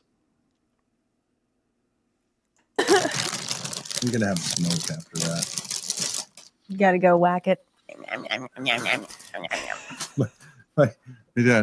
Did he really just do the Mickey James to Trish Stratus from WrestleMania, where he gave her the clitoral claw and then smelled her hand? Well, he's got a lot of problems, but he used to always tell this story like that. They briefly lived in Norway in some fucking hellhole of a village, apparently. Mm-hmm. And like there were all these uptight women, Norwegian women who were like wound up. Yeah. One of them was named Tuna, apparently. Tuna? And she used to like occasionally smell. She would. Dude, chat is absolutely losing it live on Thorpe TV at the time. They're like, what the fuck? Wow. Oh dear. And then every few seconds, it's Joe Shabatoni. Let's go. She would like kill the chicken with her bare hands and like pluck it. You know, she was one of those kind of. And she'd always smell her fingers like this. Gross. It's just the dead chicken fingers? Is that the No, I don't think that had anything to do with the chicken. It's just kind of like, you know, the obvious implication that she was some kind of a sexual weirdo who like was sadistic towards the chickens and, you know, smelling where she had touched herself or something. Not great hygiene. Anyways. Gross. Yeah, there go all your like. Not great hygiene. Grace is having logistical issues. There go all the right wingers ethno-state fantasies about Norwegian women. A lot of them are weirdos. Some of them are hot weirdos, but there's a lot of just like ugly Germanic looking bitches. Solid stock, I guess is the best you can say about They'll make it through the winter. All right, I gotta go. I gotta take off. Thanks for hanging out. Hopefully you enjoyed the court cases and all the random shit we watched after that. I'll be here tomorrow. What's tomorrow? Thursday? Well, I'll probably go back to we'll probably go back to Memphis tomorrow. But anyway,